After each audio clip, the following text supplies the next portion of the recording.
Chapter 959. Li Wangyu was taken aback by Su Jingzong's sudden reaction and couldn't help but feel nervous. The academy was filled with 6 or 7-year-olds. If something happened to them, it would be disastrous. Furthermore, there were princes and princesses like Li Qingqian and Li Tai, as well as many children of officials and nobles in the court. It would not be a small matter if they were injured. Therefore, Li Wangyu had repeatedly told the professors and teaching assistants of the academy that safety was their top priority.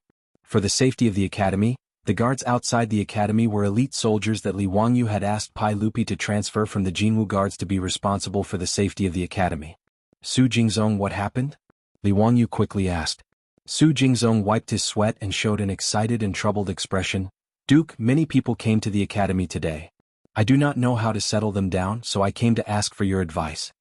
When Li Wangyu heard him say this, his heart, which had been in his throat due to nervousness, finally calmed down.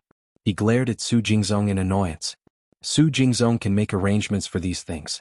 As long as they do not disturb the order of the academy, they can visit as they wish. Do you have to make such a fuss? The academy was not open to the public, but it depended on who it was.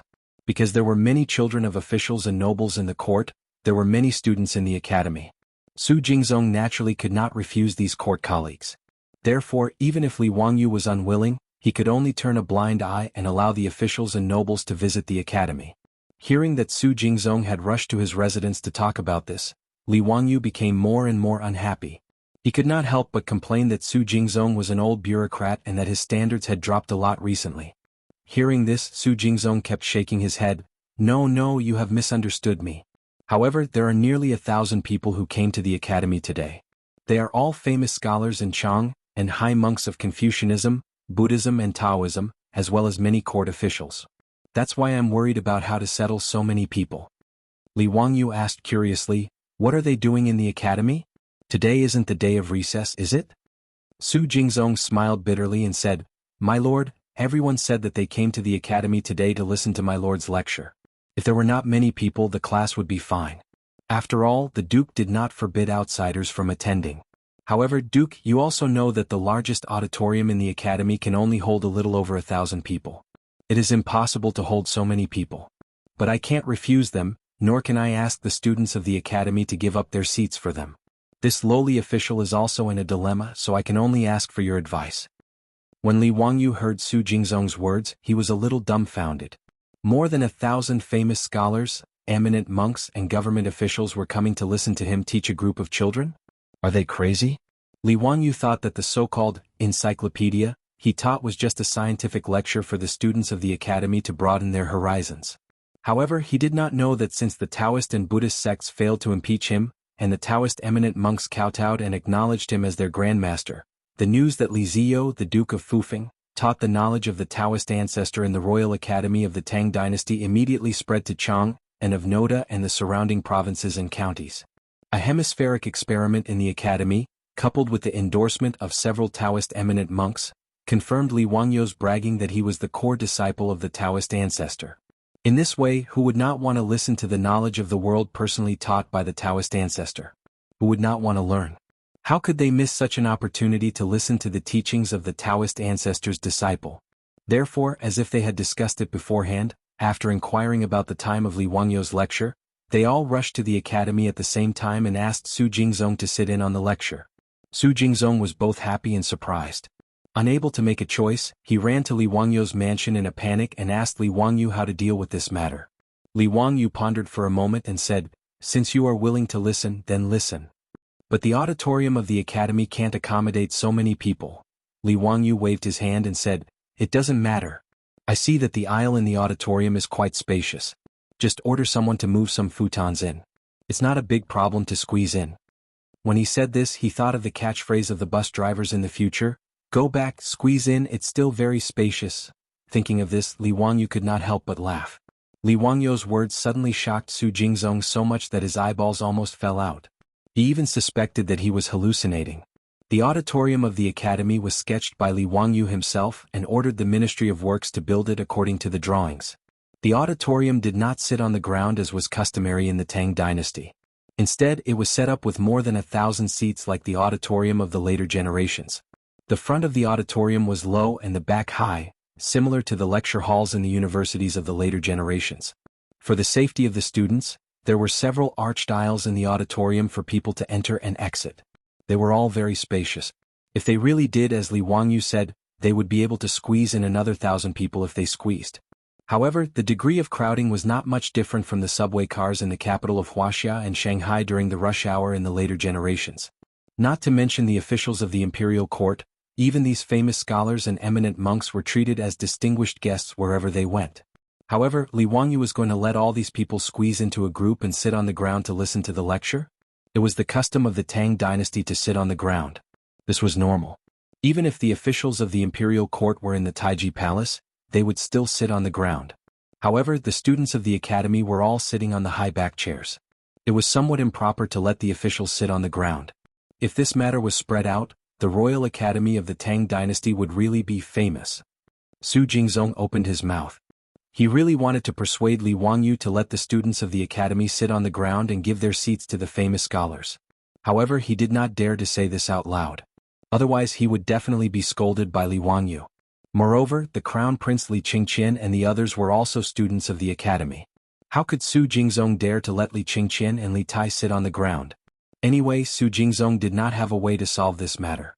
Since Li Wangyu, the main character, had spoken, Su Jingzong did not bother to argue anymore. He would just do as Li Wangyu said. Anyway, if the sky fell, the ground would catch it. He thought that the officials would not vent their anger on him, the vice dean of the academy. As for Li Wangyu, he did not care about the identities of those people. It did not matter if they were famous scholars or eminent monks.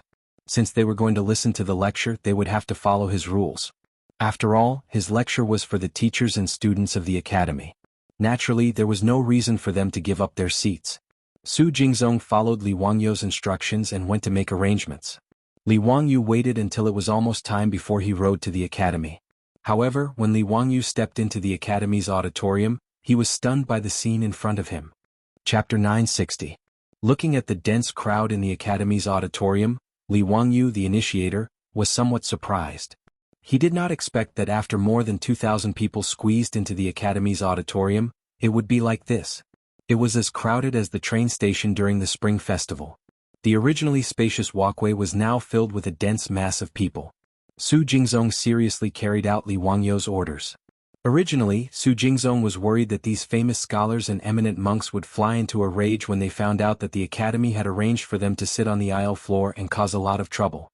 But what Su Jingzong did not expect was that more than 1,000 people did not object. They all obeyed the academy's arrangement and sat on the floor obediently without any complaints. In fact, Su Jingzong was completely overthinking. These people were more worried that they would annoy Li Wangyu and not be able to listen to the knowledge passed down by the Taoist ancestor. Therefore, for them, even if they were to sit on the floor and listen to the lecture, it would be sweet as syrup. But the academy students were a little surprised to see so many strangers suddenly appear. Fortunately, the academy students had seen the world. Especially the second-year students who had been with the Crown Prince Li Qingqian and others day and night, all of them had developed a big heart. A few days ago, the academy students had seen His Majesty with their own eyes during the academy's hemispheric experiment. Even the best of the academy students had been cordially received by Pai Lupi, the dean of the academy. Therefore, in the face of these famous scholars, eminent monks and many officials in Chang, the academy students did not show any fear. But after all, the academy students were only 6 or 7 years old. Even if the academy's professors and teaching assistants had been maintaining order, they could not help but whisper to each other, making the academy's auditorium unusually noisy. When Li Wangyu appeared on the podium of the academy's auditorium, the noisy auditorium suddenly quieted down. Everyone stood up respectfully and bowed to Li Wangyu. Even those famous scholars and eminent monks with white hair and beards stood up respectfully like the teachers and students of the academy. They bowed to Li Wangyu as a disciple, which made Li Wangyu feel a little uncomfortable. These great scholars, like the primary school students in the future, sat back on the futon on the floor very solemnly. They spread out pen and paper in front of them and listened carefully, ready to take notes at any time, which made Li Wangyu blush with shame. But to be honest, the feeling of being respected like this was actually quite satisfying. The man collected his thoughts, coughed lightly, and began today's lesson. The auditorium, which was filled with more than 2,000 people, suddenly became completely silent. Everyone was paying full attention and listening attentively. Students, in the previous lesson we understood the composition of light. For this lesson, I'm going to teach you what temperature is, Li Wangyu said as he turned around and wrote the word temperature on the blackboard behind him. The reason why he was going to teach about temperature today was that a few days ago, he wanted to explain the temperature of the plateau to Pai Lupi, but he didn't know where to start. Since ancient times, the description of temperature in Wuxia was based on subjective words such as cold, cool, warm, hot, and scalding. It was too unscientific. He wanted to make a thermometer, but he couldn't cook without rice. Without glass, it was difficult to carve and polish a thermometer with crystals. Therefore, for Li Wangyu, a thermometer was just a resentment in his heart. Unexpectedly, the craftsman who he spent a lot of money to invite to bake glass brought great news a few days ago. According to Li Wangyu's instructions, they used quartz sand and added soda and lime to bake a transparent object, which looked like a crystal. After the craftsmen presented their results, Li Wangyu and Su Changqing were suddenly surprised. Blast! Li Wangyu dared to bet his head that if the fist-sized transparent irregular crystal in front of him wasn't glass, he would immediately bang his head against tofu and die. Su Changqing's face was also filled with excitement. He held the piece of glass that wasn't beautiful and had many bubbles mixed in it as he carefully sized it up. It was as if she was holding a valuable diamond in her hand. In fact, it wasn't wrong to call it a diamond. To be able to bake glass in the Tang dynasty, its value was even greater than that of a diamond mine. After Zhang Qian emptied the western regions, glassware produced by the Roman Empire began to be introduced to the Central Plains in large quantities. It was a luxury item that the nobles scrambled for. Glassware that was introduced to the Central Plains through the Silk Road could be exchanged for the same weight of gold. But in this era, whether it was the Persians or the Roman Empire, the glass produced wasn't very pure and transparent. In Li Wangyu's residence, there were also imported glassware that had been given as gifts. In his and Su Changqing's picky eyes, this glass was still far from the glass of later generations. At most, it was between glass and colored glaze. Glass was difficult to bake in ancient times, mainly because the melting point of sand was too high. With today's technology, it was extremely difficult to achieve a melting point of 1,600 degrees. But Li Wangyu knew that adding soda to the sand could lower the melting point to more than 800 degrees. However, the glass produced in this way was a one-off product and would dissolve in water. Therefore, lime had to be added to it. Only then would the glass produced be usable. Li Wangyu and Su Changqing had almost broken their heads and discussed with each other to dig out this knowledge from the various fragments of knowledge in their memories. Now that the craftsmen had really used this method to bake transparent and colorless glass, the two of them were naturally overjoyed. As for the glass-blowing technique, in fact, these craftsmen of the Tang dynasty knew how to bake colored glaze. There was no need for Li Wangyu to show off his shallow common sense. The glass-blowing technique was invented by the ancient Egyptians as early as 1000 BC. Later, the Romans learned this technique and spread it to the Central Plains along with Western glassware when it was introduced to China. Li Wangyu was naturally overjoyed when he learned that the craftsmen even knew how to bake glass. He immediately ordered the craftsmen to bake some glass tubes for him to make a thermometer. There was a round sphere below the glass tubes. Mercury was poured into the glass tubes, and then the mouth of the tubes was sealed with liquid glass. The thermometer was then completed. As for measuring the temperature, it wasn't difficult to mark the temperature on the thermometer. The boiling water was 100 degrees, and the mixture of ice and water was 0 degrees. The middle was equally divided into 100 equal parts. A thermometer that wasn't standard, but was enough to measure the approximate temperature was completed. It was also because of the thermometer that Li Wangyu temporarily changed his plan and prepared to popularize the concept of temperature in advance in the Tang dynasty. We all know that water has cold and heat and the weather has hot and cold. But have you ever thought about why we can only use words like warm, hot, and cold to describe cold and heat when there are measurement units for length and weight? Everything should have a limit. Therefore, the Tao ancestor measured the degree of cold and heat and called it temperature. Today, what I want to teach you is temperature. Li Wangyu's words fell into the ears of the students of the academy, but they didn't think much of it. After all, they were still young and had shallow knowledge. They didn't understand the mystery. However, the famous scholars, Confucian scholars, high monks, and officials who were listening on the side trembled and couldn't help but straighten their backs even more. Chapter 961. Both the Rites of Zhou and the Book of Rites had records of the system of measurement. When Qin Shi Huang unified the 6 states, he even used a single law to measure stones and feet, carriages on the same track and books on the same language. Since ancient times, Chinese measurements included length, weight, volume, and so on. Now Li Wangyu had mentioned a temperature that no one had ever heard of before. How could they not be excited? As for those Taoist and Buddhist monks, they were even more excited. This was the immortal Dharma passed down by the Taoist ancestor. Even though Buddhism and Taoism had different beliefs, it did not stop them from listening to the Taoist ancestors' teachings. After all, it was the Dharma of the heavens, and it was not much different from the Buddha's Dharma. After Li Wangyu attracted everyone's interest, he waved his hand downstairs. Immediately, some people brought up some items. Furnaces, ice cubes, water basins, and so on were not important. However, there was a huge thermometer among them that made everyone feel amazed. This thermometer was almost 1 meter tall. It was a teaching tool that Li Wangyu had asked the craftsman to blow and blow for him. Although no one knew what a thermometer was, they could tell that it was expensive. Of course, this was nonsense. These auditing students were not blind. In the eyes of the crowd, such a huge crystal-like rod was made of crystal.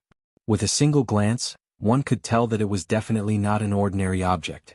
Some people suspected that it was a colored glass produced by the Great Qin Empire. However, they had never seen such a clear colored glass in the Great Qin Empire. Some people secretly guessed that it was made of transparent and colorless crystal. However, no one had ever seen such a huge crystal before. Moreover, it was unimaginable that a crystal could be carved into such a shape. Whether it was crystal or colored glass, they were all treasures that were more valuable than gold. Even the Taoist Gao Zhen and the eminent monks of the Buddhist League were guessing in their hearts that the glittering rod-shaped object was a treasure that the Taoist ancestor had given to County Duke Fufeng. They even guessed that the temperature that Li Wangyu mentioned earlier might have something to do with this treasure. Li Wangyu did not keep them in suspense. Soon he solved the mystery. Everything in the world can be measured. Naturally, cold and heat can be measured as well. This item was passed down by the Tao ancestor.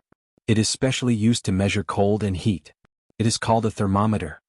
The thermometer that Li Wangyu fiddled with was actually the simplest glass tube thermometer. It used the principle of thermal expansion and contraction to realize the measurement of temperature. Of course, with his knowledge he could only make such a thermometer. As for other thermometers such as needle thermometers, resistance thermometers, gas thermometers, and so on, unless there was a Tao ancestor showing his divinity, he could not even think about it. You may ask, why do we need to measure heat and cold? Why do we need to measure temperature? Simply put, temperature is life. Li Wangyu's words immediately caused an uproar among the crowd. Everyone began to write furiously, recording his every word and action. Ma Zhou and the others had also applied for leave today to attend their teacher's lecture. At this moment, not only were Ma Zhou, Yan Libin, and the others taking notes seriously, they were even pondering if they should record all of their teacher's words into a book, then engrave it into a book and disseminate it to the world. Li Wangyu's lecture on the scientific knowledge of temperature lasted for a full quarter of an hour. Only his words echoed in the auditorium, and the sound of people taking notes was heard. The temperature in his mouth naturally referred to the Celsius scale of temperature that the Wuxia people in the future were accustomed to. As for the Fahrenheit scale, open scale, Levant scale, Rankine scale, and so on, Li Wangyu did not understand and was too lazy to think about it. In short, if he wanted to teach, he would teach himself to be used to it. Well, as I said just now, the human body temperature is about 36 degrees, boiling water is 100 degrees, and the mixture of ice and water is 0 degrees. You can measure the heat and cold of everything in the world. Next, let's do a few small experiments to measure the temperature of these objects, and see if it is the same as what I said. On the podium, Li Wangyu explained the concept of temperature and how to use the thermometer to the teachers and students of the academy, as well as a group of auditing students. Then he used the giant thermometer as a teaching aid to measure various objects in front of everyone, which made everyone very excited.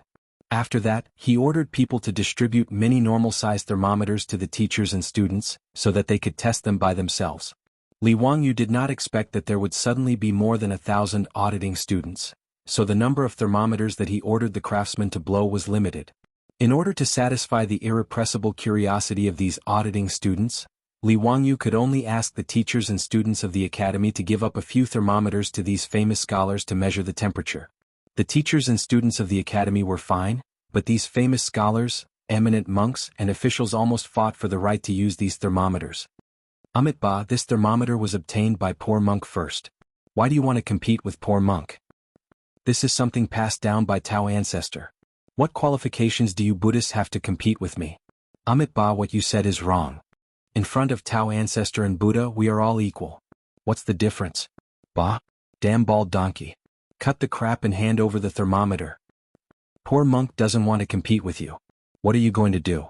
Several eminent monks, whose ages added up to more than 1,000 years, spat on each other's faces in order to compete for the thermometer.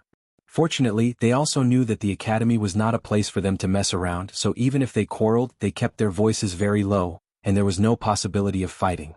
The other scholars, officials, and nobles weren't any better. They all lowered their voices and fought over the right to use the thermometer.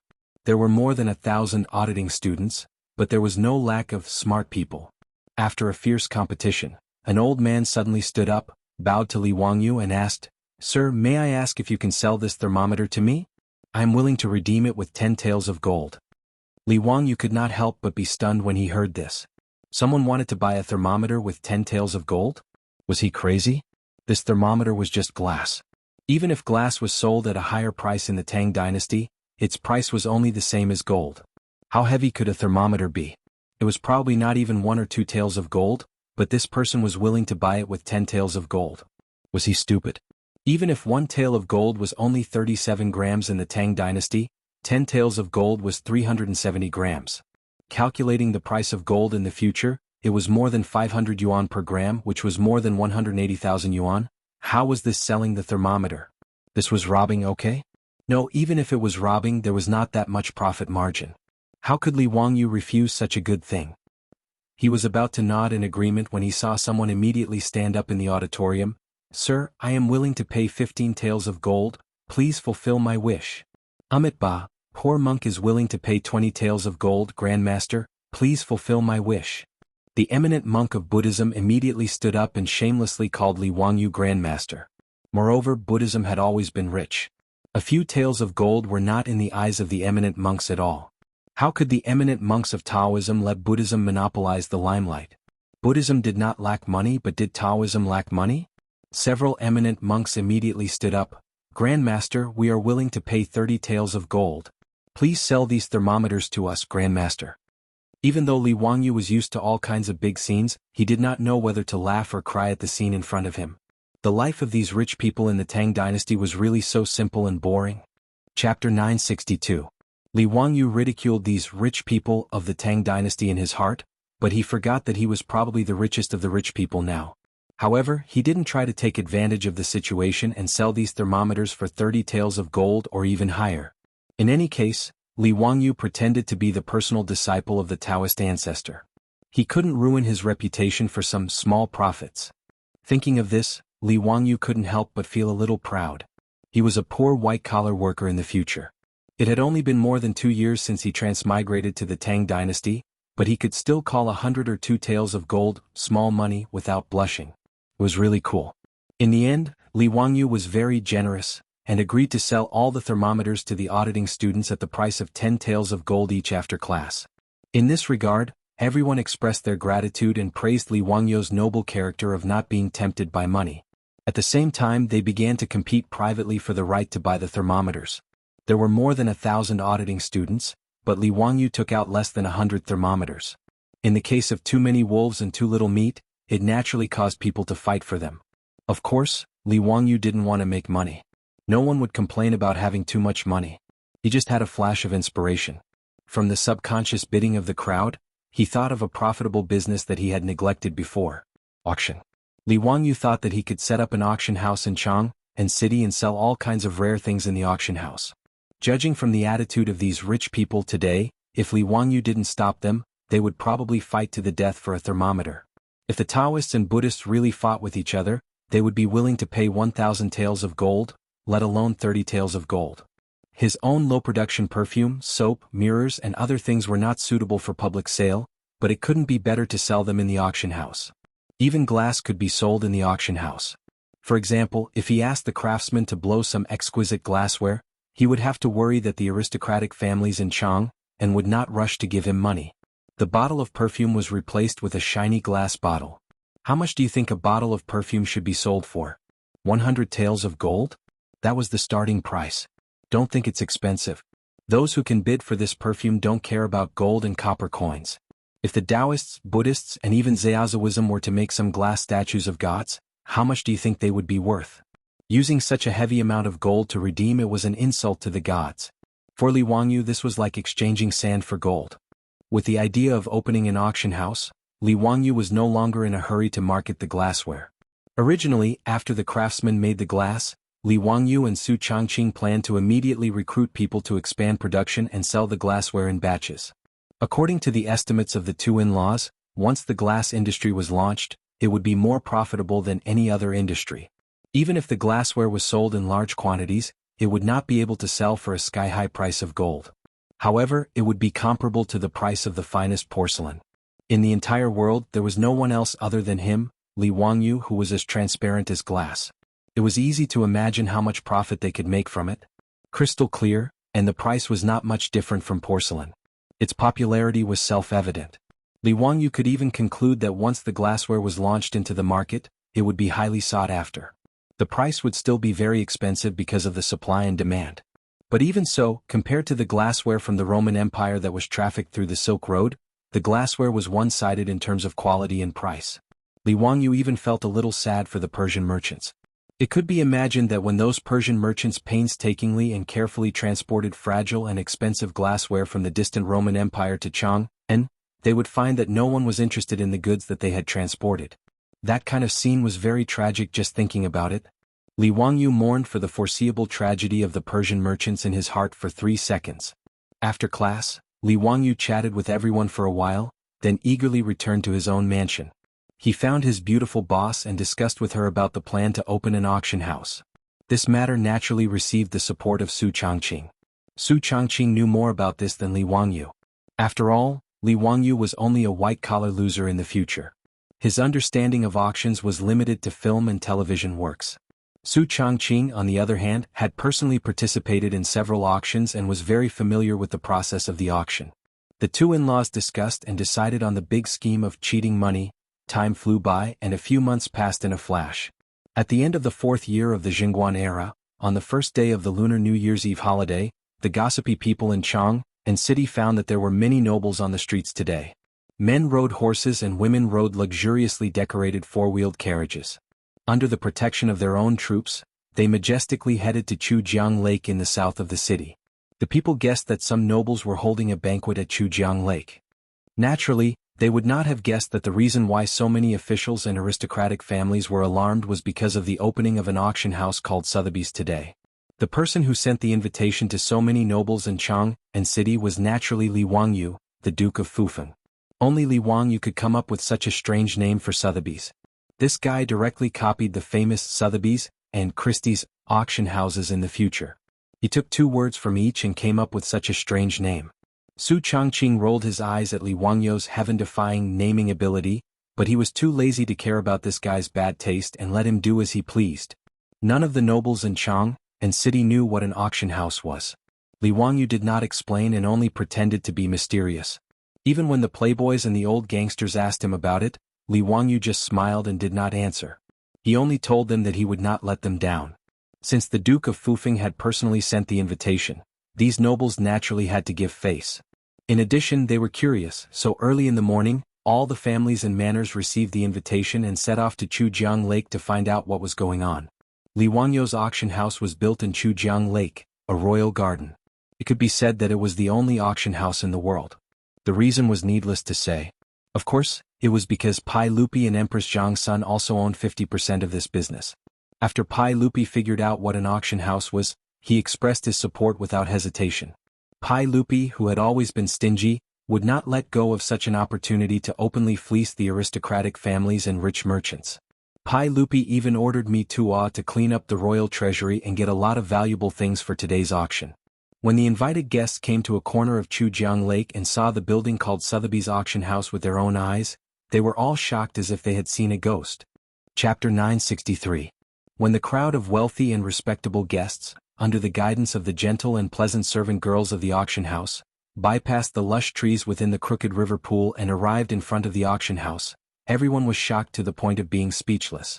The entire building was wrapped in a translucent, crystal-like material that emitted a dazzling golden light under the winter sun. Miracle. This is really a miracle. The Crystal Palace. Could this be the legendary Crystal Palace? Duke Fufeng is indeed the Taoist ancestor's direct disciple in the mortal world. Could this auction house be the immortal mansion that the Taoist ancestor bestowed upon Duke Fufeng? The guests that Li Wangyu invited were not only the noble families in Chang'an City, but also the famous merchants of the eastern and western cities, the Persian merchants and the abbot of the Buddhist and Taoist sects. He had also sent out invitations and invited them over. When the Persian merchants saw the auction house, they knelt down without hesitation and kept kowtowing and praying toward the auction house. The other guests did not laugh at them because they were not much better than the Persian merchants. Some of the ladies let out ear-piercing screams, and some of them stared at the auction house and muttered to themselves. In the future, it was popular to build skyscrapers with large glass walls in major cities. The glass walls of these buildings would reflect all kinds of dazzling light spots under the sun, causing people to feel dizzy and uncomfortable. This was light pollution. Therefore, various laws and regulations were introduced in the future to control the phenomenon of light pollution. Li Wangyu Sotheby's auction house was a typical example of light pollution, in the eyes of the future generations. The three-story building was wrapped in golden glass, and under the direct sunlight, it was impossible to look directly at it. In order to show off, this guy actually ordered the craftsman to plate the glass with gold and then inlay it outside the building. Su Changqing was completely speechless about Li Wangyu's vulgar aesthetic. However, including Pai Lupi, Li Wangyu's vulgar aesthetic received unanimous praise and praise. Li Wangyu did not make this golden glass wall out of bad taste. Firstly, it was to advertise the glass, and secondly, it was to show the status of the auction house. In order to make the glass flat, Li Wangyu spent a lot of effort. In the future it was not difficult to produce flat glass. But Li Wangyu was in the Tang dynasty. He couldn't let the craftsman roll the glass into flat plates with rolling pins, could he? Fortunately, Yan Libin, a top mechanical genius of the Tang dynasty, helped Li Wangyu figure out the production method of the flat glass. Using the hydraulic system to drive two huge copper cylinders like squeezing noodles, the liquid glass was squeezed into flat plates and then cut into pieces. Although the yield rate was very low, Li Wangyu didn't care about the extra cost. After all, glass was a luxury item in this era. And the glass curtain wall that he had painstakingly built for the first time in the Tang dynasty shocked all the guests. It could be said that his efforts were not in vain. The maidservants of the auction house were not surprised by the reaction of the guests. After all, when they first saw the auction house, their performance was even worse. When the guests calmed down a little, the maidservants invited them to go in again. After being shocked by the appearance of the auction house, these rich and noble guests were very careful when they stepped into the auction house, for fear of missing out again. But when they stepped into the hall of the auction house, they couldn't help but gasp again. In the center of the hall, there was a huge crystal chandelier hanging. In order to show off, Li Wangyu ordered all the candles on the crystal chandelier to be lit even though it was broad daylight.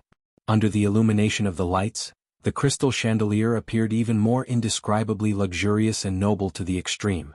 The Tangs had never seen a crystal chandelier before. Naturally, they were all shocked and speechless for a long time.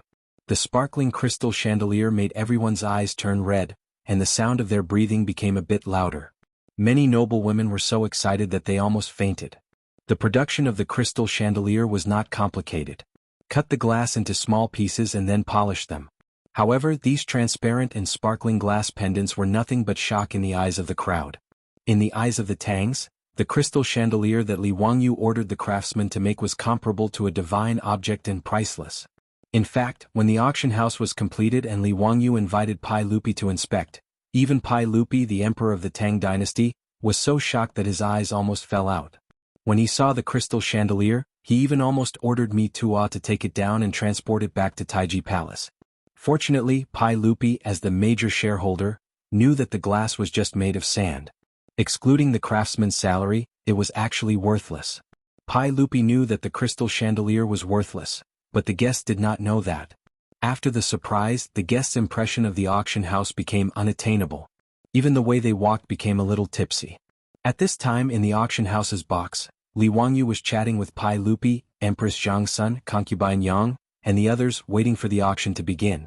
"Zio, I heard that you prepared a lot of good things for today's auction. You heartless man, why don't you send some to the palace? I'm worried about you for nothing." Empress Zhang's son pretended to blame him and complained. Li Wangyu did not dare to answer her. He could only show a sad look to express his innocence. What the hell? Which of the things produced in his house did not have in the palace? Of course, Li Wangyu also knew that Empress Zhang's son was making fun of him. He could only change the topic. Aunt, half of my estate's business is owned by the palace. Whether or not I can make money today depends on Aunt's help. How do you want me to help you? Empress Jiangsun asked curiously. Li Wangyu smiled very happily. Naturally, I want you to help me act as a shill. Shill? What does that mean? Empress Jiangsun asked puzzledly. The word shill naturally did not exist in the Tang dynasty. This was the imperial capital dialect of later generations. It referred to pretending to be a customer and making all kinds of gestures to lure real customers to buy products. Li Wangyu hoped that Empress Jiangsun would help him act as a shill to stimulate the noble ladies who came to participate in the auction. If it was in other dynasties, no one would dare to compete with the dignified empress for something she liked. But now it was the beginning of the Tang dynasty. The reverence of those aristocratic families for the royal family was quite indifferent. Even Pai Lupi could be dissed directly in the imperial court, not to mention Empress Jiangsun. To be able to snatch things from Empress Jiangsun's hands, the noble ladies of the 5 surnames and 7 generations of aristocratic families had a different kind of stimulation and excitement. Li Wangyu only saw through this point and thought of the idea of asking Empress Jiangsun to act as a shill for the auction house. After understanding Li Wangyu's meaning, Pai Lupi, Empress Jiangsun, and the others did not know whether to laugh or cry. Zhou, this is too much nonsense. Empress Jiangsun said angrily. Auntie, how is this fooling around? Your nephew is helping Auntie earn money. Empress Jiangsun was speechless. In the end, she nodded slightly and acquiesced to Li Wangyu's idea. Yesterday my arm was sore and I really didn't want to hit the keyboard. Sorry everyone. One shoulder and biceps have been sore for a long time. Is it scapulohumeral periarthritis? Chapter 964. The group of guests was invited to the auction hall by the maids. Hot towels, drinks, fruits and snacks were served. In order to make others pay, the service must be good. After a while, Li Wangyu saw that most of the guests he invited had arrived, so he ordered someone to pass the message that the auction could start. Cho Kuan, who was in a black uniform, walked to the auction stage with a smile on his face and bowed to the guests in the hall. Cho Kuan, the fat man, was the auctioneer of today's auction. Li Wangyu originally thought that being an auctioneer was a simple job. Wasn't it just holding a small wooden hammer and standing on the stage to host the bidding? In his opinion, anyone could do it. But after Su Changqing told him about the work and responsibilities of an auctioneer, he was a little confused. According to Su Changqing, an auctioneer had to understand the potential buyers, grasp the speed and rhythm of the auction, and be able to see through the minds of the potential buyers. To put it bluntly, an auctioneer had to be able to arouse the enthusiasm of the bidders. He had to be observant and eloquent so that the auction items could be sold at a higher price. It was not easy to find such a person. When Li Wangyu was worried about where to find a suitable auctioneer, the fat man Cho Kuan happened to visit his mansion, which made his eyes light up. This fat man was suitable. The Cho family in Chang'an and Li Wangyu's mansion had become closer in the past 2 years. Li Wangyu would not look down on merchants like the Cho family like the Tangs. Even if his title was getting higher and higher, which made Cho Yuanliang and Cho Kuan a little nervous, he still treated the Cho family as before. When he sold the pornographic pictures to the Cho family, he got food. Although he did not use it in the end, Li Wangyu did not forget the Cho family's kindness. Whenever Li Wangyu held a banquet or something like that, he would invite the Cho family. And because of Li Wangyu, the fat man Cho Kuan often hung out with the top playboys of the Tang dynasty like Qing Chumo. It was also because of the relationship between the Cho family and Commandery Duke Fufeng that the Cho family had a special status in Chang'an City. Back then, Li Wangyu had accompanied Fatty Cho Kuan to Zhang Liang's manor to present a painting. Just because Fatty was dressed in black, he had been ordered around by the steward of Zhang Liang's manor, and had even been beaten because of it. Just how lowly was his status. Now, even though the Cho family was still a low-class merchant family and could only wear black clothes, Cho Yuanliang could drink and chat with those nobles and officials. When he went to those nobles' mansions, he could also be treated as a distinguished guest. All of this was naturally caused by the relationship between the Cho family and Li Wangyu. Because Cho Kuan had been hanging out with the rich playboys for a long time, he was very familiar with the situation in Chang'an's various families, nobles, officials, and aristocratic families. Moreover, Fatty had been helping Li Wangyu to manage the business of selling cooked water for the past 2 years, and had become more mature and tactful. Among the rich merchants in the east and west of Chang'an City, he was considered to be outstanding. Therefore, when Li Wangyu saw Fatty Cho Kuan appear, he immediately had an idea. He felt that letting Fatty Cho Kuan manage the auction seemed to be reliable. After pondering for a while, Li Wangyu made the decision to let Cho Kun manage the auction. After pulling Fatty Cho over and explaining to him what an auction was, how to operate it, and how to make a profit, Fatty Chow's eyes began to shine. Although Cho Kun had never heard of an auction, he had a business mind. After listening to Li Wangyu's explanation, he immediately saw the value of an auction. If Li Wangyu let him manage the auction, then the Cho family in Chang and city would really be rich. The customers of the auction were either rich or noble. If Cho Kun could manage the auction on behalf of Li Wangyu and build a good relationship with these people, the benefits were self-evident. It was even possible that his descendants would leave the business register and become officials. Zio, is what you said true? That auction, you really trust me and are willing to let me manage it? Of course it's true. Why would I lie to you? Li Wangyu knew the value of an auction, but he didn't mind helping Fatty Cho Kun. Fatty Cho was still not at ease. He showed a pitiful expression and pulled Li Wangyu's sleeve. Zio, don't play with me. You really want me to manage the auction? Get lost. Li Wangyu was disgusted by Fatty Chow's expression. He pushed his fat face to the side. If you look at me like that again, I'll go find someone else. Damn, this Fatty Cho is too disgusting. He's not a beauty, why is he acting cute? Cho Kun didn't dare to continue playing around. He seriously discussed the auction with Li Wangyu. It had to be said that Fatty Cho Kun was truly talented. In Sotheby's auction house, Li Wangyu was just a shopkeeper who didn't do anything. Other than moving his mouth, everything else was done by Fatty Cho Kun. Recruitment, training, various operations of the auction. Fatty Cho Kun had lost a lot of weight in the past few months, but his results were still remarkable. Li Wangyu and Su Changqing had inspected the auction house and were very satisfied, so they set a time for the opening. Today was the day to verify the results of Fatty Cho Kun's months of hard work. My thanks to sirs for coming to Sotheby's auction. Sirs might not know, but what is an auction? What service can an auction provide to sirs? Today this lowly one will be so bold as to explain to sirs. Fatty Cho Kun was also extremely eloquent. In just a few words he had clearly explained the purpose of an auction. Simply put, an auction house was a middleman. It was entrusted by customers to auction goods, and the highest bidder would get the goods. The auction house would then receive a commission from the customers. In fact, the Tang people were not unfamiliar with middlemen. Middlemen were people who acted as matchmakers between buyers and sellers in order to receive a commission. Middlemen solicit buyers and sellers and negotiate prices. When the government negotiates with the merchants, middlemen will sometimes be sent out. That was what it meant. However, for the aristocratic families and officials of Chang and city, if they needed to sell some valuable things, it was not suitable for them to look for middlemen. After all, they were all people of status. It would be too embarrassing for them to look for middlemen just to sell some things. And this auction house was a pretty good choice.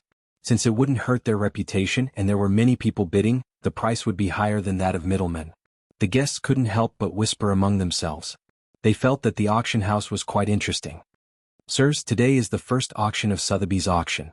All the auction items will be provided by Commandery Duke Fufeng and His Majesty. As for the specific items, forgive me for keeping you guessing. You will know when you see them later. Anyway, I won't let you down. Before Cho Kun could finish his words, Qing Yaojin, the old man, became impatient. He shouted at the top of his voice, "Little Cho, don't talk nonsense. What good items are being auctioned today? Hurry up and take them out.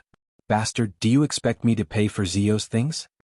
Li Wangyu was so angry at the old hooligan's words that he almost ordered someone to throw him out. He was too shameless. Pai Lupi, however, was laughing happily. Li Wangyu wanted to ask Pai Lupi if he had forgotten that he had half of the shares in the auction house. Cho Kun was not angry. He smiled and bowed to Qing Yaojin. Since High Duke Lu said so, I will start the auction immediately.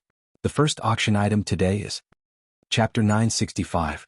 The first item to be auctioned today is a treasure personally crafted by Commandery Duke Fufeng. As for what it is, I don't need to say more. Everyone will know once you see it. Cho Kun kept the crowd in suspense and waved at the maidservants below the stage.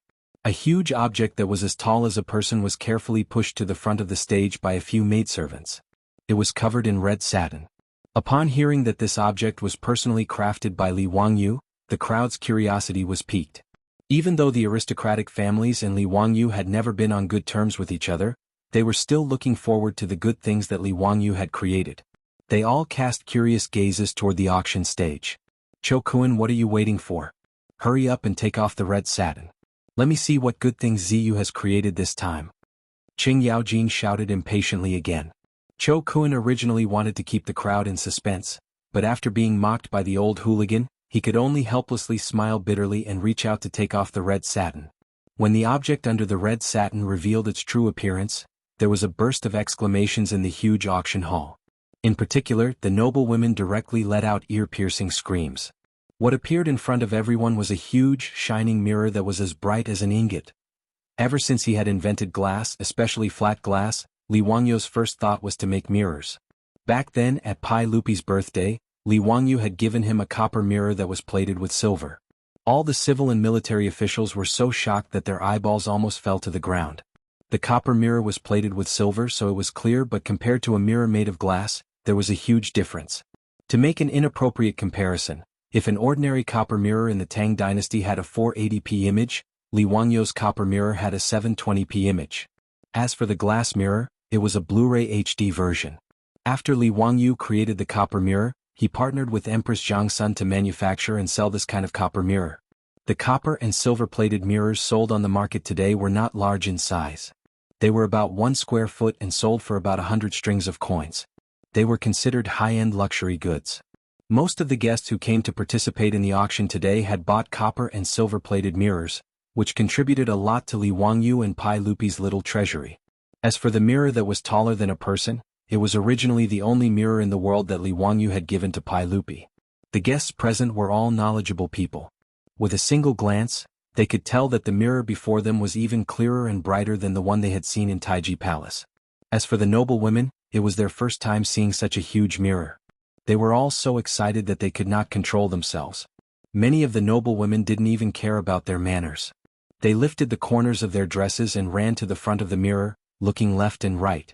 In order to compete for a position to look into the mirror, a few of the noble women even disregarded their dignity and started to quarrel. The auction hall became chaotic for a moment. It was as noisy as a market. In the box, Pai Lupi looked at the crazy crowd below, dumbfounded. He couldn't help but shake his head and smile bitterly. Ziyu, when did you fiddle with this mirror? Even I was moved when I saw it. Empress Jianghu and concubine Yang were even more reproachful. They glared at Li Wangyu with dissatisfaction. Ziyu, why did you take out such a good thing to auction? Are you afraid that Auntie can't afford to give you copper coins? No, this mirror can't be sold. Auntie will buy it. Li Wangyu was also dumbfounded. He didn't expect that a mere dressing mirror would make the mother of the world, Empress Jianghu, and the always gentle and elegant concubine Yang lose their composure. He hurriedly explained, Aunts, what are you saying? This mirror is just an ordinary item. This nephew took it out to auction to fool those who don't know what it is. This nephew has already prepared a better mirror. When I return, I will have someone send it to the palace. I guarantee that Andes will be satisfied. How would this nephew dare to accept Andes' money? Wouldn't that be slapping this nephew's face? Empress Jianghu and concubine Yang nodded in satisfaction after hearing his explanation. The hall below was noisy for a while. Only then did Cho Kun, who was sweating profusely, persuade those excited noble women to go back.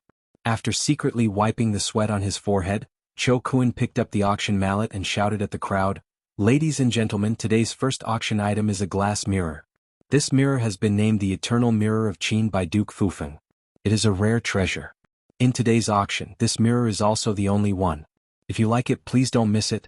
The Eternal Mirror of Qin is auctioned with no reserve price. The highest bidder wins. Please make your bids. The Eternal Mirror of Qin originated from the poem of the Tang dynasty poet Zhang Baiyuan. Li Wangyu stole the poem and named his mirror in order to trick the crowd into spending money to give the mirror a cultured and tasteful appearance. His efforts were not in vain. Other than the Persian merchants who didn't know much about poetry, the other guests were all knowledgeable people.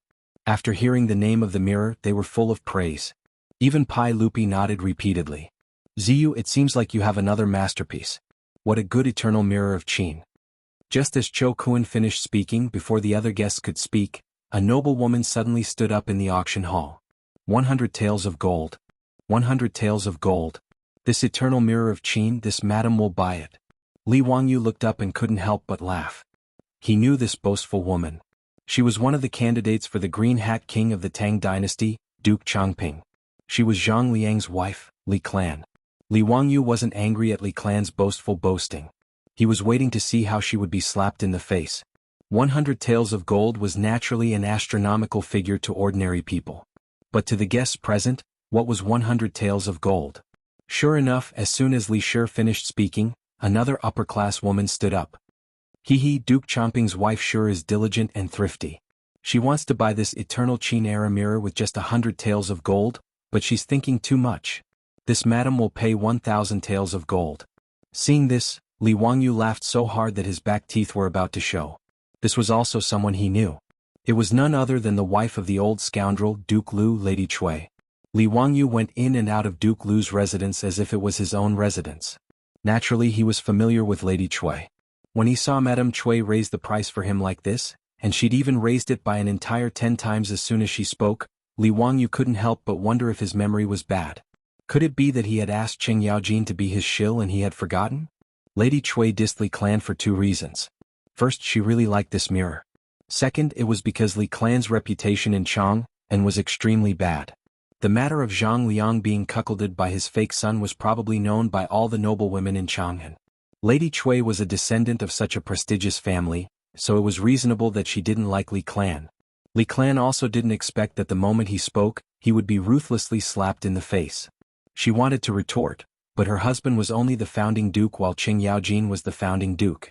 Furthermore, Lady Cui was from the influential Cui family of Qinghe. How could she offend them? Therefore, after being mocked, Li Clan's expression froze. He didn't dare to continue speaking. He could only grit his teeth and silently endure. However, even though Li Clan had shut up, it didn't mean that Lady Cui could buy this mirror for 1,000 taels of gold. I bid 1,500 taels of gold. Lady Cui, I'm sorry, but I also like this ancient Qin era mirror. How about you give it to me? When Lady Cui saw the woman who spoke, she was so angry that her nose almost became crooked. Old Long, this clumsy old man, also tried to write using voice input. However, voice input is very convenient for chatting on WeChat or QQ. However, it's extremely difficult to write using it. There's a big difference between spoken and written language. The accuracy rate isn't high. Moreover, when I talk about the plot, I feel awkward and my train of thought stops. Helpless, I continue to write with my clumsy hands. Chapter 966. Qing Yaojin's wife, Miss Cui, was the eldest daughter of Cui Xin, the patriarch of the Cui family in Qinghe. The 5 families and 7 princes were of the same breadth and branch. They had intermarried for a long time and had a good relationship with each other. Therefore, the peers of the 5 families and 7 princes had a relatively close relationship. Miss Cui and the daughters of the other families were naturally very familiar with each other. They called each other sisters in daily life. The one who bid was her best friend, who had a close relationship with her in daily life. She was also a good sister of the daughters of the 5 families and 7 princes. Before Miss Cui could speak, several noble ladies in the auction hall stood up to bid. 1,600 taels. Sisters, I'm sorry to offend you today. I really like this eternal time mirror of Qin. 1,800 taels. Sisters, why don't you let me have this mirror? 2,000 taels. Sister Lu, there is only one eternal time mirror of Qin. Don't blame me for being ruthless. A group of good sisters and close friends who were familiar with Miss Cui and often gathered together in daily life all stood up to bid, which made her so angry that she had nothing to say. The temptation of the mirror in front of her was so great that no woman could resist its charm.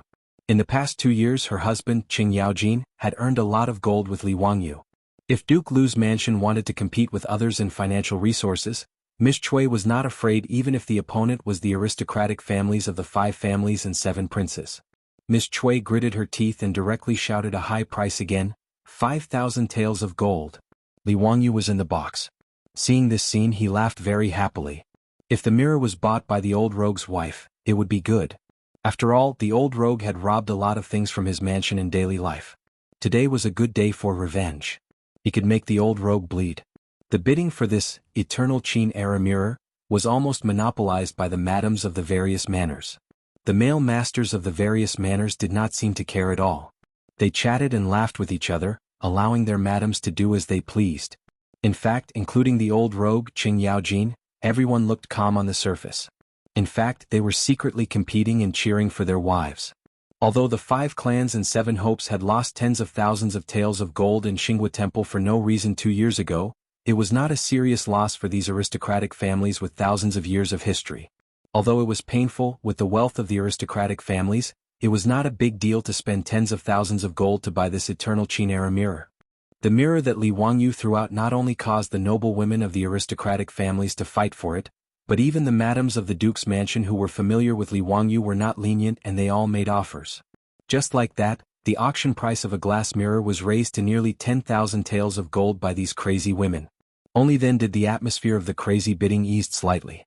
After Madame Cui quoted the price of 10,000 gold taels, many noble ladies revealed expressions of dissatisfaction, but they could only shake their heads helplessly. 10,000 taels of gold was equivalent to 60,000 strings of copper coins, which was more than 240 million yuan in the future. With such a large sum of money, even these aristocratic families in Duke's mansion had to think about whether it was worth it. If these aristocratic families, who were crazily bidding, knew that the cost of the mirror in front of them was only 1 or 2 strings of copper coins, and it was the worst one among the several big mirrors made by Li Wangyu, they would probably vomit blood in anger. If the mirror was really bought by Cheng Yaojin's wife, Li Wangyu would be happy to see the old rogue make a fool of himself. As for the money, he would definitely take it. Friendship was friendship, business was business. The old rogue had swindled so many good things from his mansion in the past 2 years. The 10,000 taels of gold could be regarded as the interest. Li Wangyu snickered in his heart. He estimated that this mirror would probably fall into the hands of the old rogue. When the noble ladies calmed down a little, they heard a slightly stiff Han language in the auction house. I bid 11,000 taels of gold. Hearing this, everyone turned their heads to look for the voice.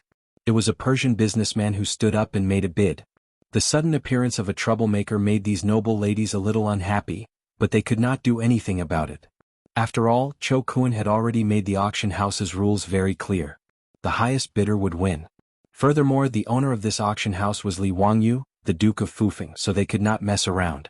However, if they competed with these Hu merchants in terms of wealth, even the aristocratic families would be wary.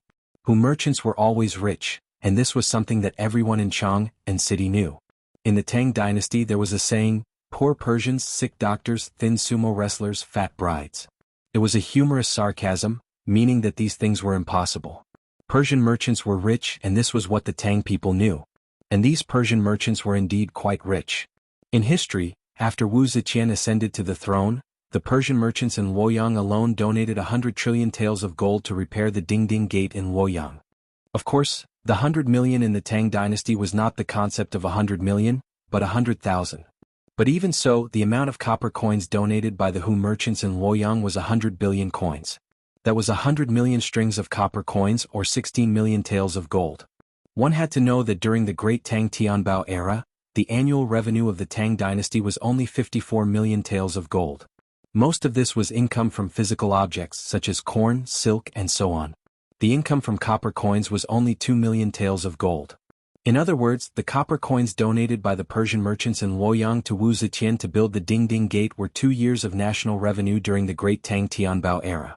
Therefore, it was not an exaggeration to say that the Persian merchants were rich enough to rival a country. Of course, when Li Wangyu read this history, he had some doubts in his heart. He doubted that the Hu merchants in Luoyang could take out so many copper coins, and there was no lack of possibility that the history books had exaggerated it. But no matter what, it was an indisputable fact that the Hu merchants were rich. Seeing that the Hu merchants suddenly bid, Chuishir's expression turned ugly. The old hoodlum, Cheng Yaojin, had a ferocious look on his face as he glared at the Hu merchant with his bell-sized eyes. This dramatic turn of events made Li Wangyu laugh even more happily. It was not that the mirror could be auctioned for more gold, but that Cheng Yaojin had been interrupted by someone else. No matter how he looked at it, it was quite amusing. Cheng Yaojin did not wait for his wife to speak and directly slapped the table in front of him and suddenly stood up. This daddy offers 15,000 taels of gold. 16,000 taels. Bastard. This daddy offers 18,000 taels. Cheng Yaojin's eyes were about to spit fire. Although he was rich, using so much gold to buy a mirror was a bit crazy. The barbarian merchant, on the other hand, was completely unperturbed. He smiled and nodded towards Cheng Yaojin as he spat out a few words, 20,000 taels of gold. Cheng Yaojin opened his mouth, but in the end he angrily sat back down and muttered, Bastard, you really are a poor Persian. This daddy is not buying any more. When this daddy returns, this daddy will kill my way to Ziyu's residence. If they don't give me money, I'll just rob them.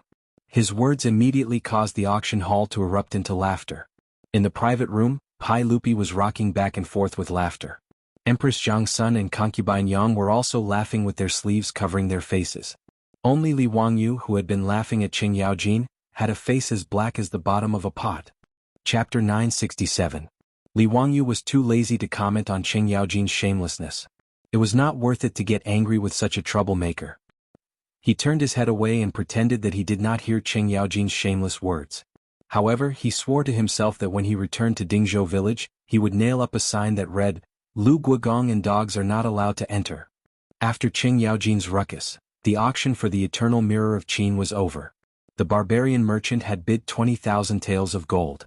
Naturally, no one dared to compete with him. The first item in today's auction had sold for such a high price. This was out of Cho Kuan's expectations. However, Cho Kuan was not happy at all. During the auction he had not been of any use at all. He did not even need to bluff, much less stir up the crowd's emotions. The price of the Eternal Mirror of Qin was beyond his imagination. Cho Kuan had originally estimated that although the mirror was a treasure, it would be considered a success if it could sell for 5,000 taels of gold. However, he did not expect the final price to increase by 4 times. Cho Kuan raised the hammer in his hand helplessly. According to the rules of the auction house, after asking 3 times, he made the final decision and won the Eternal Mirror of Qin. After congratulating the barbarian merchant, Cho Kuan ordered someone to push the mirror off the stage. In the auction hall, the bright mirror was sent backstage, accompanied by the heartbroken voices of countless noblewomen. After the auction, these auction items would be delivered to each family's residence by the auction house. As for the money from the auction, Cho Kuan was not worried at all. Everyone present was a respected elder. They would not do anything to renege on their debts. The barbarian merchant who had won the mirror was also a famous tycoon in Chang'an's West City. There was no need to worry about him not paying. After the exciting auction battle just now, it had piqued the interest of all the guests. It was the first time they had come into contact with such a method of transaction. It was very novel, especially for the group of noble women. Although they had not won the mirror, the bidding just now had made them addicted. When had this group of noble women ever enjoyed the pleasure of shopping in the past? In addition to the excitement of the barbarian merchant throwing away 10,000 taels of gold, the rest of the auction proceeded smoothly. Today's auction items were all provided by Li Wangyu and Pai Lupi. Pai Lupi selected a lot of treasures from the royal treasury for the auction. Naturally, the items collected by the imperial family were of high quality. Coupled with the addition of the imperial family's collection, the aristocratic families, nobles and officials all made a move. Many of the items provided by Pai Lupi were sold at a high price, which made Pai Lupi grin from his private room. He was actually not very interested in these treasures. Instead of guarding these inanimate objects, it would be more practical to turn them into dazzling gold. Moreover, Pai Lupi's wild ambition had been greatly stimulated by Li Wangyu's map. That original map was hung in Li Er's bedroom. Every day he would look at the map and study it carefully. He hated that he could not bring all the territories on the map under the rule of the Tang dynasty. However, to achieve this goal, in addition to the strategies proposed by Li Wangyu, the more important point was to have money and food. The problem of food, because of the appearance of potatoes, did not worry Pai Lupi too much. However, money was a very practical problem. The Tang dynasty had not been established for long, and the treasury could not be said to be very rich. In fact, not to mention the 4th year of the Kai Jingguan, even during the Tianbao period, the annual tax income of the Tang dynasty's imperial court was only 2 million strings of copper coins. The copper coins and gold in the Tang dynasty's treasury were not enough to support Pai Lupi's vigorous ambition. Therefore, Pai Lupi also wanted to take out the useless but expensive treasures in the royal treasury to auction. Money is a man's courage. This saying was also true for Pai Lupi, the emperor of the Tang dynasty. More than a dozen auction items were sold in one breath, which made Cho Kuan more and more excited. After bidding for the last item, Cho Kuan took a sip of tea to moisten his sore throat and picked up the auction mallet again. "Gentlemen, the next treasure is amazing. If you believe in Buddhism, don't miss it." Cho Kuan waved to the maidservants under the stage again, motioning them to push the auction item forward. When a glass Buddha statue as big as a person was presented in front of everyone, the auction hall was once again in high spirits. Although most of the Tangs believed in Taoism, they did not reject Buddhism. In Chang'an, the number of Taoist temples was not much different. Many people even believed in Taoism and Buddhism, and they would burn incense on both sides. Therefore, in the mansions of these aristocratic families and officials, most of them worshipped the statues of Tao ancestor as well as Buddha. However, the Buddha statue in front of them was a little too shocking. It was transparent and the size was no different from that of an ordinary person. Who had ever seen such a Buddha statue? The expression of the Buddha statue was quite lifelike and lifelike. It was dignified and compassionate. The pure and flawless glass Buddha statue was untainted by even a speck of dust. Many Buddhist believers immediately knelt down and kowtowed. Since ancient times there had been Buddha statues carved with crystal in Wuxia. Who had ever seen such a huge crystal Buddha statue? Not to mention that it was sculpted to such an extraordinary degree, and it revealed a pure and divine aura of the Buddhist sect from the inside out. Even in the future, the largest natural crystal Buddha statue was only 50 or 60 centimeters high. However, the Buddha statue that Li Wangyu ordered the craftsman to make of glass was as tall as a person, which could be called huge.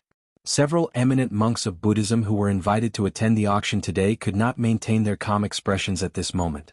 Several eminent monks of 70 years old immediately stood up, recited the name of Buddha, and bowed down to the glass Buddha statue. Amitabha. Gentlemen, this is the most precious treasure of Buddhism. Please do us a favor and give the Buddha statue to poor monk, okay? This penniless monk and the others will naturally be endlessly grateful and pray for all of you.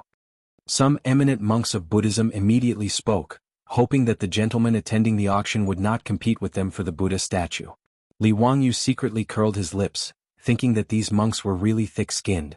The reason why he ordered the craftsman to make this glass Buddha statue was that he wanted to get a layer of oil from Buddhism. If the aristocratic families and officials did not compete with Buddhism, wouldn't he be a blind man lighting a lamp in vain? However, Li Wangyu was not in a hurry. Firstly, he did not believe that these aristocratic families would give up this Buddha statue because of the words of a few eminent monks. Obviously, if this Buddha statue was brought back to their mansions, it would be the best treasure for the Tangs to guard their mansions. Secondly, Li Wangyu was also very black-bellied. Among the guests below, there were also actors he had arranged. If others were really willing to give up the glass Buddha statue, then Li Wangyu might have to ask the actors to do it. However, when Pai Lupi saw this Buddha statue, he snorted coldly and turned to look at Li Wangyu with dissatisfaction. Zio, why did you make the Buddha statue? Where is the statue of Taozu? Li Wangyu quickly explained with a smile, Uncle, Taozu is my master. How can I make his statue and send it to be auctioned for profit? Wouldn't my master send down the 9 heavens divine thunder and strike me to death? I have already finished making the statue of Taozu. After that, I ordered people to send it to the palace. Uncle, please choose a suitable Taoist temple and send it to receive the incense of thousands of people. His explanation made Pai Lupi nod with satisfaction. He continued to turn his head to watch the excitement below. In the auction hall, as Li Wangyu expected, the words of the Buddhist monk were immediately rebutted by others. Master, you are wrong. What is the difference whether the Buddha statue is enshrined in the Buddhist sect or in our mansions? Praying to Buddha is precious and pure. How can the Buddha statue be the only exception? Masters, you are thinking too much. Several Buddhist monks were refuted by these big shots. Even if they wanted to refute, they still had scruples about the status of these big shots. They looked at each other and chanted the name of Buddha again. They did not speak anymore, but their meaning was very clear. Since no one was willing to give in, then they would just bid. In terms of wealth, would they, the Buddhist sect, lose to these aristocratic families? Previously, the Eternal Mirror of Qin was only sold for 20,000 taels of gold. However, if they wanted to get this Buddha statue, what was 20,000 taels of gold? Chapter 968. It had to be said that the Buddhists were really rich.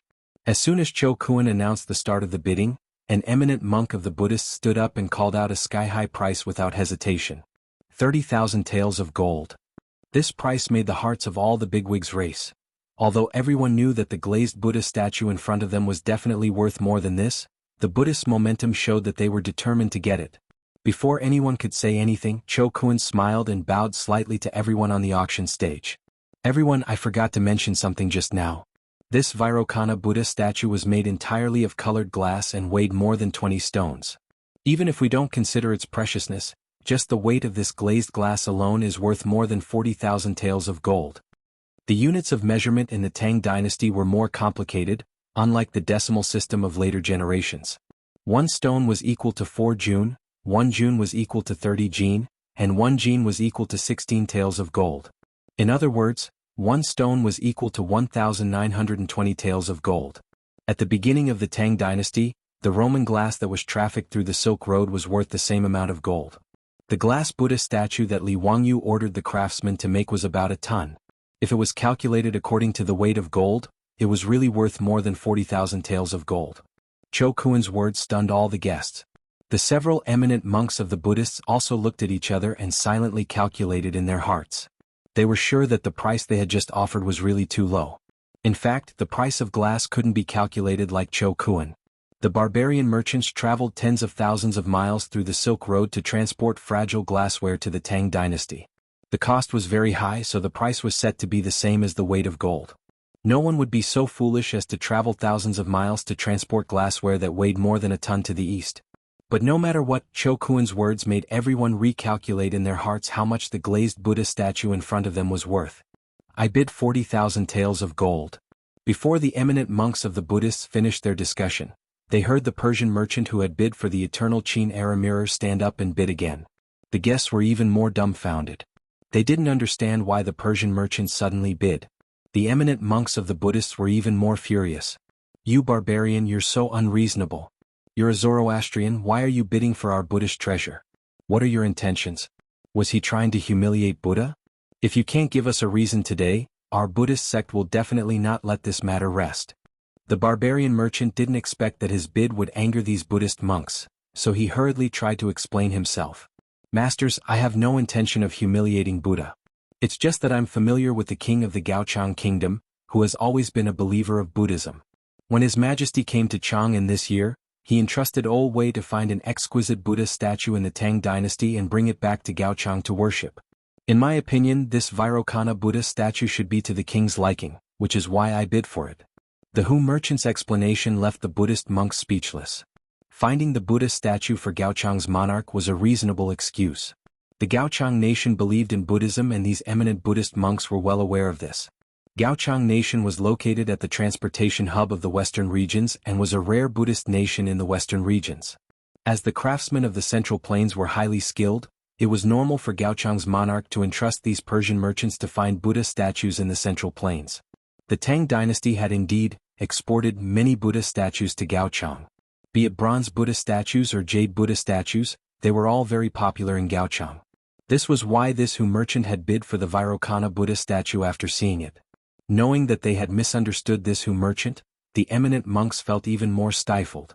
They naturally weren't afraid of competing with the aristocratic families and nobles in terms of wealth. However, competing with these Hu merchants who were so poor that they only had money left, even Buddhists felt a little apprehensive. However, that Hu merchant's words were reasonable. Even if they were displeased, they couldn't stop the Hu merchant from bidding. For a moment, the eminent monks' faces turned even uglier. Not only did the eminent monks' faces turn ugly, but the guests who were interested in bidding for the Buddha statue were also extremely frustrated. With the Hu merchant's wealth, this extremely rare Vairocana Buddha statue would most likely be won by him again. Just as everyone was in a dilemma, they heard Li Wangyu's voice from the box, which attracted everyone's attention. Li Wangyu stood up with a face full of smiles and said loudly to the guests, "Gentlemen, Gaochang's monarch believes in Buddhism and our Tang dynasty has always been on good terms with Gaochang nation. Since Gaochang's monarch wants to find a Buddha statue, how can we let you Harkok pay for it? Just now, His Majesty has instructed me to specially make a Vairocana Buddha statue for Gaochang's monarch as a national gift. Therefore Harkok, you don't have to bid for today's auction." Harkok was the name of that Hu merchant. This person was quite famous in Chang'an's West City, so Li Wangyu also knew him. Hearing Li Wangyu's words, everyone heaved a sigh of relief. As long as the Hu merchant didn't participate in the auction, it was a good thing. Harkok was very regretful, but he had nothing to say. He could only place one hand on his chest and bow to Li Wangyu to express his gratitude. Although Harkok was auctioning this Buddha statue on behalf of Gaochang's monarch, it wasn't for free. If he had won the auction and shipped it to Gaochang nation, Gaochang's monarch would have been willing to pay 100,000 taels of gold or even more. With such a large amount of expected profits flying out of thin air, one could imagine the regret in Harkok's heart. In the box, Pai Lupi was very surprised after hearing Li Wangyu's words.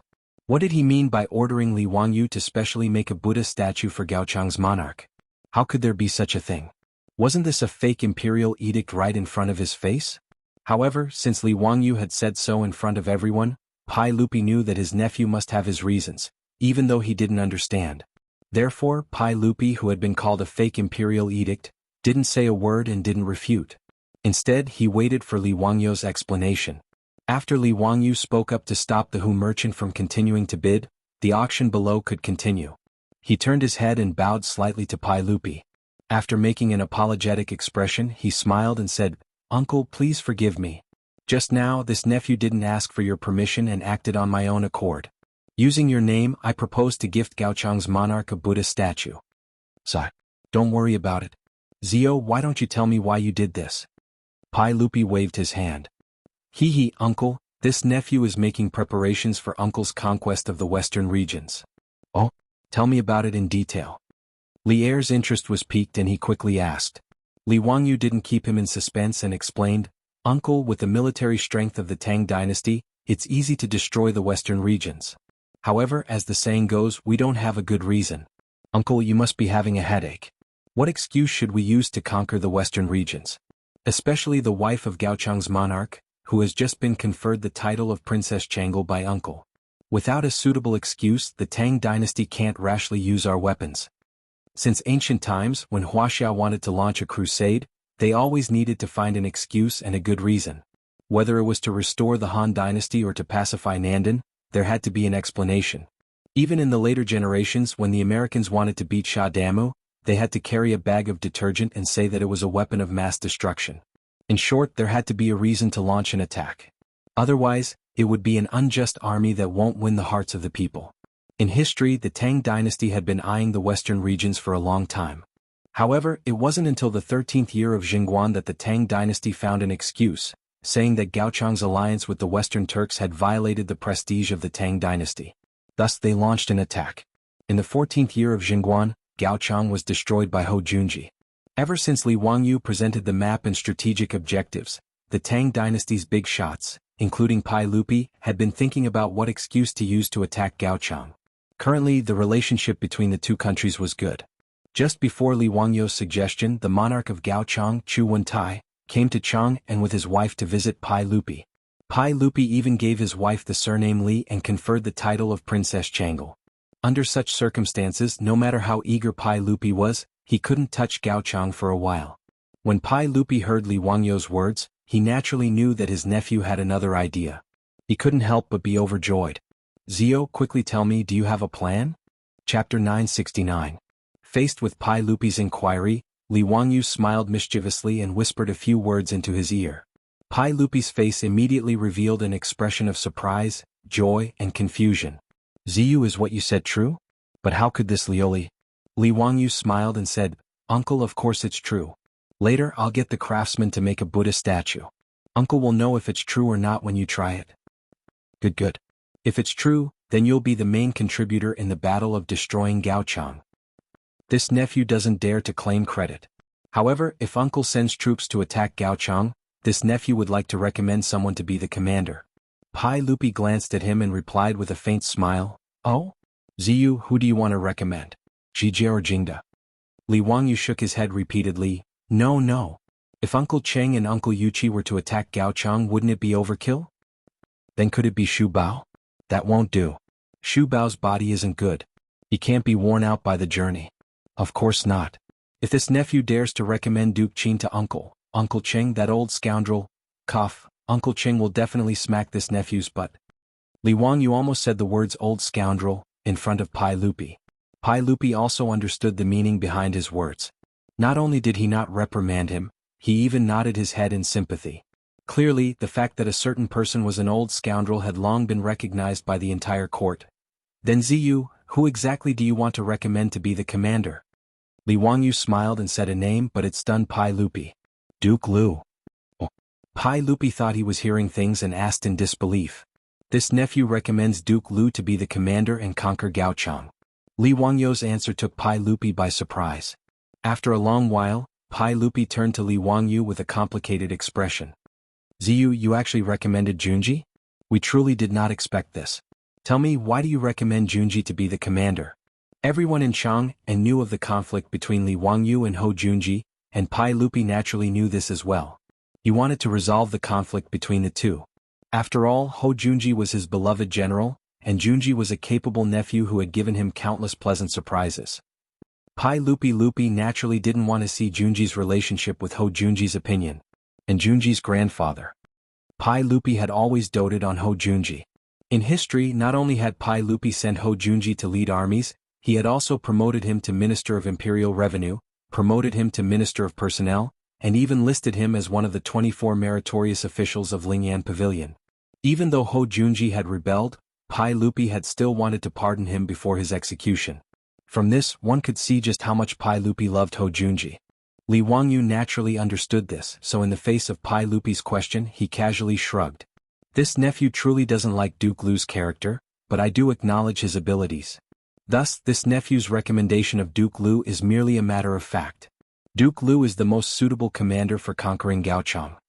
Pai Lupi thought for a few moments before nodding. We understand. We will consider this matter. Li Wangyu felt that he had achieved his goal, so he said no more and continued to watch the auction. The reason he had suddenly recommended Ho Junji to Pai Lupi was to ensure that when the Tang army conquered Gaochang, it would still be Ho Junji leading the army. In truth, even if Li Wangyu hadn't mentioned this matter to Pai Lupi, there was still a very high chance that Pai Lupi would have chosen Ho Junji to lead the army. In history, it was Ho Junji who had led the army to destroy Gaochang. Although that was 13 years after Jingguan's death, it was now 8 years ahead of schedule, but that didn't necessarily change. Li Wangyu had suggested this to Pai Lupi in order to add another layer of insurance. As for why he insisted on having Ho Junji lead the army to conquer Gaochang, he naturally had his reasons. After the Hu merchant withdrew from the bidding, the eminent monks of the Buddhist sect engaged in a heated battle with the other guests. In the end, the Buddhist sect won, bidding 68,000 taels of gold to buy the Vairocana Buddha. Li Wangyu was naturally satisfied with this result. Only a fool would be dissatisfied. After all, the cost of a ton of glass, including the wages of the craftsmen, only amounted to a few hundred strings of coins. Half a month of baking time had been exchanged for 68,000 taels of gold. Even robbing people wouldn't be able to do this. But not even Li Wangyu had expected that the most profitable item in today's auction would not be the Buddha, but the perfume. Speaking of which, these perfume were not being managed by Li Wangyu, but by his beautiful superior and her army of women. Su Changqing had collected 12 different kinds of flowers and made 12 different types of perfume. Moreover, the perfume's manufacturing process had been improved by the army of women, making the perfume even stronger and last longer. It was very close to the perfumes of the modern era. The rather business-minded Su Changqing had ordered the craftsmen to meticulously carve and blow the perfume bottles into 12 different shapes, naming them the 12 flower deities. Because Su Changqing, an elite woman in the modern era, was used to using Dior's perfume, she actually did the same as Li Wangyu and unceremoniously named their perfume the Dior's 12 flower deities perfume. His beautiful superior, who had always criticized Li Wangyu for plagiarism, didn't hold back at all when plagiarizing, even copying the Dior perfume's advertising slogan. When Li Wangyu heard Fatty Cho Kun recite with deep affection, "At this time, gold seems cold, jewelry lacks vitality, and colored glass is not attractive enough. Don't pretend, feel the real luxury, and only the Dior 12 flower goddess perfume." After hearing this advertising slogan, he almost spat out the wine in his mouth onto Li Er's face. When Cho Kun showed these fragrant and enchanting perfume to the group of noble women, the entire auction hall fell into a frenzy. The fragrant fragrance, the glittering glass perfume bottles. At this moment, in the eyes of the top noble women of the Tang dynasty, they were simply emitting a dazzling light. Even the stingiest man, in the face of his wife's murderous gaze, could only reluctantly pay for it. Su Changqing had prepared a total of 10 sets of 12 bottles of perfume for the auction. As a result, even Empress Zhangsun the shill was useless. The price of each set of perfume was raised to about 30,000 taels of gold by these crazy noblewomen.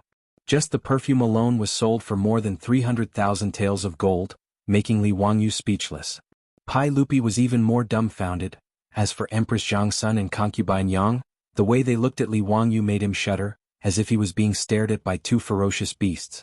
Fortunately, Li Wangyu was sensible, and immediately patted his chest as a guarantee. He turned around and ordered people to send the perfume to the palace. Only then did he avoid the fate of being stabbed to death by Pai Lupi's wife's gaze. Li Wangyu could only shake his head speechlessly. Sure enough, no matter what era it was, women's money was the easiest to earn. The auction, which opened the eyes of the country bumpkins of the Tang dynasty, made Li Wangyu and Pai Lupi a lot of money. In fact, the amount of money they earned didn't have any special meaning to Li Wangyu. No matter how much money they had, it was just a number. What he enjoyed was the pleasure of easily making money from the country bumpkins of the Tang dynasty.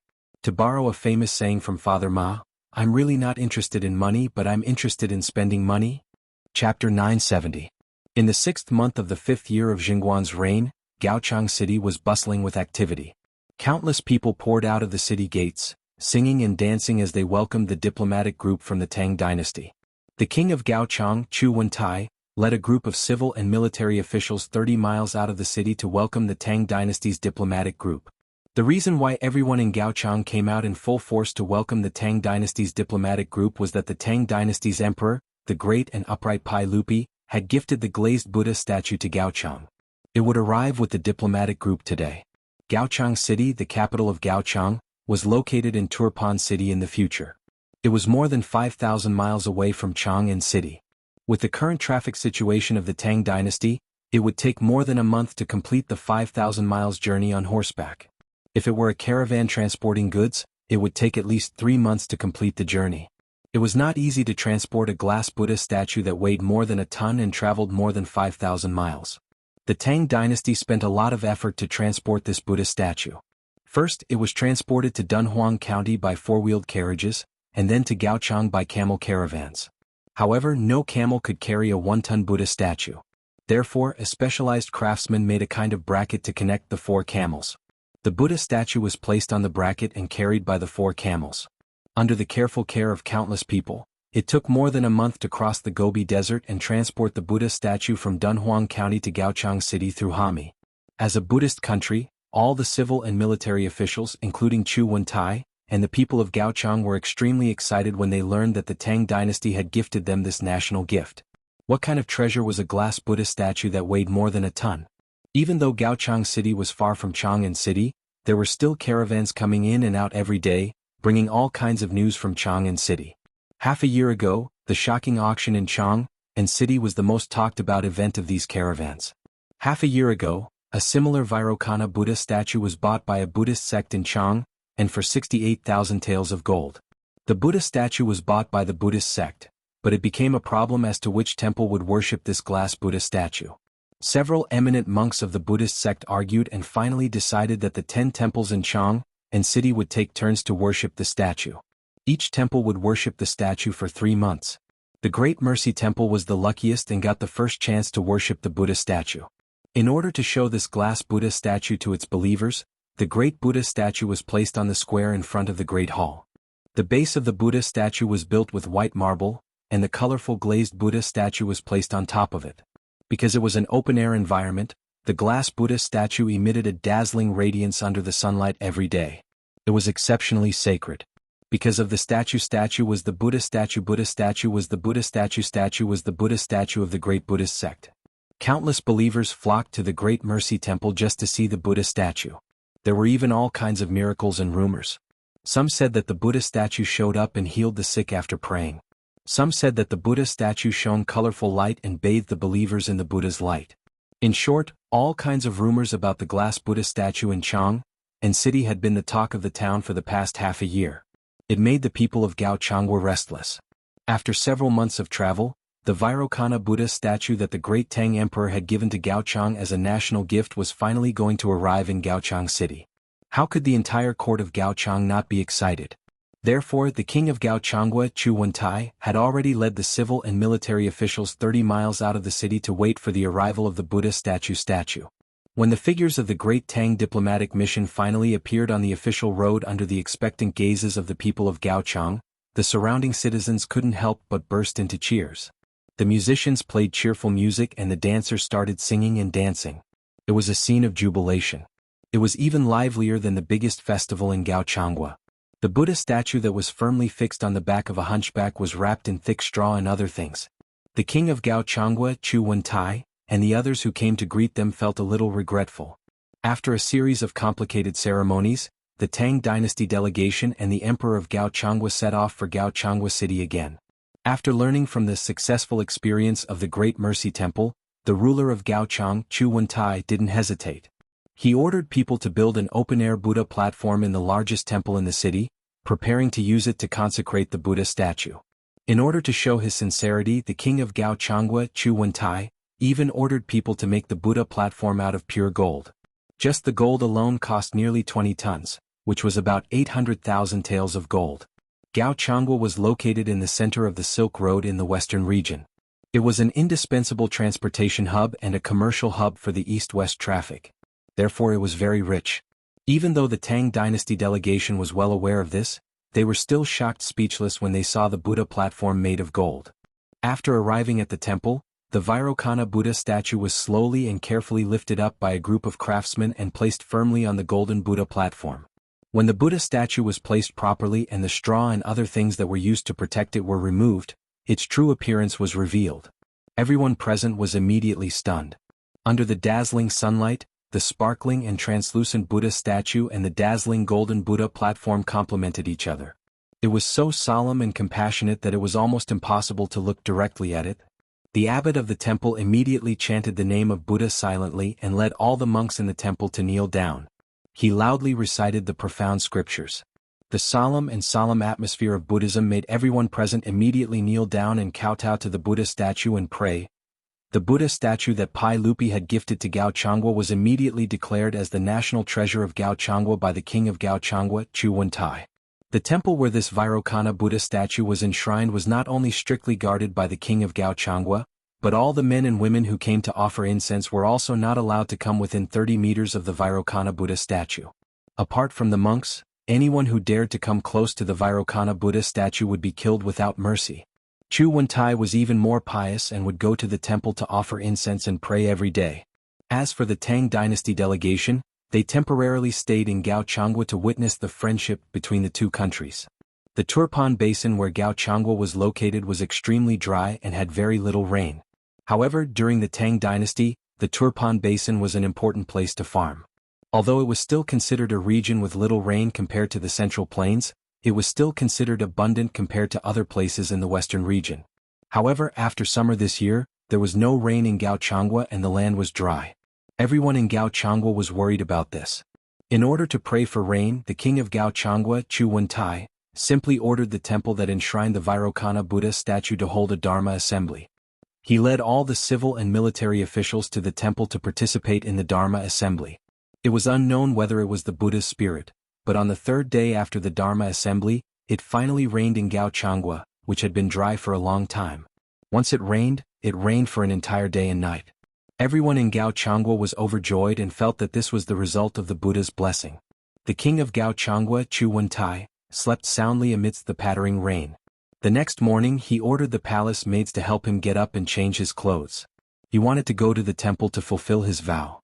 However, before Chu Wentai could finish washing up, he saw a few people stumbling in from outside the palace. "Your Majesty, it's not good. Something big has happened. The Buddha statue, something has happened to the Buddha statue." Chapter 971.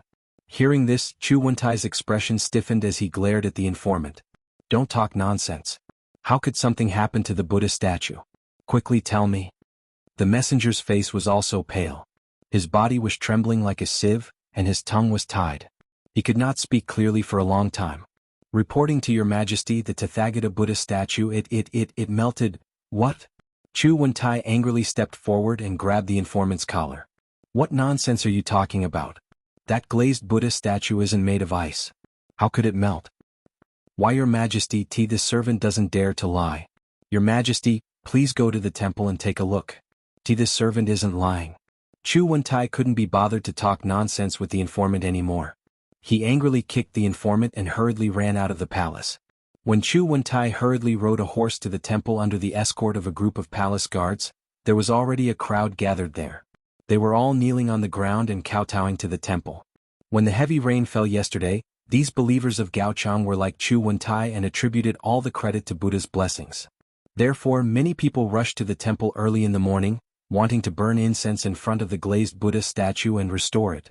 However, they didn't expect that the originally sparkling and translucent Buddha statue on the golden altar in front of the temple's Mahavira hall would melt like a piece of ice that had been drenched in water. This strange scene frightened countless believers and caused them to scream. Fear was written all over their faces. Before Chu Wentai arrived, many civil and military officials of Gaochang had also rushed to the temple after receiving the news. Even the Tang dynasty's diplomatic mission that was still in Gaochang City rushed over after receiving the news. Chu Wentai jumped off his horse and was welcomed into the temple by a group of officials and monks with ashen faces. When the king of Gaochang saw the remains of the Buddha statue on the golden altar with his own eyes, his vision suddenly turned black. His body swayed and he almost fell to the ground.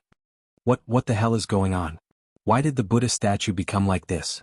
Chu Wentai was supported by the guards beside him. He suddenly exploded and roared at the people around him. There was silence all around. No one could answer his question. Only a ghost would know what was going on. How could a perfectly fine glazed Buddha statue melt like ice? If the glazed Buddha statue had cracked or shattered, everyone could still understand it.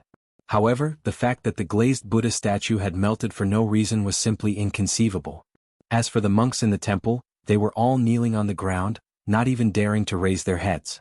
The glazed Buddha statue was so precious, yet it was destroyed in their temple for no reason. Who could bear such a responsibility? Seeing that no one spoke, Chu Wentai became even angrier. Go and find the abbot for this monarch. This monarch wants to ask him what is going on with this Buddha statue. After receiving the order, a monk immediately ran to find the abbot. But not long after, the monk stumbled back and said, My king, the abbot, he hanged himself. What? When Chu Wentai heard this, his blood pressure shot up and his temples throbbed. Obviously, because the glazed Buddha statue had melted for no reason, the abbot of the temple felt that he had committed a grave sin and was too ashamed to face everyone, so he simply chose to commit suicide. The death of the abbot of the temple made the atmosphere even more oppressive. Just when everyone was speechless, someone suddenly sneered and said, Suicide for fear of punishment. My king, is this the attitude of your Gaochang state towards our Tang dynasty's emperor as a gift?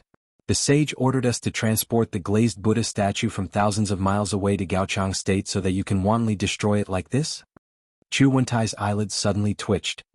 He looked up and saw that the one who spoke was the Tang dynasty's envoy to Gaochang state. Only then did he realize that compared to the destruction of the Buddha statue, this Buddha statue was a gift from the Tang dynasty to Gaochang state. Now that the Buddha statue had been destroyed for no reason, this matter was serious. To put it lightly, it was Gaochang state's improper safekeeping. To put it seriously, it was damaging the prestige of the Tang dynasty and disgracing the face of the Tang dynasty's emperor. Lord Tang, it's a misunderstanding. How would I dare to destroy the Buddha statue? This Buddha statue, Chu Wentai couldn't finish his words. What exactly happened to the Buddha statue? He was still in a state of confusion. The Lord Tang that Chu Wentai mentioned was Tang Jian's eldest son, Tang Songling. Tang Jian was promoted to the Minister of Civil Affairs by Pai Lupi because he said that he would surrender to the Turks and cooperate with General Li Jing's army to capture Sheli Khan alive. However, his eldest son, Tang Songling, had inherited Tang Jian's legacy of being a diplomat and was now an assistant minister in the Ministry of Rights. He was the envoy to Gaochang state this time. Tang Songling snorted and said, Misunderstanding? Then I'd like to ask my king, why did the glazed Buddha statue become like this? Maybe the weather is hot. Chu Wentai couldn't finish his words. How would he know why the Buddha statue became like this? No matter how hot the weather was, the glazed Buddha statue wouldn't melt. Even if it was caused by the heat, the glazed Buddha statue had been exposed to the sun every day and hadn't melted. Moreover, it had rained for an entire day and night yesterday. It was even less likely that it had melted because of the heat. Thinking of the rain, Chu Wentai couldn't help but look up at the Buddha statue that was already in a terrible state. He couldn't help but have an absurd thought. Could it have been melted by the rain? Immediately, Chu Wentai denied this conjecture in his heart. The Buddha statue was made of glazed glaze. There was no mistake about that. Including him, all the civil and military officials of Gaochang state had seen this Buddha statue with their own eyes and had even carefully examined it. As the transportation hub that connected the east and west, glassware shipped from the west was not rare at all. Even Pai Lupi's Taiji Palace didn't have as many glassware as Chu Wentai's palace. Chu Wentai and the Gaochang officials were all too familiar with glass, which was also known as glazed glaze. Therefore, they didn't have the slightest doubt about the material of the glazed Buddha statue. Glazed glaze was naturally not afraid of water. This was something that everyone knew. If he were to tell Tang Songling that the Buddha statue had been melted by the rain, it would be an insult to Tang Songling's intelligence. For a moment, Chu Wentai was at a loss for words. Seeing that Chu Wentai was at a loss for words, Tang Songling sneered again. Good. Since Gaochang state treats my Tang dynasty like this, Then I won't keep you company. Men, take down the Buddha statue and take it away. The diplomatic mission will depart today and return to Chang'an. My Tang dynasty won't let this matter rest. If Gaochang state can't give me an explanation, then don't blame my Tang dynasty. Don't say that I didn't warn you. Farewell, Your Majesty. After Tang Songling finished speaking, he turned around and left, not giving Gaochang any chance to explain. The craftsmen of the Tang dynasty who came with the diplomatic mission immediately ran up to the golden Buddha altar and began to dismantle the melted and damaged Buddha statue. Chu Wentai opened his mouth. He wanted to stop them, but he couldn't say a word. The glazed Buddha statue had been damaged in the temple of Gaochang state, so it was reasonable for the Tang dynasty's diplomatic mission to be furious. What reason did he have to stop them? Chu Wentai let out a long sigh, shook his head and summoned the officials back to the palace. Today's matter would obviously cause a lot of trouble in the future. He needed to have a good discussion with the civil and military officials on how to calm the anger of the Tang dynasty. However, Chu Wentai would never have thought that his preposterous guess was actually the truth. Chapter 972. Half a year ago, Li Wangyu moved closer to Pai Lupi's ear in the private room of Sotheby Chu River Lake and whispered, "Uncle, I just thought that since the Tang dynasty lacks an excuse to attack Gaochang, this Buddha statue in front of us is an opportunity. The reason why I asked Uncle to gift Gaochang a glazed Buddha statue as a national gift is because I want to do something about it. After the Buddha statue is sent to Gaochang, I have a way to make the glazed Buddha statue dissolve on its own. At that time, the Tang dynasty can use Gaochang as an excuse for destroying the national gift and insulting the prestige of the Tang dynasty to send troops to attack Gaochang. Moreover, Gaochang is a Buddhist country. If the glazed Buddha statue melts for no reason, it will be a great blow to Gaochang. This will be more beneficial for the Tang army to quickly attack Gaochang." Pai Lupi was surprised and happy. "Zio, are you serious? But how can this glazed Buddha statue dissolve on its own?" Li Wangyu shrugged his shoulders casually to express his affirmation. Glass was difficult to fire in ancient times mainly because the melting point of sand was too high.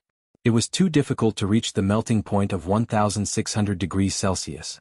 After all, the melting point of copper was only about 1000 degrees Celsius. Therefore, when firing glass, it was necessary to add baking soda, which was also alkali, into the quartz sand. In this way, the melting point could be lowered to more than 800 degrees Celsius. However, there was a disadvantage to firing glass in this way, which was that the glass would dissolve with water. Therefore, when firing glass, it was necessary to add lime and use the reaction between limestone and silicic acid to obtain calcium silicate. In fact, Li Wangyu had already forgotten all of this high school chemistry knowledge and had returned it all to his teacher. He only had a vague impression that he seemed to have read a similar article somewhere. However, this was indeed the case. When Li Wangyu ordered the craftsmen to fire the glass used for the experiment and continuously sprinkle it with water, the glass really began to melt like ice cubes. After confirming that Li Wangyu's plan was indeed feasible, Pai Lupi was naturally overjoyed. He immediately followed Li Wangyu's plan and began a series of plans. The glazed Buddha statue that was painstakingly transported to Gaochang was a Buddha statue that was afraid of water. Gaochang's climate was dry, so it was naturally fine without rain. No one could see any flaws. However, once it was drenched by rain, it would slowly melt like ice.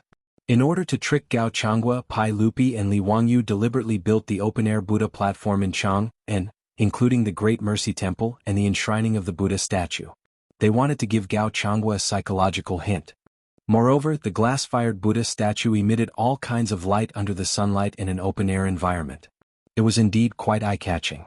Therefore, Gaochang's king, Chu Wentai, jumped into the trap without realizing it. After being drenched by rain for a day and a night, the open-air Buddha statue silently melted and was destroyed. From the moment Chu Wentai followed the trend and built the open-air Buddha platform, Gaochang was destined to be destroyed by the Tang dynasty. In fact, whether or not he built the open-air Buddha platform did not make much of a difference to Gaochangua's fate. Even if he did not put the glazed Buddha statue out in the open and carefully enshrined it in the main hall, Pai Lupi would not be able to catch Gaochang's weakness. At most, it would be delayed by a few years. In the 13th year of Jingguan, Gaochang would still seek death by forming an alliance with the Western Turks. At that time, the destruction of the country would still be inevitable. As for Assistant Minister of Rights Tang Songling's reaction, it was naturally premeditated. As for why he moved the remains of the Buddha statue away, it was naturally to destroy the evidence and not give the people of Gaochang the chance to discover anything fishy. After the envoys left Gaochangwa angrily, with the remains of the Buddha statue, Tang Songling immediately ordered his men to smash the remains of the Buddha statue and bury it in a random desert. After that, the entire envoy set off for Dunhuang County as fast as they could. 1 month later, Pai Lupi, in front of the envoys and officials of the various countries, announced the denouncing Chu Wentai edict, in Taiji Palace, listing out Chu Wentai's crimes. Just like in history, Pai Lupi appointed Ho Junji as the Grand Marshal of the army and Niu Jinda and Shui Wanjun as the vice marshals to lead an army of 150,000 soldiers to attack Gaochang. In truth, attacking a puny Gaochang naturally did not require 150,000 soldiers. After all, Gaochang only had a population of 30,000. 150,000 soldiers was enough to scare them to death. Li Wangyu had forgotten that in history Gaochang's king Chu Wentai had been scared to death by the Tang army. Pai Lupi's goal in dispatching an army of 150,000 soldiers was naturally not just Gaochang. With Li Wangyu's advice, Pai Lupi was planning to swallow up all the kingdoms of the western regions. Lulan, Yuqiang, Qiuzi, Xie, Wusun, and Yuqian were all treated by Pai Lupi as meat on the chopping board. The benefits of controlling the western regions were self-evident. Fang Xianling, Zhang Sun Wuji, Gao Shilian, and all the other bigwigs of the imperial court supported Pai Lupi's enormous appetite. As for the generals, they raised both hands in agreement. After the autumn harvest of the 5th year of Jingguan, Ho Junji, Niu Jinda, and Shui Wanjun swore an oath in Chang, and an army of 150,000 soldiers set out for the western regions. In the Lai Hut of Dingzhou village, Li Wangyu held a cup of wine as he stood on the top floor of his castle and looked to the west, an almost imperceptible sneer on his lips. Just as he had expected, Pai Lupi had chosen his beloved general Ho Junji to be his commander. Lord Marquis, have a safe journey. Li Wangyu raised the wineglass in his hand and shook it toward the west. Then he spilled the wine on the ground. If Ho Junji had seen this, he would probably have fought Li Wangyu to the death. But for Li Wangyu, Ho Junji's expedition to Gaochang was the end of the road. In truth, Li Wangyu didn't have much of a bad impression of Ho Junji at the start. Although Ho Junji had been known to be arrogant and greedy, what did that have to do with him? As for Ho Junji's rebellion, it had even less to do with him. He was not Pai Lupi, and it was not his place to worry about such trifling matters. But ever since Ho Junji coveted his estate and forced Niu Wu and Niu Yong into a life-and-death battle with his troops, the cynical man had blacklisted Ho Junji. They were absolutely irreconcilable. As a result, Li Wangyu was getting bolder and bolder, no longer the cautious white-collar worker he had once been. He even wanted to kill Ho Junji. But Ho Junji was Pai Lupi's beloved general and a major figure of the imperial court. No matter how much Li Wangyu hated him, he couldn't just assassinate him like he had done with Yun Geisaman. Pai Lupi's 100 Horsemen division wasn't incompetent, and there was no guarantee that they wouldn't reveal some clues. If Pai Lupi learned that he, Li Wangyu, had assassinated a duke of the court for a personal grudge, no matter how much Pai Lupi trusted and doted on him, Li Wangyu would have a hard time. Thus, even though Li Wangyu hated Ho Junji to the core, there was nothing he could do. But Li Wangyu had suddenly taken action and added fuel to the fire from behind the scenes because he had coincidentally discovered a few things. Thus he had hidden this matter from Pai Lupi. This matter had to be recounted from his encounter with Luo Hui at Fenglingdu with those wastrels. It's normal to complain about this old dragon's slow, bad, and sloppy writing. This old dragon welcomes all sorts of complaints. But what's with cursing this old dragon for being slow? Did this old man eat your rice? Chapter 973. Back at Fenglingdu, when Li Wangyu and the other wastrels discovered Luo Hui's whereabouts, he had left behind a few capable soldiers in the residence and ordered them to monitor Luo Hui's every move. However, Li Wangyu had rushed to Shuzhou for disaster relief, and for the matter of Su Changqing's knighthood, he had run away. After spending several months away, he had completely forgotten about Luo Hui. When he returned to Chang and took care of Du Ruhui's funeral, Niu Wu had reported this matter to him, and only then did Li Wangyu remember. Niu Wu, is Luo Hui still at Fenglingdu? Li Wangyu asked curiously. When Niu Wu reported this matter to him, more than half a year had passed since he had met Luo Hui at Fenglingdu. Niu Wu smiled. Lang Jun, the soldiers in the residence have sent back several messages, but Lang Jun was already in Shu at that time, so you naturally don't know that he has already left Fenglingdu. Lang Jun, guess where Luo Hui has run off to? How could Li Wangyu guess? Naturally, he could only shake his head. Jingzhou. Jingzhou? What did he run there for?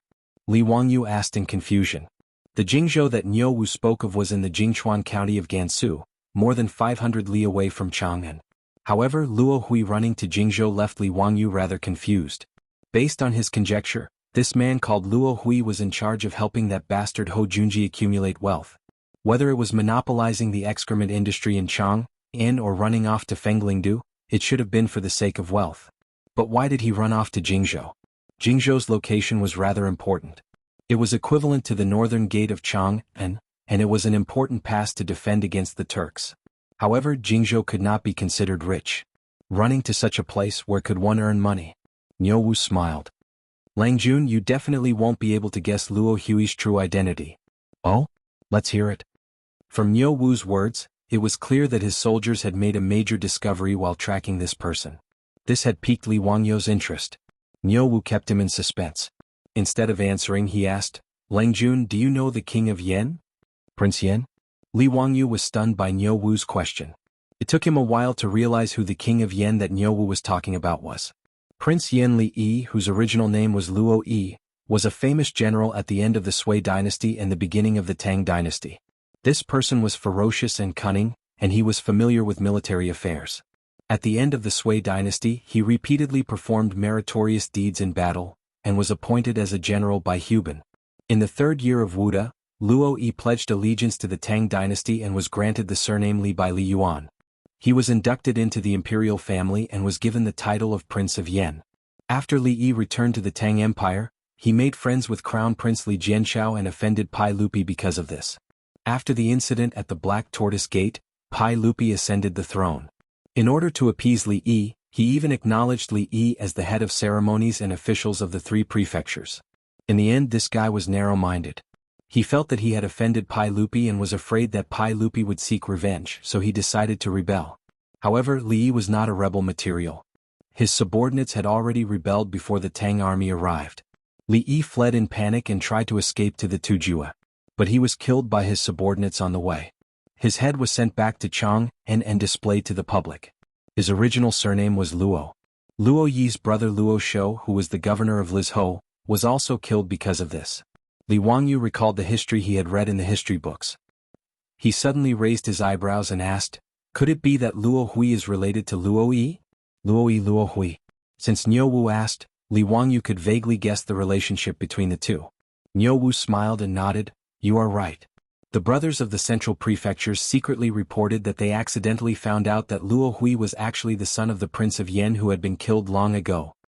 Li Wangyu, on the other hand, was shocked by the news. What? Is this true? How did the central prefectures know about such a secret? It was a coincidence that they found out about this.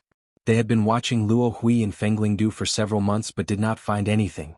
Just as they were feeling depressed, Luo Hui secretly left Fenglingdu. They followed behind him and followed him all the way to Jingzhou. Li Wangyu recalled that because of Luo Yi's fame, Li Yuan had ordered him to guard Jingzhou to scare the Tujue people. If that was the case, then it made sense for Luo Hui to run to Jingzhou. Maybe Luo Yi had left some legacy in Jingzhou. As his son, it was normal for Luo Hui to run to Jingzhou. Li Wangyu did not interrupt and waited for Niu Wu to reveal the answer. Langjun, you definitely did not expect that Luo Hui was a filial son. After he ran to Jingzhou, he went to pay respects to his father. The Prince of Yan's rebellion failed and fled to the Wuxia relay station in Ningzhou near Jingzhou. He was killed by his subordinates.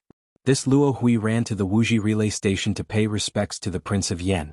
Only then did the brothers discover his true identity. Are you sure? Could there have been a mistake? Li Wangyu worriedly asked as this matter was of great importance. Niu Wu nodded. The troops in the residence saw it clearly. When Luo Hui secretly paid respects to the Prince of Yan, he carried the Prince of Yan's memorial tablet with him. This is interesting. Li Wangyu rubbed his chin and lowered his head in thought. The secret that his troops had discovered was truly a landmine that could explode at any time. If Luo Hui was Luo Yi's son, then what was the relationship between him and Hou Junji? Did Hou Junji know Luo Hui's true identity? Had Luo Hui deliberately sided with Hou Junji, or were the two working together to rebel? But regardless of the situation, as long as Li Wangyu reported this matter to Pai Lupi, Hou Junji would be in trouble. Even if he did not know, he would still be punished by Pai Lupi. But the cynical man had no intention of letting this matter rest. Since he wanted to trap Hou Junji, he naturally wanted to trap him to death. He was in no rush to report this matter to Pai Lupi. Instead, he sent several dozen troops to Jingzhou to keep a close eye on Luo Hui so that he could figure out what he was up to. Fortunately, Jingzhou was not very far from Chang'an. It was a 500-some li journey, and if one changed horses at the relay stations, it would only take one day. Although Li Wangyu had lost his noble title, Su Changqing had still been conferred the title of Marquis. Given her status, she could still use the courier horses to pass on messages. After monitoring Luo Hui for a month or two, Li Wangyu finally had a rough idea of what Luo Hui was up to. One had to admit that Luo Hui was truly a man of endurance. Just from the fact that he had gone from being the son of the first wife of the king of Yan to the chief of excrement removal in Chang'an, one could see that he was rather formidable.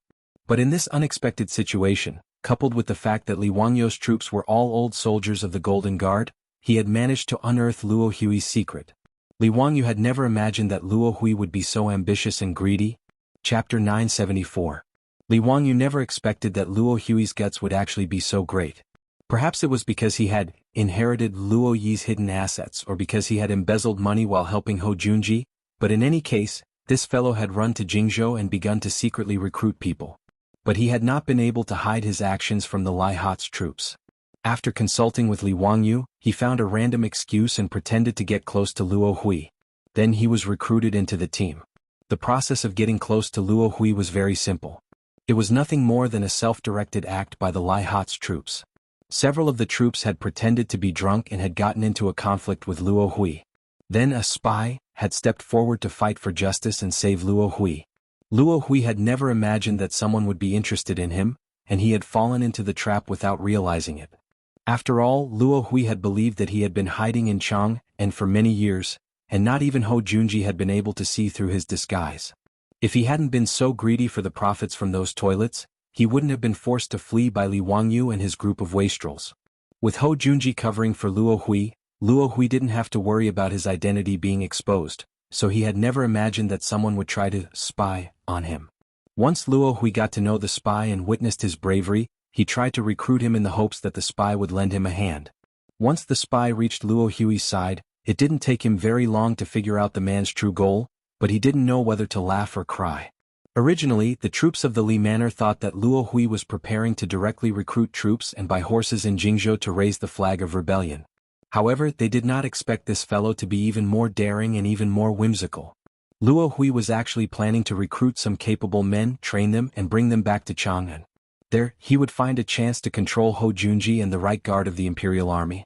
The left and right guards of the Imperial Army controlled the Imperial Palace, so this fellow's ultimate goal was to kill his way into Taiji Palace and kill Pai Lupi to avenge his father. When the Lai Hat's troops discovered this absurd plan, even Li Wangyu was dumbfounded. This absurd plan made even Li Wangyu wonder if Luo Hui's head had been kicked in the head by a donkey. Luo Hui was the legitimate son of Li Yi, Prince of Yan, and had been doing business in Chang'an for many years. He could be regarded as a local tyrant in Chang'an. How could he have such a childish idea?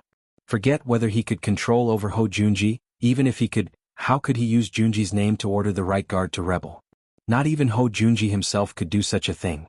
Otherwise, Hou Junji and Li Qingxian's rebellion wouldn't have failed while still in the planning stage. The coup of the Xuanwu Gate simply could not be replicated. In truth, Li Wangyu had misunderstood Luo Hui. Although he was the legitimate son of Li Yi, he did not understand the workings of the imperial court. Moreover, for the sake of revenge, he had concealed his identity in Chang'an and made a living out of excrement. How could he truly understand the affairs of those important figures in the imperial court? Luo Hui naturally believed that by controlling Hou Junji, he could control the right guard. Thus, while helping Hou Junji accumulate wealth, he was secretly accumulating wealth so that he could recruit suicide soldiers. Li Wangyu was too lazy to care whether Luo Hui had lost his mind or not. After figuring out Luo Hui's goal, the cynical man was prepared to add fuel to the fire and help Luo Hui. It just so happened that the auction house was opening at this time, and Li Wangyu saw an opportunity when the crowd was fighting over the glass Buddha statue. Thus, he recommended Pai Lupi that Hou Junji should be the commander of the expedition to the western regions. Li Wangyu's reason for doing this was very simple. The expedition to the western regions required the army to pass through Jingzhou no matter what. Half a year later, just as Li Wangyu had predicted, Pai Lupi appointed Hou Junji as the Grand Marshal of the expedition to the western regions with an army of 150,000 soldiers. A fast horse could travel from Chang'an to Jingzhou in one day, but an army could not travel so quickly. 7 or 8 days later, the army of 150,000 soldiers had marched several dozen li into Jianghu to rest and reorganize. Once the army set up camp in Jianghu, Hou Junji took a seat in his tent when a subordinate came to report that Luo Hui had requested an audience. Hou Junji couldn't help but frown, not understanding why Luo Hui would appear here. He still believed that Luo Hui was at Fenglingdu, gathering wealth for him. But Hou Junji didn't care, and he had his subordinate bring Luo Hui into the tent. The moment Luo Hui entered the tent, he respectfully bowed to Hou Junji and said, "This lowly one pays respects to the Duke." Hou Junji curiously asked, "No need for formalities. Luo Hui, what are you doing here in Jianghu instead of Fenglingdu?" Luo Hui looked around, seemingly wanting to say something but hesitated. Hou Junji could tell from the expression on his face that he had something to say to him in private, so he waved his hand, indicating that everyone in the tent should withdraw. "Okay, you can speak now. Do you have something important to discuss with this duke?" Now that Hou Junji was the only one left in the tent, Luo Hui's submissive expression instantly vanished. "Your Highness, this one has come to seek you out for a small matter. I hope that your Highness can fulfill it." Hou Junji was no fool, and when he saw the change in Luo Hui's tone, he immediately sensed that something was wrong and placed a hand on the barrier saber at his waist. "Speak. What do you need from this duke?" "A small matter. I just want to ask your Highness to lend me an army of 150,000 soldiers." "What?" Hou Junji thought that he was hearing things and he asked in disbelief, "Luo Hui, what did you just say?" Luo Hui confidently said, "Your Highness did not mishear. This one wishes to borrow an army from your Highness." "What do you want?" "Haha, your Highness probably doesn't know who this one is, right? At this point, this one will not hide it from your Highness. My father is actually King Yan. This one is King Yan's son." Hou Junji was so frightened by these words that he stood up and knocked over several tables in front of him. "What? You're actually that traitor's son?" When Hou Junji thought about how the traitor Luo Yi's son had actually been taken under his wing to amass wealth, he couldn't help but break out in cold sweat. If this matter was known by others, it would be a terrible matter. At the very least, this was an oversight, but at the very least, it was an act of treason. Hou Junji had no thoughts of rebellion, so when he learned of Luo Hui's true identity, his first thought was to kill Luo Hui to silence him. But before Hou Junji could take out his saber, Luo Hui threw his head back and laughed. "Aha, your Highness wants to silence this one? Your Highness, why don't you think about it? Since I dared to come here today, how could I not have a backup plan?" As he spoke, he took out several fist-sized black porcelain bottles from his belt. "Your Highness presumably doesn't recognize these things in this one's hands. They're not simple. They're called Fire Phoenix Heavenly Flames. Once they explode, everything in a radius of 1 zhang will be burned to ash. Moreover, not even water can extinguish this fire. Even the slightest contact with it can burn a person to ash. If you force me into a corner, then be careful that I don't fight to the death and perish together with you." Hou Junji's hand paused as he prepared to take out his saber. He stared in disbelief at Luo Hui, thinking that his words were complete nonsense. Chapter 975. What Fire Phoenix Flame? Hou Junji had served in the army for many years, but he had never heard of such a thing as Luo Hui, so he didn't really believe him. But Luo Hui's confident appearance made Hou Junji rather hesitant. What if Luo Hui was telling the truth? Luo Hui raised his head and laughed. "Your Highness presumably doesn't believe this one's words, but that's understandable. This one will show it to your Highness and you'll know if it's real or fake. But your Highness must not act recklessly, or else this one's hand might slip." Hou Junji gave a slight nod in agreement. The two of them walked out of Hou Junji's tent 2 steps apart. "Your Highness, let's find an open area so that this one can demonstrate the power of this Fire Phoenix flame. But have your soldiers keep their distance. This one fears that they might be impulsive and end up taking your Highness's life," Luo Hui cautiously said, his hand tightly gripping the bottle for fear that Hou Junji would suddenly attack.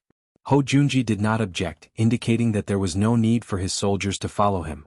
He led Luo Hui to an open area in the camp and then had the Imperial Army soldiers disperse. Luo Hui took out a black bottle and waved it at Hou Junji.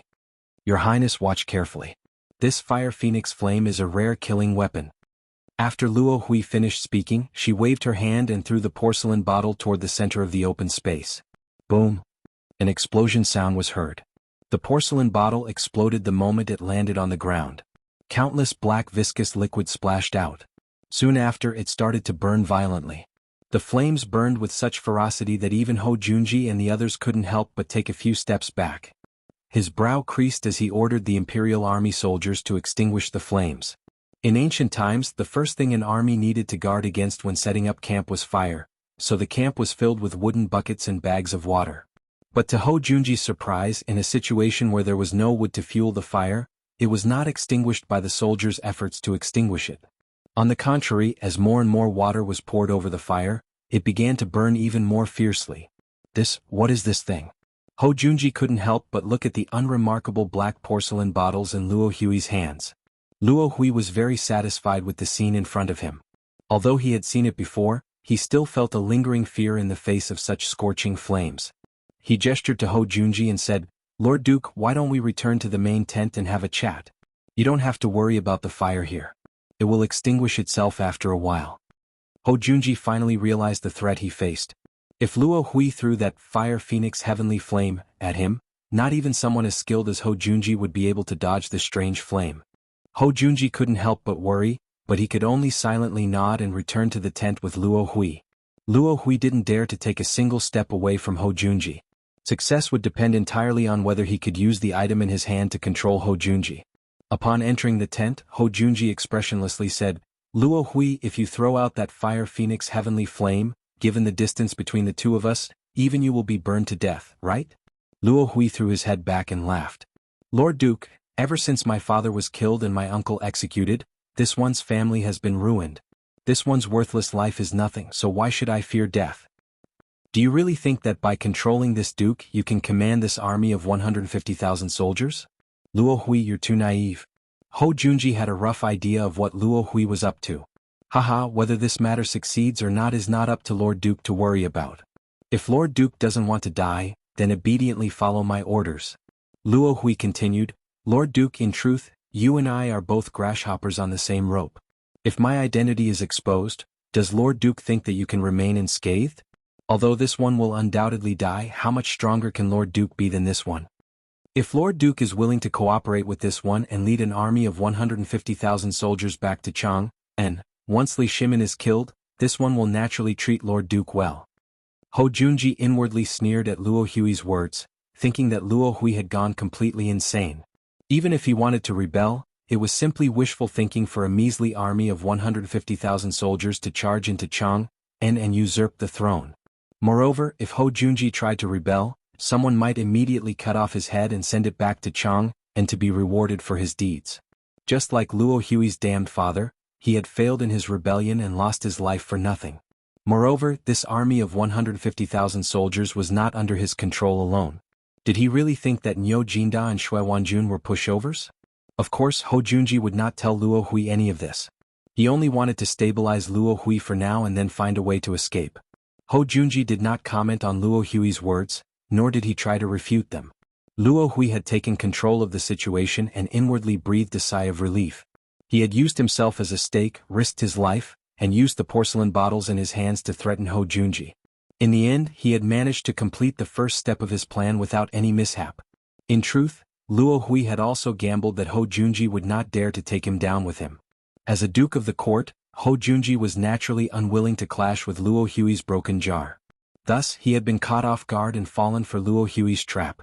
"Duke, I still have a few subordinates waiting outside the camp. Duke, please do me a favor and have someone bring them in." Ho Junji fell silent for a few seconds before nodding in agreement. He summoned his subordinate and had him bring the man in. Not long after, the troops of the Marquis Fu led a few people into the large tent. Those people also carried an enormous black clay jar and carefully placed it in the center of the large tent. Ho Junji looked at the black jar and then at the small porcelain bottle in Luo Hui's hand, and sweat began to seep out of his forehead. "Ah, Lord Duke, don't blame this one for being careful. Lord Duke is simply too awe-inspiring, and this one was worried that Lord Duke would take things too hard and do something foolish. You're right. This jar is also made of fire phoenix heavenly flame, but it's not on the same level as the one in this one's hand. If it were to explode, no one in a radius of 100 feet would be able to survive." Ho Junji silently returned to his tent and silently stared at Luo Hui. "Enough, Lord Duke, at this stage there's no need for Lord Duke to act like a woman. Lord Duke, please make a decision quickly.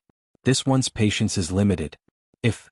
Before Luo Hui could finish his words, the large black clay jar placed in the middle of the tent exploded without any warning.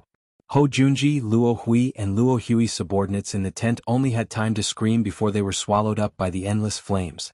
Chapter 976. When Li Wangyu heard the grievous news of the assassination of the founding Duke of Lu Hou Junji back in Chang, he laughed and drank for several days. There was no doubt that Li Wangyu was the one who planned all of this. Being able to get rid of Hou Junji made the cynical man feel refreshed. Li Wangyu had no qualms about secretly killing Hou Junji. On the contrary, he felt that he had done a good deed. If Hou Junji's spirit was still alive, he should be thanking him. After all, according to history, Hou Junji would have died sooner or later, and his family would have been exiled to Lingnan along with him. Although Hou Junji had died several years ago, at least his wife and children could still enjoy glory and wealth. The title of Duke of Lu would also be inherited by his son of the first wife. In this way, Li Wangyu did not believe that he had done anything wrong to Hou Junji. As for Luo Hui, he was just a fellow with great ambition but little talent.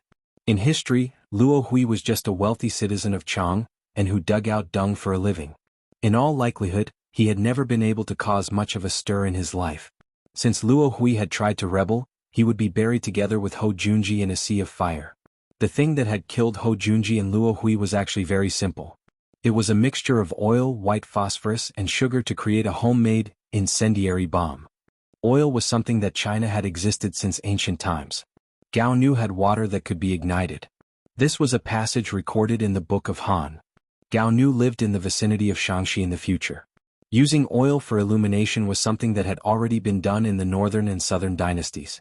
Thus it was far too easy for Li Wangyu to get some oil. This homemade, incendiary bomb, was simple to make, but its power was astonishing. That Chinibyu name, Fire Phoenix Heavenly Flame, had come from Li Wangyu's wicked taste. In a situation where the Tang did not know how to extinguish it, it was not at all excessive to call it a heavenly flame. As for the person who provided the incendiary bomb to Luo Hui and gave Luo Hui such a bad idea, it was naturally the work of that spy. When Li Wangyu learned of Luo Hui's goal, he took advantage of the situation and secretly helped him kidnap Hou Junji, allowing the wicked son of heaven to control the 150,000 soldiers on the western expedition. Then he would return to Chang and then kill his way into Chang, and at lightning speed. It was such an unreliable plan, but after the spy presented it to Luo Hui actually regarded it as a treasure. After he demonstrated the power of the incendiary bomb to Luo Hui as a spy, Luo Hui became even more confident. She felt that it was only a matter of time before she could kill her way into Chang and city's Taiji Palace. How could this fellow have thought that the Fire Phoenix Heavenly Flame, which he regarded as a divine weapon, was actually a time bomb that could take his life? The jar that Luo Hui's subordinates had moved into Hou Junji's tent was a time bomb. One had to realize that the world's first time bomb was only created nearly 1,000 years later. In 1584 AD, the Spanish weapon designer Jambelli, in order to take revenge on the Spaniards, placed explosives on 2 siege ships and set them to explode at a time, thus creating the first time bomb. Luo Hui could never have imagined that his capable and loyal subordinate would give him such a pleasant surprise. Thus, before the tragic Luo Hui could continue his beautiful dream, he was sent to the Western Paradise by that massive incendiary bomb and reunited with his father, Luo Yi. As for Hou Junji, this famous figure of Jingguan and one of the 24 meritorious officials of Lingyan Pavilion, he also set the end of his life in the autumn of the 5th year of Jingguan. The spy in Lai Hot and the other subordinates who had cooperated with him were each rewarded with 1,000 taels of gold by Li Wangyu. These old veterans naturally understood the stakes involved. They and Li Wangyu were bound together for good or ill. No matter what, it was impossible for them to betray their master. Naturally, Li Wangyu did not have to worry about the news being leaked. In truth, using gunpowder as a time bomb would have been a little safer. But if gunpowder was used, Pai Lupi didn't even need to guess to know who the mastermind was. He had gone to great lengths to create this incendiary bomb so that he could wash away any suspicions. Li Wangyu had believed that his plan had been flawless and that no one would notice. But he had never expected that shady Death Marquis Junji would lift a rock and smash it on his own foot, creating such a huge problem for himself. The Duke of Lu Hou Junji had led an army on an expedition, but he had been assassinated on the road, and his body had been burned to ash without even being found. This matter had naturally caused an earthquake in the imperial court. In his fury, Pai Lupi had sent Mi Tuo to Jingzhou to lead the 100 Cavalry Department to investigate the matter. Putting aside how Mi Tuo had led the 100 Cavalry Division to investigate, the 150,000 soldiers of the Western expedition had been forced to remain in Jingzhou because of Hou Junji's death. They had to wait for Li Er to appoint a new Grand Marshal before they could set out again. The generals and dukes of the court had originally envied Hou Junji for being able to lead an army on an expedition. The old hoodlums Qing Yaojin and Yuqi Jingda had even cursed Hou Junji countless times in their residences, feeling that His Majesty was far too protective of Hou Junji. After all of them knew that leading an army of 150,000 on the Western expedition against Gaochang was simply taking advantage of the situation. With the combat effectiveness of the Tang army, to put it bluntly, even if a pig sat in the position of general manager, it would make no difference for the Tang army to conquer the countries in the western region. If nothing had happened to Hou Junji and Pai Lupi wanted to replace him midway, these old hoodlums would have snatched the job. But the loss of their commander before the army had even entered the battlefield was an extremely inauspicious matter in the eyes of the Tang. Those dukes and generals who had been rubbing their hands in glee immediately quieted down. Even the old hoodlum Qing Yaojin and the others were unwilling to touch this hot potato. The experts of Chang, and even began to earnestly divine the fortunes of the Western Expedition Army, saying that it was inauspicious. There were even people who wrote petitions requesting Pai Lupi to withdraw the army. Pai Lupi, who was determined to conquer the western regions, would not listen to such pleas. Pai Lupi, who had already been furious over the death of his favorite general, saw that no one was volunteering, and he even began to consider personally leading the expedition. Fortunately, Fang Xianling, Gao Shilian, and Zhang Sun Wuji managed to dissuade Pai Lupi and dispel the idea of personally leading the expedition to the western regions. But as a result, the question of who to choose as the commander was now a problem. During the morning assembly, Pai Lupi began to discuss this matter with the officials. A person stepped out from the ranks of the officials and said, "Your Majesty, this old subject has someone to recommend as the Grand Marshal of the Western Expedition Army." The one who stepped out was Grand Chamberlain Wang Ying. "Official Wang, who do you want to recommend? Let's hear it." Pai Lupi did not think too much about it and indicated for Wang Ying to continue. However, the old man's next words almost caused the eyes of the officials and Li Er in the Taiji Palace to pop out. "This old subject recommends the Prefectural Duke of Fufeng, Li Ziyo, as the Grand Marshal of the Western Regions." Chapter 977. During the Tang Dynasty, the general manager of the marching army was equivalent to a war zone commander in the future. When communication was not convenient, the general manager of the marching army could do whatever he wanted and had more power. For the general manager of the marching army of the West, the 150,000 soldiers were under his control. Furthermore, after conquering Gaochang and the other countries in the western region, the Governor-General House was set up in the imperial court. Before the officials were sent over, the conquered countries in the western region were also under his control. As such, the general manager of the marching army was someone that Pai Lupi trusted the most. Originally, Pai Lupi and the other officials had considered Duke Yaojin, Yuqi Jingda, Li Jing, and the other Duke Yaojin. Even Zhang Sun Wuji, Gao Shilian, and the other civil officials were within Pai Lupi's consideration. After all, the difference between civil and military officials in the Tang dynasty was not that obvious. Even Zhang Sun Wuji and the others had led troops on the battlefield before. However, because Hou Junji's death was very unlucky, they were not willing to accept the position. As for Li Wangyu, no one had considered him. Wang Ying's words shocked the entire hall. After recovering from his shock, Pai Lupi said unhappily, "Wang Ying, what kind of rotten idea is this? My son is still young and has never fought a war. How can he be given such an important task?"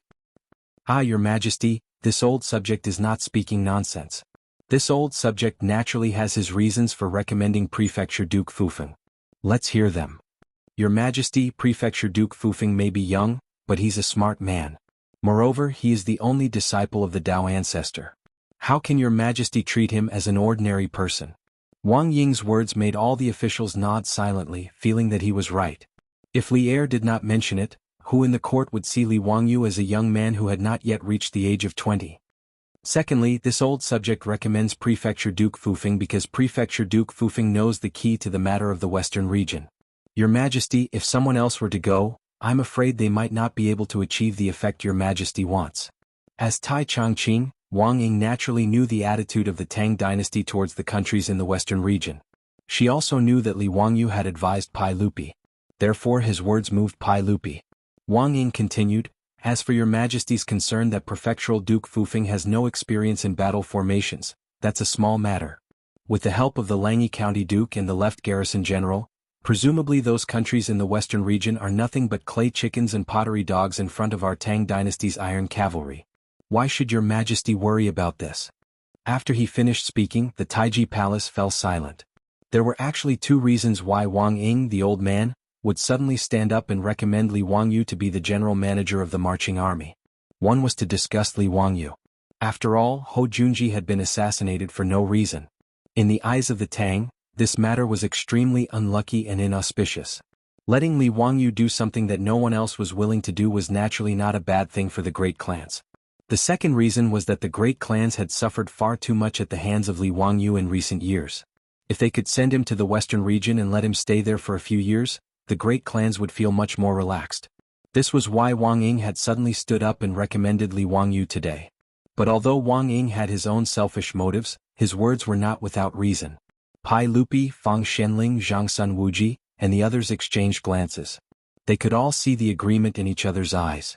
In terms of understanding of the situation in the western region, who could compare to Li Wangyu? Conquering the western region was easy, but making the western region continuously provide blood to the Tang dynasty required a great deal of effort. In history, although the Tang dynasty had destroyed the kingdoms of the western regions and brought them under the jurisdiction of the Anshi Protectorate, it had not obtained many tangible benefits. On the other hand, because the western regions were too remote and covered in deserts, when the Anlushan rebellion began, the western regions were immediately cut off from Chang'an. The lonely Anshi army of the western regions had held out for 53 years, but it was still abandoned by Chang'an. Protector General Guo Xian had led a group of white-haired soldiers to fight to the last soldier in the western regions. The entire army had died heroically for the country. Pai Lupi and the others naturally did not know of this tragic scene in history, but they were well aware that governing the western regions was not easy. At the very least, the officials of the imperial court were not confident that they could turn the western regions into the back garden of the Tang dynasty, as Li Wangyu had described. But although Pai Lupi was tempted, he did not immediately make up his mind. We understand what beloved official Wang is thinking. We will discuss this matter with Zio and see what he thinks. Today's matter will end here. Court dismissed. Pai Lupi was not in the mood to continue with the court session. After hastily announcing the dismissal of the court session, he immediately ordered an eunuch to rush to Dingzhou village and summon Li Wangyu into the Taiji palace. Li Wangyu was completely confused. When he was brought into the Sweet Dew Hall, he still did not understand what was going on. He felt a little guilty, afraid that the Pai Lupi had found out about what he had done in Jingzhou and wanted to settle the score with him today. But when he entered the Sweet Nectar Hall, he snuck a glance and saw that although Pai Lupi's face was dark and his mood was not good, he did not seem to be furious. This allowed Li Wangyu to relax, thinking that the incident in Jingzhou should not have happened. Zio, we summoned you here because we have a matter to discuss with you. Pai Lupi pointed at the sofa in the hall, indicating that Li Wangyu should sit down and talk. Ever since Li Wangyu had created this type of furniture, Pai Lupi and the other officials had become very fond of it. Things like sofas had also slowly become popular in Chang'an. But sofas required a large amount of cotton, so they were still considered a luxury item that the common people would not be able to see. Li Wangyu was rather confused as he waited for Pai Lupi to continue. After a moment of silence, Pai Lupi awkwardly said, Zio, I presume that you also know about Junji's death. In the last few days, the officials of the imperial court have been discussing who should take over Junji's post as Grand Marshal of the army. Li Wangyu had been enjoying himself in his residence these last few days, so he had no idea what had happened in the imperial court. He had never expected that his bombing of Hou Junji would bring trouble upon himself, nor had he expected that Wang clan of Taiyuan would recommend him for the post of Grand Marshal of the army. Thus, Li Wangyu didn't care about Pai Lupi's words. He simply took them that Pai Lupi was in a bad mood and had come to complain to him. He lazily leaned back on the sofa, pretending to be listening attentively, but in reality he wasn't paying attention to Pai Lupi's words. Li Wangyu was still pondering in his heart whether or not he should look for those silk pants to have some fun after leaving the Taiji palace. We were also having a headache over this matter, but in today's court session, official Wang recommended a person that moved us. Therefore we ordered someone to summon Zio into the palace to ask for your opinion. Li Wangyu was truly rather absent-minded, so he was rather taken aback by Pai Lupi's words. He didn't understand why Pai Lupi was asking for his opinion on this matter in the imperial court. Uncle, this little nephew doesn't understand what you mean? Hey, in today's court session, Official Wang recommended you to us for the post of Grand Marshal of the Western Expedition Army. Clang. The teacup in Li Wangyu's hand fell to the ground and shattered. He no longer cared about the expensive imperial teacup as he stared in shock at Pai Lupi. Was it because he hadn't slept well last night that he was hallucinating, or was Pai Lupi joking with him? Oh my god. Had they all gone crazy? Recommending him as Grand Marshal of the army? What the hell was going on? Chapter 978.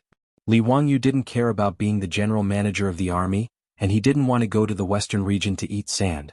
He was so tired that it was crazy to ask him to abandon his beautiful wife and concubines at home and run thousands of miles away to suffer. Li Wangyu immediately shook his head like a rattledrum. Uncle, please don't joke with me. I can't carry anything on my shoulders, lift anything with my hands, and I can't even tell the difference between food and water. How can I be the general manager of an army and shoulder the safety of 150,000 soldiers? This is not appropriate. You really don't want to go? Uncle, I'm really not cut out for this. Uncle, don't force me. Alright, I heard that Uncle Cheng and Uncle Yuchi were complaining that they were bored in Chang, and that their bones were about to rust. Uncle, why don't you send them to the western region? With Uncle Cheng and Uncle Yuchi's abilities, the Gaochang king would be scared to death before the army even arrives. Li Wangyu sold out Qing Yaojin and Yuchi Jingdo without hesitation. Pai Lupi glanced at him with a faint smile. He wasn't in a hurry to speak and just ordered his servants to send over a few rolls of yellow paper. Today at the Taiji Palace, Pai Lupi only felt that Wang Ying's words were absurd when he heard them. But after thinking about it carefully, he had to admit that Wang Ying's words made sense. Even if he sent Qing Yaojin and Yuchi Jingda to attack the western region, would they be able to achieve the strategic goal that everyone had discussed before? Pai Lupi wasn't just satisfied with the western region becoming part of the Tang dynasty's territory. Ever since Li Wangyu gave him the map, he had been carefully studying the various powers every day. The more he studied, the more Pai Lupi felt that the western region was very important and must be completely included under his rule. Li Wangyu only thought that the cotton produced in the western region could be used to make cotton-padded clothes for the Tang dynasty soldiers. But what kind of person was Pai Lupi? As an emperor of ancient times and an emperor on horseback with illustrious military achievements, after Pai Lupi studied the map, he immediately realized that whether it was attacking Tibet or resisting the Turks in the north, the location of the western regions was extremely important. Moreover, the western regions was a place one had to pass through on the Silk Road, and the wealth it contained was self-evident. How could Pai Lupi not be tempted? After the meeting, Pai Lupi thought about it carefully and felt that Wang Ying's bad idea was actually very appropriate. Based on his nephew Li Wangyu's shrewdness, sending him to the western regions would be a brilliant move. The situation in the western regions was complicated. Various ethnic groups, religions, and countries intertwined. In order to integrate the western regions into one, they needed a capable person like Li Wangyu who did not play by the rules. The officials of the imperial court had been unable to find an excuse to send troops to Gaochang, but Li Wangyu had managed to settle the matter with a single Buddha statue. From this, one could see how extraordinary he was. Moreover, Li Wangyu, who had never been an official and had never interacted with government affairs, had been able to take up the post of commissioner of the Hunan circuit. Not only had he handled the flood in Shuzhou beautifully, he had even been able to control and cure the big head plague that made people pale at the mere mention of it. From this, one could see that Li Wangyu's ability in government affairs was extraordinary. He was capable and also his most trusted nephew. Pai Lupi even felt that Li Wangyu was more suited than Ho Junji to be the chief steward of the Western expedition. But Pai Lupi also understood his nephew's personality. If he wanted this fellow to willingly go to the western regions to eat sand, he would have to use some tricks. Pai Lupi had naturally expected Li Wangyu's refusal, and he had already made preparations. He was not afraid that Li Wangyu would refuse. Pai Lupi took the yellow scroll from the eunuch and handed it to Li Wangyu. Zio, since you're not willing to go, then forget it. We naturally won't force you. Right, take a look at this imperial edict. We have just finished drafting it and have yet to give it to the palace secretariat and the palace secretariat for their seal. I wonder if this imperial edict is to your liking? An imperial edict without the seal of the palace secretariat and the palace secretariat was naturally useless, even if this imperial edict had been personally written by Pai Lupi. Li Wangyu suspiciously took the imperial edict, but when he opened it, he was pleasantly surprised.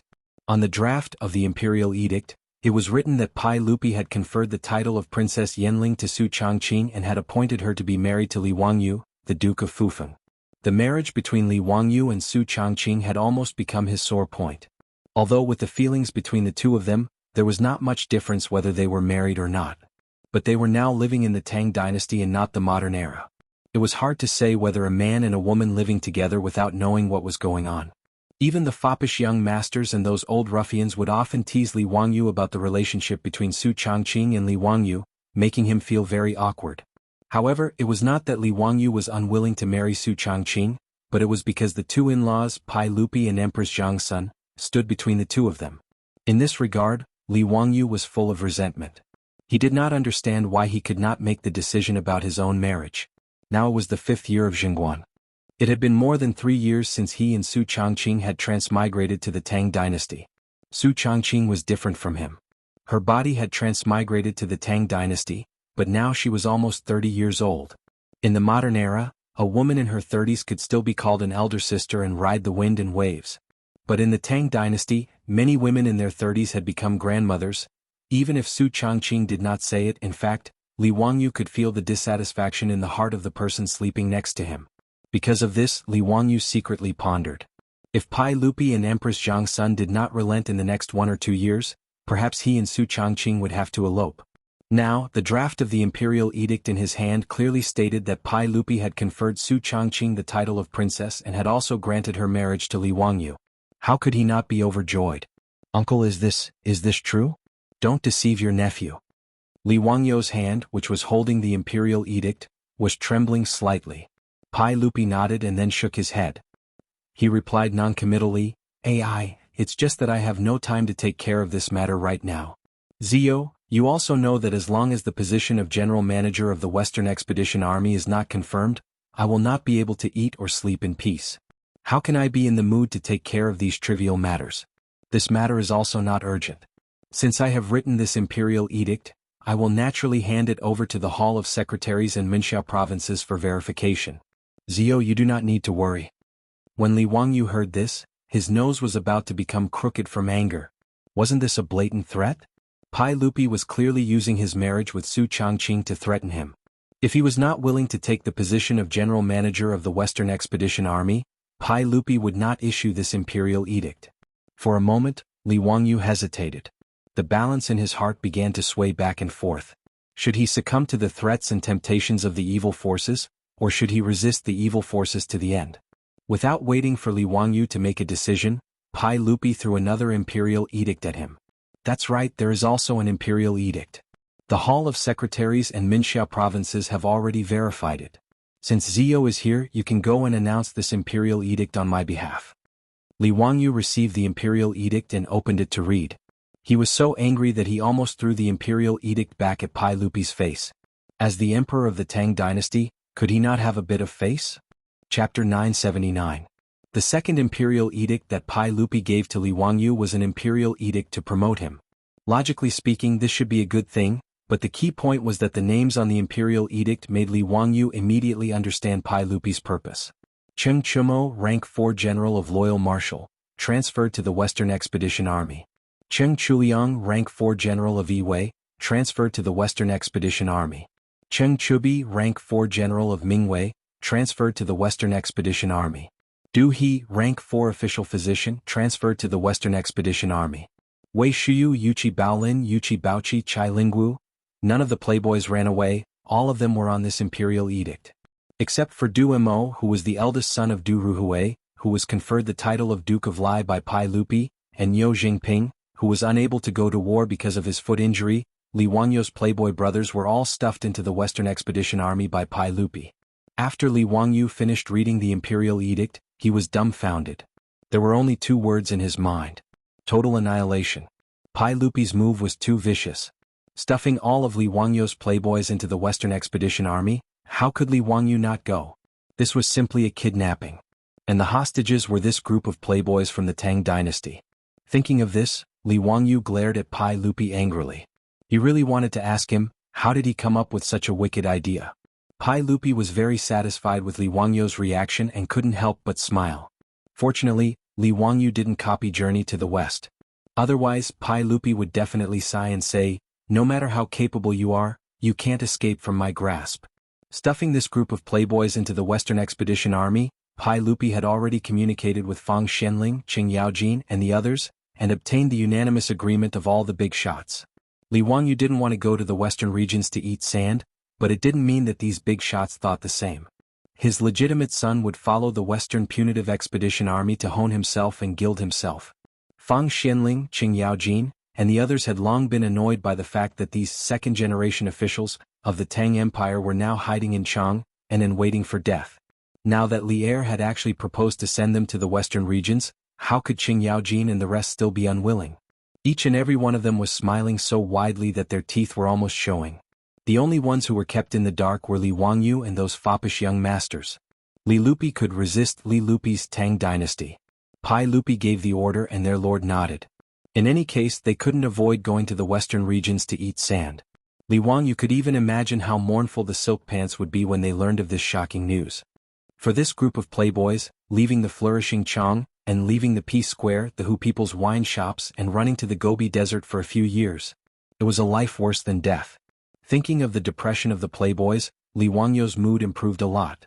Since Pai Lupi even used the trick of kidnapping the playboys, plus the temptation of marrying Su Changqing, Li Wangyu had already raised his hands and surrendered in his heart. Damn, isn't it just going to the Gobi Desert? Let's go.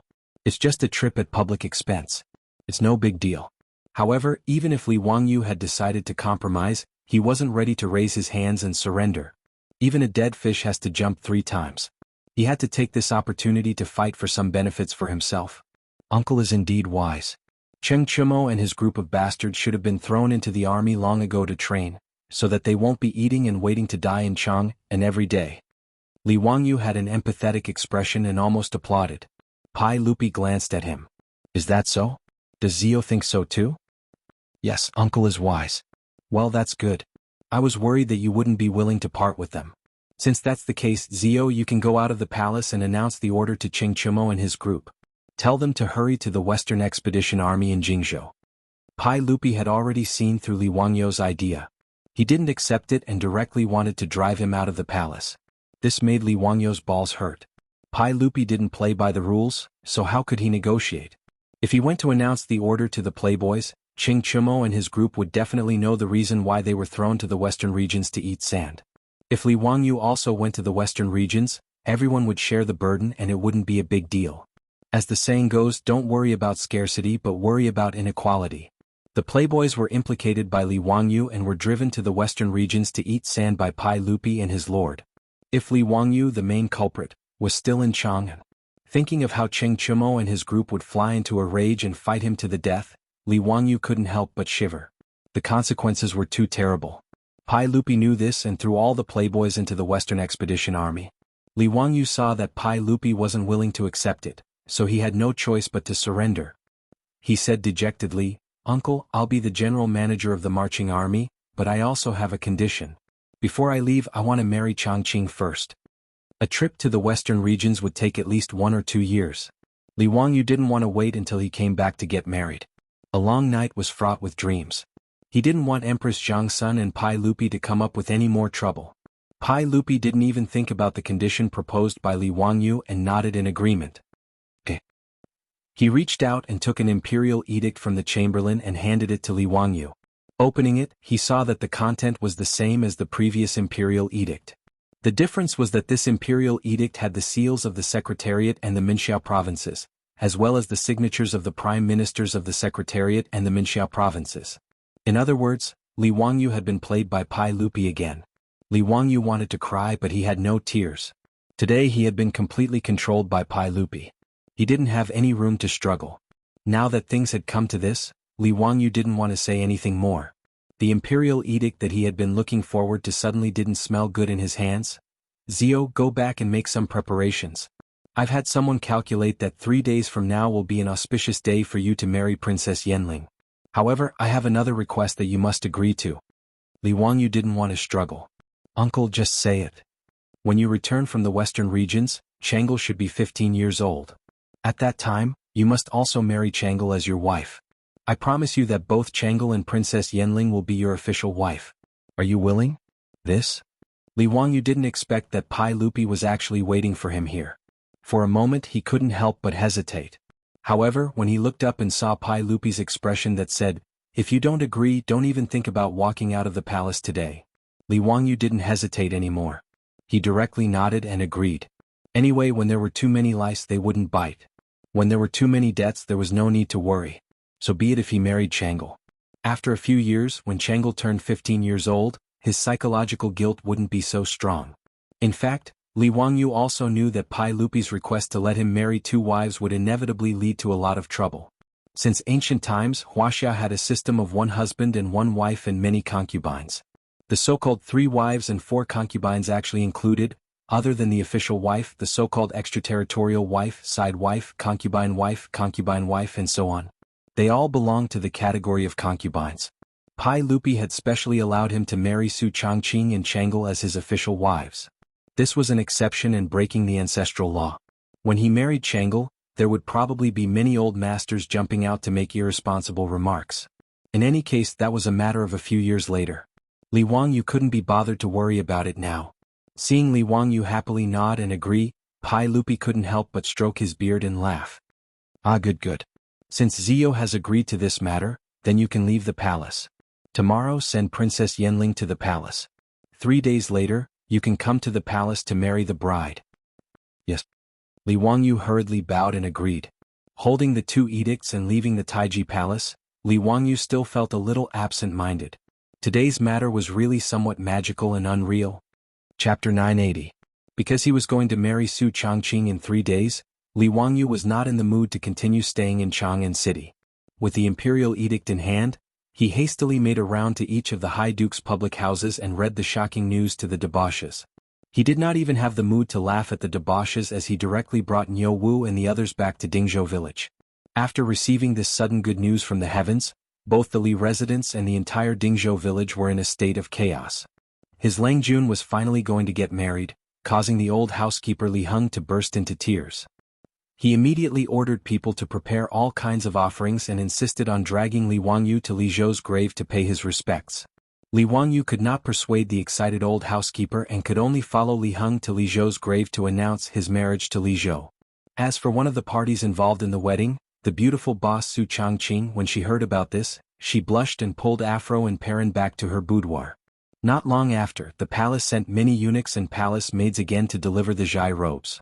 Eunuchs and palace maids were the treatment that Su Changqing deserved after being conferred the title of Commandery Princess. They would be responsible for serving Su Changqing, the Commandery Princess. The Zhai robes were the highest grade of formal attire for women in Wuxia since ancient times. The robes were made of green material and decorated with 9 lines of 5-colored Zhai patterns on a green background. The collar was decorated with Zhai patterns, and the knee cover was the same color as the lower garment. This was Su Changqing's formal attire after being conferred the title of Commandery Princess by Pai Lupi. It was also the wedding attire that she would be wearing 3 days later.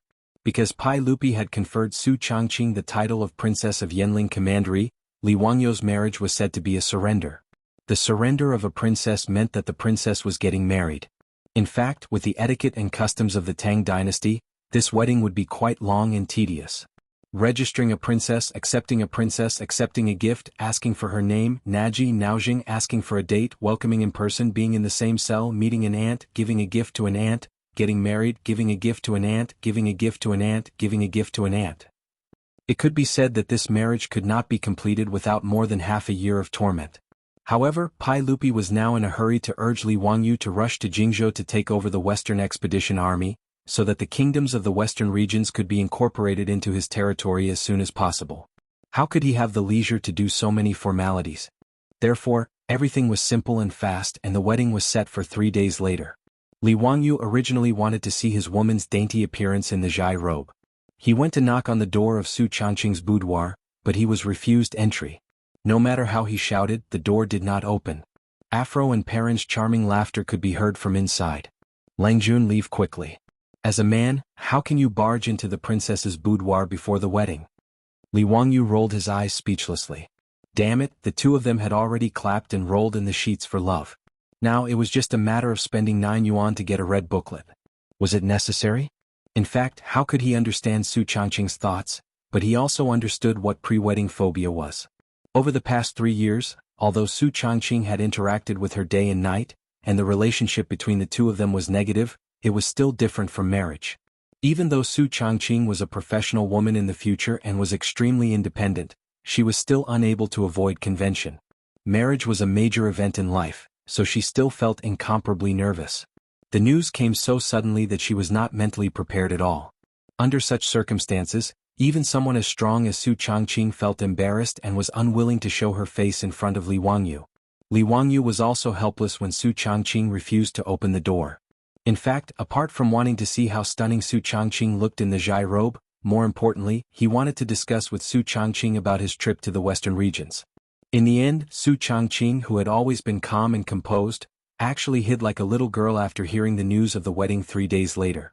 He didn't know at all that Li Wangyu was going to the western regions to eat sand. Fortunately, this matter was not urgent. Pai Lupi had already told him that he and the other playboys could set off from Chang and rush to Jingzhou within half a month. As for the matter of going to the western regions, he would slowly discuss it with his beautiful boss after the wedding. Early the next morning, Su Changqing was taken to Chang city by someone from the palace. In Taiji Palace, Pai Lupi officially conferred Su Changqing as Princess Yanling in front of hundreds of officials and officials. He also betrothed her to Li Wangyu, Prefectural Duke of Fufeng, officially announcing this matter to the world. After the conferment, Su Changqing was directly sent to live in the harem by Empress Zhang's son. They only had to wait for the wedding 2 days later, when Li Wangyu would come to marry the new bride. During these 2 days, the Prefectural Duke of Fufeng's mansion, Dingzhou village, and even the county government of Hu County were all busy. The old housekeeper, Li Heng, commanded the hundreds of servant girls in the mansion, and all of them got busy. Cleaning the mansion, decorating it with colored silk, decorating it with lanterns and streamers. Even the entire Dingzhou village was busy under the leadership of the old village chief. With Li Wangyu's status, countless guests would attend the wedding banquet. A conservative estimate was no less than thousands of people. It was not an easy task to prepare enough food and wine to entertain so many guests within 3 days. In order to accommodate Li Wangyu's wedding, even the daily lives of the people in Chang city were affected in these 2 days. The reason was simple. The public carriages that used to be all over Chang city disappeared almost overnight. This made the people of Chang city, who had long been used to traveling by public carriages, complain incessantly. But no matter how much they complained, it was of no use. After all, the drivers of the public carriages in Chang city were almost all farmers of Dingzhou village. Who would want to go to Chang city to make money when their master was about to get married? Even the four-wheeled carriages of Shunfeng Carriage Company were mostly conscripted by the old housekeeper Li Heng. They began to transport all kinds of goods from Chang city to Dingzhou village like ants moving house.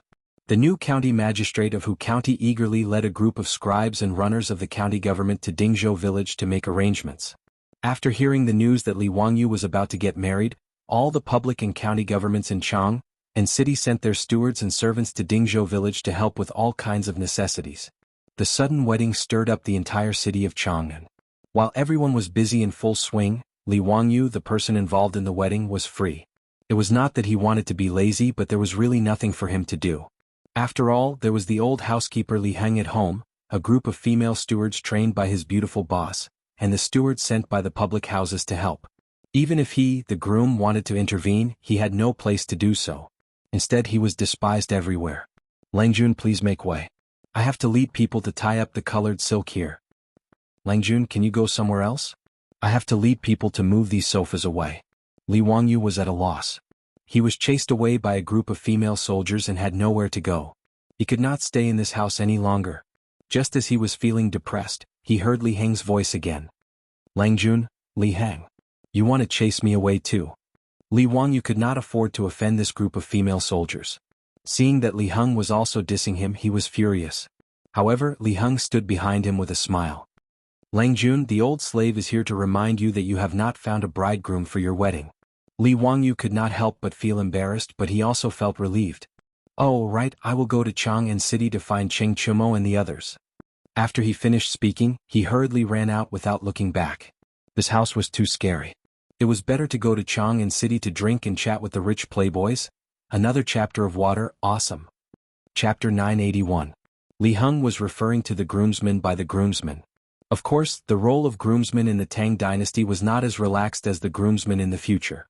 Not only did they have to accompany the groom to pick up the bride, but they also had to compose poems and take beatings, Li Wangyu was going to get married, so there was no need to talk about his groomsmen. Other than Cheng Chumo and the other fops, there was no other suitable candidate. In fact, he had no other choice. After all, with his current status, the only young people who were of similar age and status were the fops. It was not that there were no other nobles in Chang'an, but Li Wangyu was not familiar with them.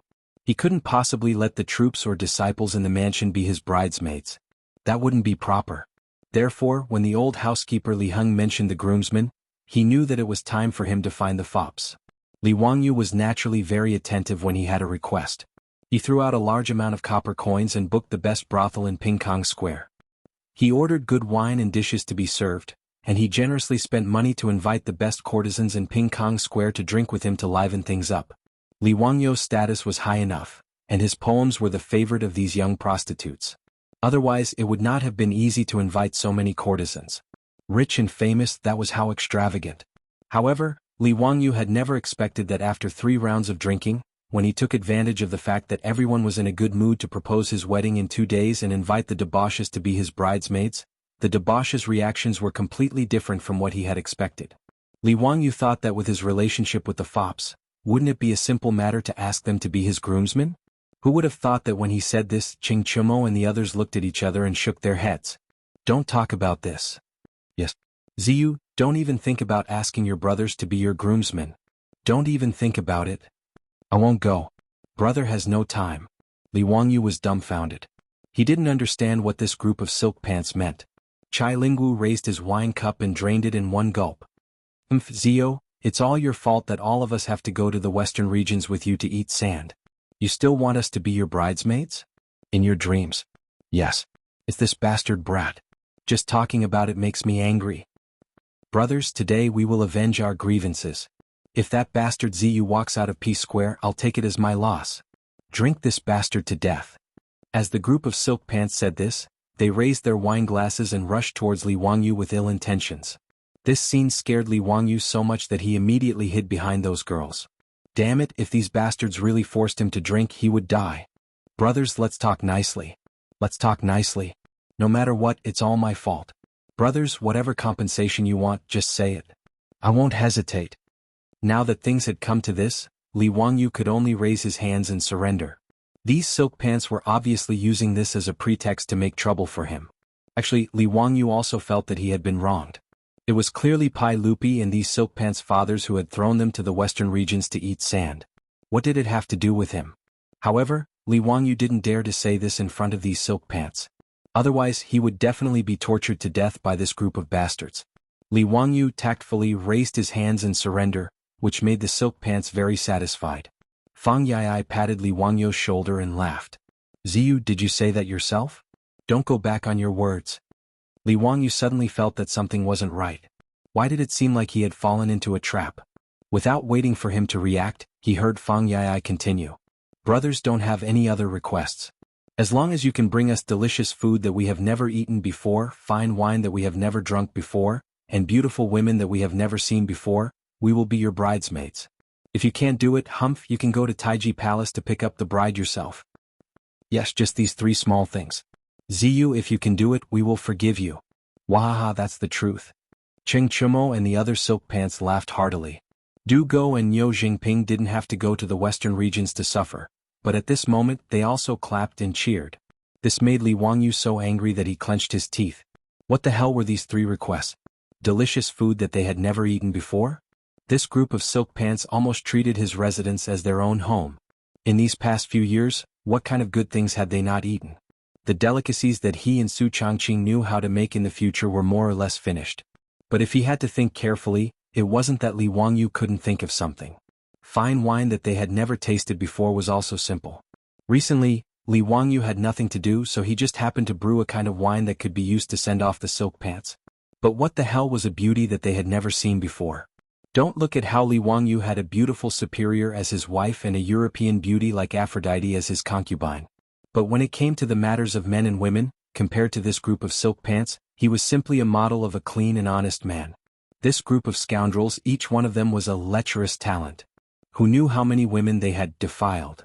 Where would he go to find them a beauty that they had never seen before? Li Wangyu rubbed his nose and very helplessly began to bargain. Brothers, you won't be so cruel, right? Are you really willing to let this little brother go to Taiji Palace alone to pick up the bride the day after tomorrow? The silk pants looked at each other and laughed loudly, replying in unison, "We are willing." Damn it. Li Wangyu resisted the urge to give them the middle finger. Can we lower the conditions? For example, this little brother will find fine wine that you have never tasted before. How about it? No. The silk pants once again replied in unison. Damn it. Li Wangyu was now 100% sure that this group of scoundrels was doing it on purpose. They clearly wanted to embarrass him. This was a blatant retaliation. The silk pants winked at each other, very pleased with their success in teasing Li Wangyu. Even the courtesans in the surroundings were covering their mouths and secretly laughing. Li Wangyu didn't know whether to laugh or cry at this group of shameless silk pants, but he suddenly thought of something. Alright, since these silk pants were willing to die, then he was willing to bury them. He couldn't help but roll his eyes. Brothers, you have to keep your word. If this little brother can do these 3 things, when this little brother gets married the day after tomorrow, you will have to be this little brother's bridesmaids, and you can't be sneaky, you have to fulfill your duties as bridesmaids. Li Wangyu's sudden words made the silk pants suspicious. The tragic experience of making a bet with him was still vivid in their minds. Who knew what kind of trouble this little brat would come up with? If they failed to take revenge and were instead played by Li Wangyu, that would be too shameful. Chai Lingwu chuckled and whispered into everyone's ears, "Just agree with him. When we finish eating and drinking, we can just say that we have eaten and drunk this thing, right? Besides, even if we haven't eaten and drunk it, where would he find a beauty that he hasn't seen before? If we say that we have seen it, what can he do to us?" Haha, Brother Lingwu's words are reasonable.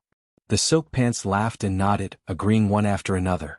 Cheng Chumo laughed heartily and said, "Ziyu, we've already discussed it and we'll do as you say. If you can do these 3 things when you get married the day after tomorrow, we will be at your beck and call with no complaints." Good, then let's high-five as an oath. Li Wangyu didn't hesitate, stood up and high-fived the silk pants. "Brothers, please come to my residence tomorrow evening. I'll show you the delicious food you've never eaten before, the fine wine you've never drunk before, and the beauties you've never seen before. What do you think?" Good. Yesterday, I shamelessly stopped updating because something happened that made me unable to write. It's a long story. Today, I accompanied a brother to deal with a traffic accident, and only had time to write at night. It's now 10:30 and I just finished writing and uploaded it for review. Everyone, please don't blame me. Even if you blame me, it's useless. I'm just this arrogant. Chapter 982. The next day, when the sun was setting in the west, a group of playboys happily rushed to the Lai Hut of Dingzhou village, ready to eat and drink to their heart's content and teach Li Wangyu a lesson while they were at it. The few of them had already come to an agreement. Eating and drinking did not matter. If Li Wangyu really came up with something new, they would just admit it openly. The only thing they had not seen before was beauties. No matter what kind of stunning beauty Li Wangyu brought, they would not admit it. Ching Chumo and the others had a good plan, but how could Li Wangyu not know what they were thinking? Naturally, he was prepared. In the end, who would be tricking who today, they would have to wait and see. Ziyu, your brothers are here. If there's anything we haven't seen before, just bring it up. Yes, our brothers came with empty stomachs. Don't try to fool us. Li Wangyu smiled and said, "Brothers, don't worry. Today's delicious food, wine, and beauties are all things you haven't seen before." That's good. Then order someone to bring it up. Cheng Chumo and the group of playboys spoke as they prepared to walk into Li Wangyu's castle. They were more familiar with the Lai Hut than their own residence, so they naturally knew where the dining hall was. They did not need anyone to lead the way. Li Wangyu called out to everyone, "Brothers, you've gone the wrong way. We won't be eating in the dining hall today." Then where are we going? Ziyu, what are you planning to do this time? Feng Ai asked curiously. Li Wangyu smiled and did not answer. Haha, I promise I won't let you down. Everyone please follow me. After he finished speaking, he led the group of playboys to the balcony on the top floor of his castle. At this time, on the balcony, a cool breeze blew, making people feel very comfortable. Li Wangyu's castle was originally built on a hillside, and the castle was built very high. Standing on the balcony, the view was very wide and it was like looking at Chu Tianshu from afar. Looking down at Dingzhou village from afar, under the setting sun, faint smoke rose from kitchen chimneys, creating a beautiful rural scene. Chai Lingwu clapped his hands and cheered, "Wonderful, wonderful. Ziyu is indeed interesting, drinking and making merry here. It's quite wonderful." The group of silk pants were also very satisfied with this, and they all praised Li Wangyu for his good intentions. Everyone sat down on the floor of the balcony. Immediately, the mansion's servant girls brought over a few long charcoal stoves. Ching Chimo was puzzled and asked, "Zio, what are you doing? What was the meaning of this furnace? Could it be that the delicacies you prepared for your brothers need to be made on the spot?" "Of course." Li Wangyu smiled and said, "Today I'll treat you all to barbecue." "Barbecue? What kind of food is that we haven't seen before?" "Ziyu, don't try to fool your brothers." Fang Yai shouted in dissatisfaction. The group of silk pants nodded their heads in agreement. In the Tang people's recipes, the most common food was barbecue. In the history of the Tang dynasty, the famous dish Munyang Bu Hu was made by stuffing the meat of goose with diced meat, mushrooms and winter bamboo shoots. Placing the meat into the belly of a lamb, the lamb was sewn up and roasted. After roasting, the lamb was discarded and only the goose was eaten. Other than roast chicken, roast duck and roast whole lamb, the Tang people also liked to use the Korean-style barbecue of the later generations. They cut the meat into thin slices and roasted it on a bronze plate. It was called bu. This method of eating had been passed down since the Han dynasty. Therefore, when the silk pants heard that Li Wangyu was treating them to ordinary barbecue, they were immediately dissatisfied and made a fuss. Li Wangyu chuckled, "Brothers, don't be anxious. How could the food that I'm treating you all be as simple as ordinary barbecue?" After he finished speaking, he called for the servant girls to bring over the prepared ingredients. Looking at the various ingredients that the servant girls brought over, placed on plates and skewered with bamboo sticks, the silk pants were dumbfounded. Although they often ate all kinds of barbecue, when had they ever seen ingredients prepared in such a way? Li Wangyu laughed inwardly. What he had prepared was naturally the barbecue skewers that were found all over the streets of the later generations. Strictly speaking, the method of eating barbecue skewers had also existed in China since ancient times. The so-called bu hu in the Han dynasty was to cut the meat into small pieces, skewer them and roast them on the stove. However, this method of eating was not popular in the Tang dynasty. Later generations of barbecue skewers used more seasoning, so the taste was naturally poles apart from that of ancient times. Li Wangyu did not explain to the silk pants doubts. He took a handful of meat skewers and placed them on the stove in front of him. Then he skillfully brushed oil on them and sprinkled the seasoning. Not long after, under the licking of the fire, the fat in the meat skewers began to seep out and drip down. The meat skewers made a soft squeaking sound, and a strong barbecue smell began to spread on the balcony. Li Wangyu grabbed a handful of cumin powder and sprinkled it evenly on the skewers of meat. The unique aroma of the roasted meat with cumin aroused the crowd's appetite and caused their Adam's apple to move.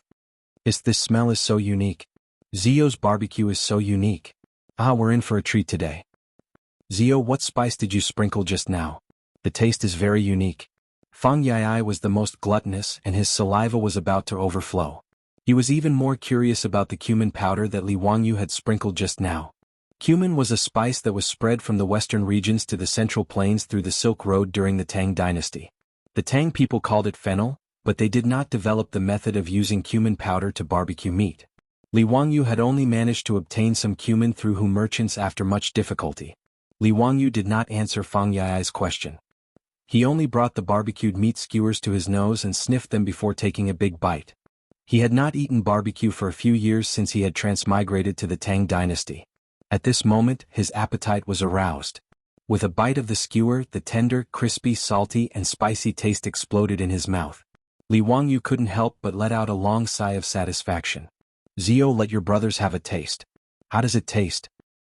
Yes, don't try to eat it all by yourself. Fang Yai said as he reached out to snatch the barbecue skewers from Li Wangyu's hands. Li Wangyu dodged and looked at the group of playboys with a smile. Brothers, let's talk about it first. Have you seen this barbecue skewers before? If you have, then don't eat it. I'll eat it myself. Cheng Chumo and the others looked at each other and nodded. That's right. We have never seen this barbecue skewers before. Is this okay? Quickly, let your brothers have a taste. The playboys had a good idea. They would eat and drink as they pleased. In the end, no matter what woman Li Wangyu slept with, they would not admit it. Therefore, they agreed to Li Wangyu's question very quickly. Seeing that the playboys had agreed, Li Wangyu distributed the barbecue skewers in his hands with a smile. The fragrant barbecue naturally attracted the praise of the playboys. Li Wangyu taught the playboys how to barbecue skewers. A group of the top officials of the Tang dynasty began to try out the barbecue skewers excitedly. Everyone ate barbecue on the terrace. It was very lively. Cheng Chimo bit off all the mutton on the skewers in one bite. After chewing a few times he asked, Zio, this food is really good. You pass. Where is the wine? Where is the wine that we have never tasted before? Chapter 983. In the future, Li Wangyo's favorite thing to do the most was to go to a barbecue restaurant with a few friends to eat skewers and a few bottles of iced beer.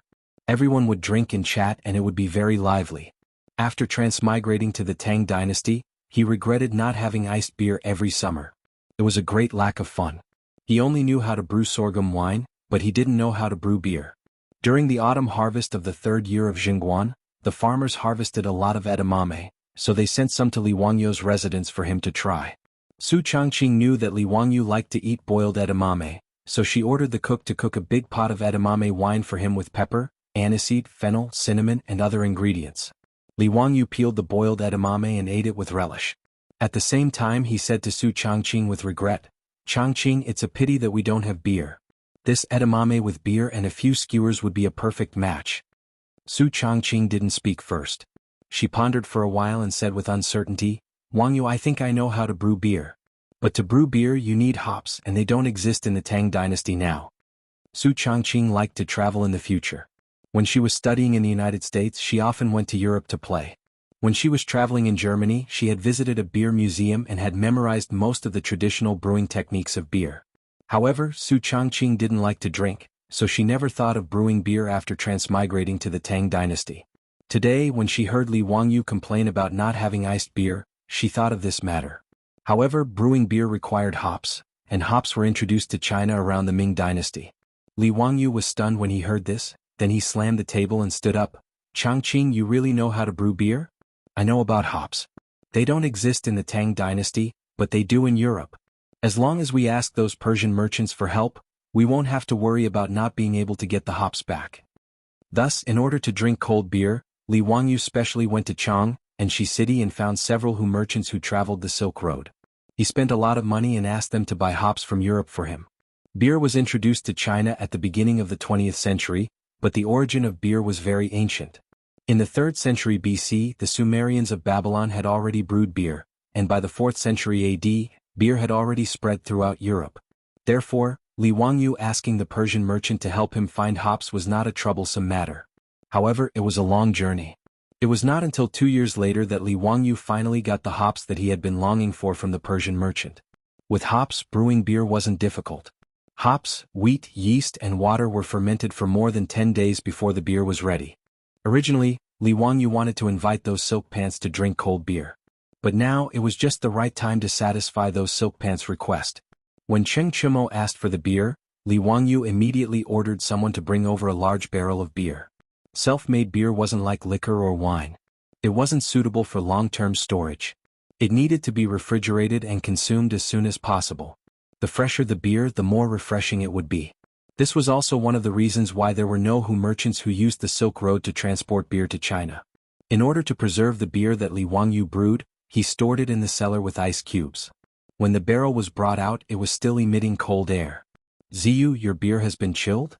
Cheng Chumo asked curiously as he reached out to touch the cold beer barrel. That's right. This beer is called beer and it's best to drink it chilled. Li Wangyu didn't forget to say a few words. Then he picked up a huge beer glass, put in ice and poured a full glass of beer. In order to drink the beer, Li Wangyu ordered the craftsman to make a batch of beer by blowing glass according to the appearance of beer cups in the future. When the beer was poured into the cup, the light golden liquid and the thick layer of white foam on the rim of the cup immediately attracted the attention of the group of silk pants. During the brewing process, malt, hops, yeast and other beer ingredients would produce a special protein which would dissolve in the beer. During the fermentation process, a large amount of carbon dioxide would be produced. Thus, when the beer was poured out, it would produce white foam. Naturally, those silk pants had never seen beer before, so they found it novel. Zio, what kind of beer is this? It's so unique. Give me a cup to try. TSK. This beer is actually light golden. Why are there so many bubbles? Li Wangyu ignored them and picked up the glass of beer in his hand, tilting his head back to take a sip. That familiar cool and refreshing taste caused Li Wangyu to burp in satisfaction after gulping down half a cup of beer. Only then did he turn his head and smile at the other rich kids. Brothers, the taste of this beer is smooth, sweet, and has a rich aftertaste. It's completely different from the alcohol that you've drunk on a daily basis. The silk pants were already envious of the beer. Hearing Li Wangyou's words, they naturally did not hesitate and rushed forward to grab the glass of beer. They poured the beer out of the barrel and impatiently drank it in big gulps. Li Wangyou did not expect that the silk pants would have such a different reaction when they drank the beer that he thought was refreshing. After Cheng Chumo and the others drank it, they immediately spat it out. They jumped and scolded, "Zio, are you kidding us?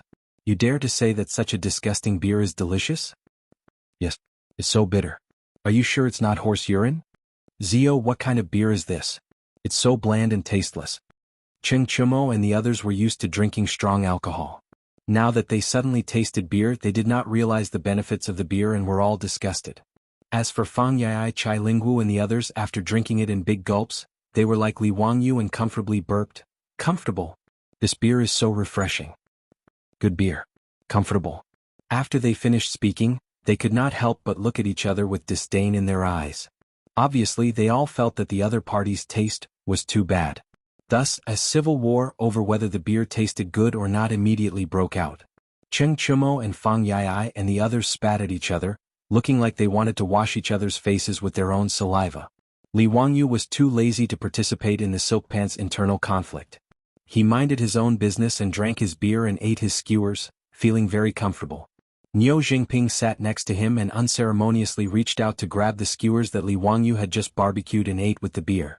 Li Wangyou curiously asked, "Brother Jingping, why don't you argue with Brother Chumo and the others?" Niu Jingping took a bite of the mutton skewer in his hand and laughed, "I'm not as stupid as them. What's there to argue about? With good food and good beer in front of us, what's the point of talking nonsense? Zio, don't just watch from the sidelines. Let me ask you, now that there's good beer and good food, where's the beauty? Quickly call her over and let me see her." Li Wangyou silently gave Niu Jingping the middle finger. It seemed that this guy was not arguing because he was thinking about the beauty. "I'll take another day off tomorrow because I have something to do. I'll praise myself while I'm at it. I wrote another chapter. Awesome. If it's not hydrology, where did the 2 million plus words come from? The introduction can be finished with 200 words. Wow. Hydrology is good for a while, hydrology is good for a while. The ancients did not lie to me." Chapter 984. In fact, Li Wangyou had been waiting for them to ask about the beauty. Ever since the debauches had made these 3 requests in order to play with him yesterday, he had been busy the entire day waiting to watch a good show.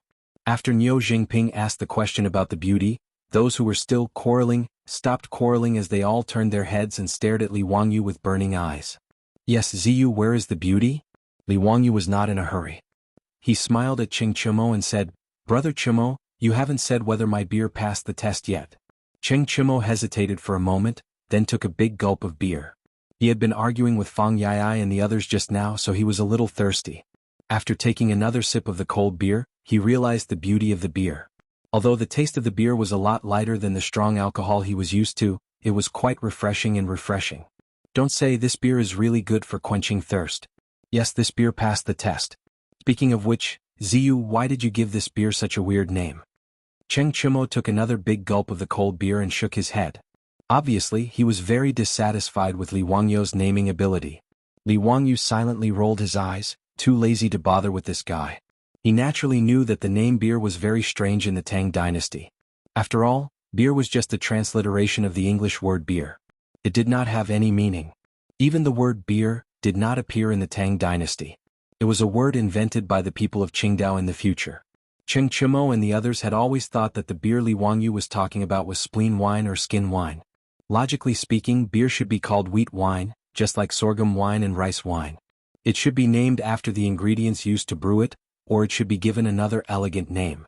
However, Li Wangyou was too lazy to think of a new name. Moreover, he was already used to calling it beer. If he changed the name, he would not be used to it. Therefore, Li Wangyou did not care whether the Tang people could accept it or not. He stubbornly used the name beer. After the silk pants got used to the taste of beer, they all accepted this kind of alcohol. After all, beer and barbecue were a perfect match. Naturally, they could taste the beauty of it. Alright, Zio, your brothers admit that today's food and wine are pretty good. You can summon that beauty now. That's right. Let us brothers see what kind of beauty we have never seen before. If you want to fool us, you can go to the Taiji Palace yourself tomorrow. Wah. Cheng Chumo and the others laughed very happily. They were waiting to make fun of Li Wangyou later. How could Li Wangyou not understand what these bastards were thinking? However, he was already prepared. He only laughed in his heart. It was still unknown who would emerge victorious in the end. And brothers, don't be anxious. I've already sent someone to inform them. Those beauties will be here soon. Come, brothers, have some barbecue. This barbecued lamb kidney is good stuff. Not only is it chewy, it's also a rare tonic. It's best for men's vitality. Brothers, you know. As Li Wangyu spoke, he winked at the silk pants. It wasn't easy for me to find these beauties for you brothers. Brothers, you can all get close to them today. There's no need to be polite. The silk pants were slightly stunned. Then they came to a sudden realization, and strange smiles appeared on their faces. Zio's words are reasonable. As the saying goes, what you eat is what you nourish. Aha, this lamb kidney is very nutritious. Give me 10 skewers, no 20 skewers. Get lost. You bastard, aren't you afraid of dying?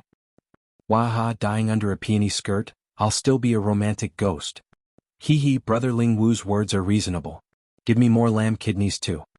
The silk pants were hinted at by Li Wangyu's words. They all snatched up the oily lamb kidneys and ate with their mouths full of oil. Everyone chatted as they ate the barbecue and drank beer.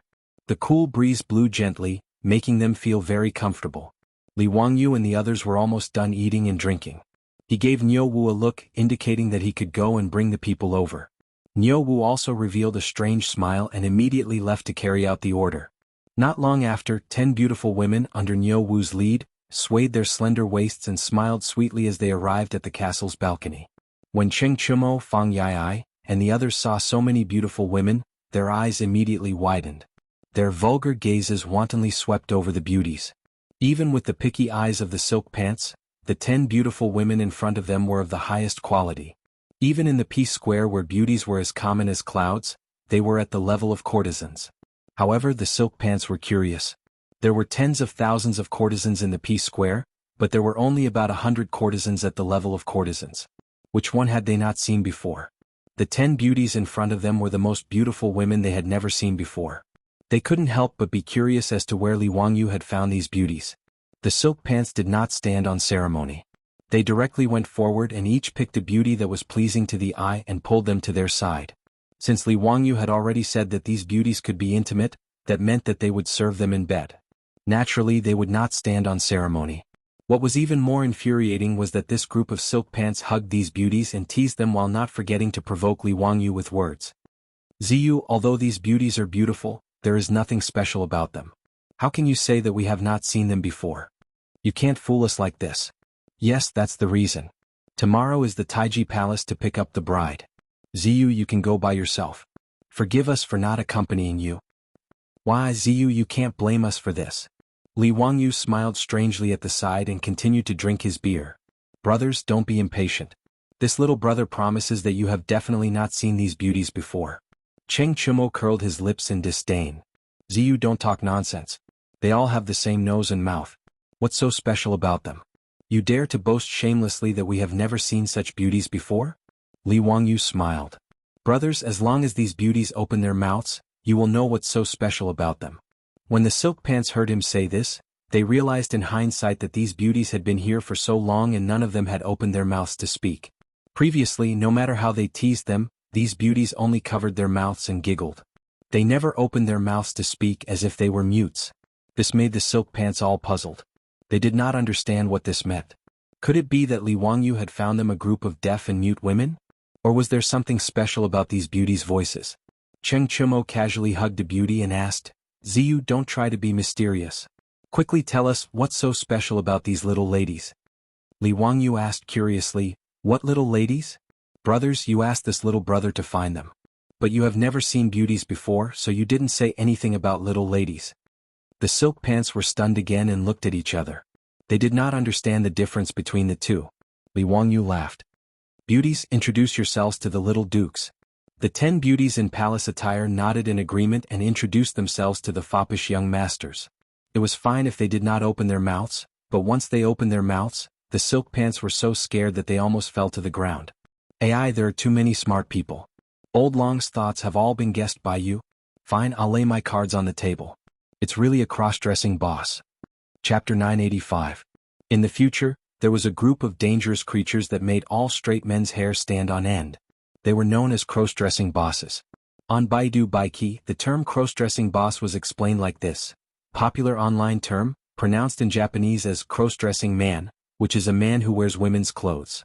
When this term appeared in the 2D world, it referred to a man who was skilled in cross-dressing. The 10 beauties Li Wangyu called over were not women at all. They were male prostitutes that he spent money to find in Chang and city's beehive. The so-called beehive was another name for the brothel where the male prostitutes worked. Male prostitutes had existed in Wuxia since ancient times. They had always been despised by the mainstream of society but were not banned. During the Tang and Song dynasties, due to the open culture, they flourished. After all, it was common for the noble women of Tang dynasty to find gigolos. After Wu Zetian ascended the throne, she even set up a crane control bureau to search for beautiful men for Wu Zetian's enjoyment. Li Wangyu didn't have to spend much effort to find 10 handsome men. Then he asked the maids to put on makeup and put on beautiful palace clothes. After some meticulous makeup, the 10 cross-dressing bosses of the Tang dynasty were born. Although there had been male prostitutes in Wuxia since ancient times, there had never been a cross-dressing boss. Since the Western Han dynasty, the gender confusion between men and women was seen as an ominous sign. Until the Ming dynasty, when the historical record, Guowen solemnly introduced a strange incident. In the 12th month of the second year of Long Qing, Li Liangyu of Taiyuan Jingle transformed into a woman. Naturally, a man would not transform into a woman for no reason. After all, Li Liangyu was not a virgin who would turn into a girl after touching cold water. The only explanation was that a cross-dressing boss had made a grand appearance. This kind of incident was actually recorded in history books like Guowen and Ming Dynasty. In the history of Wuxia, the most incredible cross-dressing boss was a playboy named Sang Chong during the Ming Dynasty's Qinghua period. He actually disguised himself as a woman and deceived and raped women in Datong, Taiyuan and 45 other prefectures. Until he was accidentally discovered and sent to the officials to be executed by 1,000 cuts. A total of 182 women were harmed. It was really unbelievable. Yesterday, in order to make things difficult for Li Wangyu, the debauches wanted him to find a beauty that they had never seen before. Thus he thought of the cross-dresser. In any case, the foppish playboys had said beauties, not women. The silk pants wanted to tease him, so Li Wangyu came up with this despicable move, planning to disgust this group of bastards. The reason why he came up with such a trick to make fun of the playboys was because Li Wangyu's young heart had suffered a great blow because of the cross-dressing boss. In his previous life, Li Wangyu met a long-haired beauty when he went to a nightclub to drink and dance with his friends. Therefore, Li Wangyu mustered up the courage to strike up a conversation. As a result, when the beauty opened her mouth to speak, Li Wangyu was so scared that he almost fell off the stool. She had an extremely beautiful face, but when she opened her mouth, it was a hoarse and rough male voice. This kind of extreme contrast was unbearable for any man. Li Wangyu ran away from the nightclub. Since then he had been traumatized by the cross-dressing boss. Therefore, when the foppish playboys wanted to make things difficult for him, he immediately thought of a way to counterattack. At this moment, on the balcony, the foppish playboys were shocked when they heard the little ladies in their arms speak. It was no less shocking than the shock that Li Wangyu had received in the nightclub. Replying to the young duke, "This servant is called." Before the cross-dressing boss in Cheng Chimo's arms could finish introducing himself, Cheng Chimo threw him out as if he had been electrocuted. The group of foppish playboys were all shocked by the rough male voice. They were all dumbstruck, their faces full of horror. Zio Shi, why are they talking like that? Like a man's voice? Fang Yai's tongue was tied, and he couldn't speak clearly for a long time. Li Wangyu chuckled, "Yai Xiong, what are you saying? They are men, so of course they speak with a male voice. What's so strange about that?" "Meant men?" The foppish playboys were all petrified. Li Wangyu nodded with certainty. "Of course they are men. Hehe, my brothers asked me to find beauties, not little ladies. Why, aren't the beauties that I found beautiful?" Chai Lingwu, who had just been holding the cross-dressing boss, suddenly retched. He turned his head and held the spittoon to vomit violently. The others weren't any better than Chai Lingwu. Their faces were all green, and they looked disgusted as if they had eaten a fly. Li Wangyu understood this group of foppish playboys. He knew that they were all steely straight men. They had absolutely no interest in adding men on top of men. It was because of this understanding that he deliberately played tricks on the foppish playboys like this. Including letting the foppish playboys eat roasted kidneys, it was all for the sake of mocking them. Li Wangyu was very satisfied with the foppish playboys' reactions. He asked with a cheeky smile, "My brothers, Are you satisfied with the beauties that I have prepared for you? Have you not seen any of them before? The foppish playboys looked at each other. Chai Lingwu, who had already vomited all the beer and barbecue he had eaten, raised his head and wiped the stain on the corner of his mouth. He raised his head and glared at Li Wangyu. Beat him up. Chai Lingwu screamed and charged straight at Li Wangyu. Cheng Chumo, Fang Yai and the rest didn't hesitate. They all rolled up their sleeves and followed Chai Lingwu. Li Wangyu saw that the situation wasn't good. He turned and wanted to run, but how could he run? He was grabbed by Fang Yai and pressed down by the group of foppish playboys. Including the lame Niu Jingping, the 10 foppish playboys all piled on top of Li Wangyu in a human pyramid. They let him see what was really called adding men on top of men. The 3 Qing brothers, Fang Yai and the Yuqi twins, were all burly men. Being pressed down by the foppish playboys, Li Wangyu almost vomited his dinner from last night. I was wrong. I was wrong. Little brother was really wrong. Brothers, please spare me. Heroes, please spare me. Li Wangyu struggled under the pile of people and weakly begged for mercy. Niu Wu and Lai Hat's troops, as well as the servant girls, didn't go up to help. They just stood on the side and watched the show. The foppish playboys trampled on Li Wangyu for a long time before they stood up and pulled Li Wangyu up. Looking at Li Wangyu again, his hair was messy like a chicken's nest. His clothes were untidy and dirty. He was in a very sorry state. Li Wangyu glared at Niu Wu, who was watching the show with folded arms. Naturally, he was angry that Niu Wu didn't save him. Niu Wu, on the other hand, simply turned his head and pretended that he didn't see his Longjuan's resentful gaze.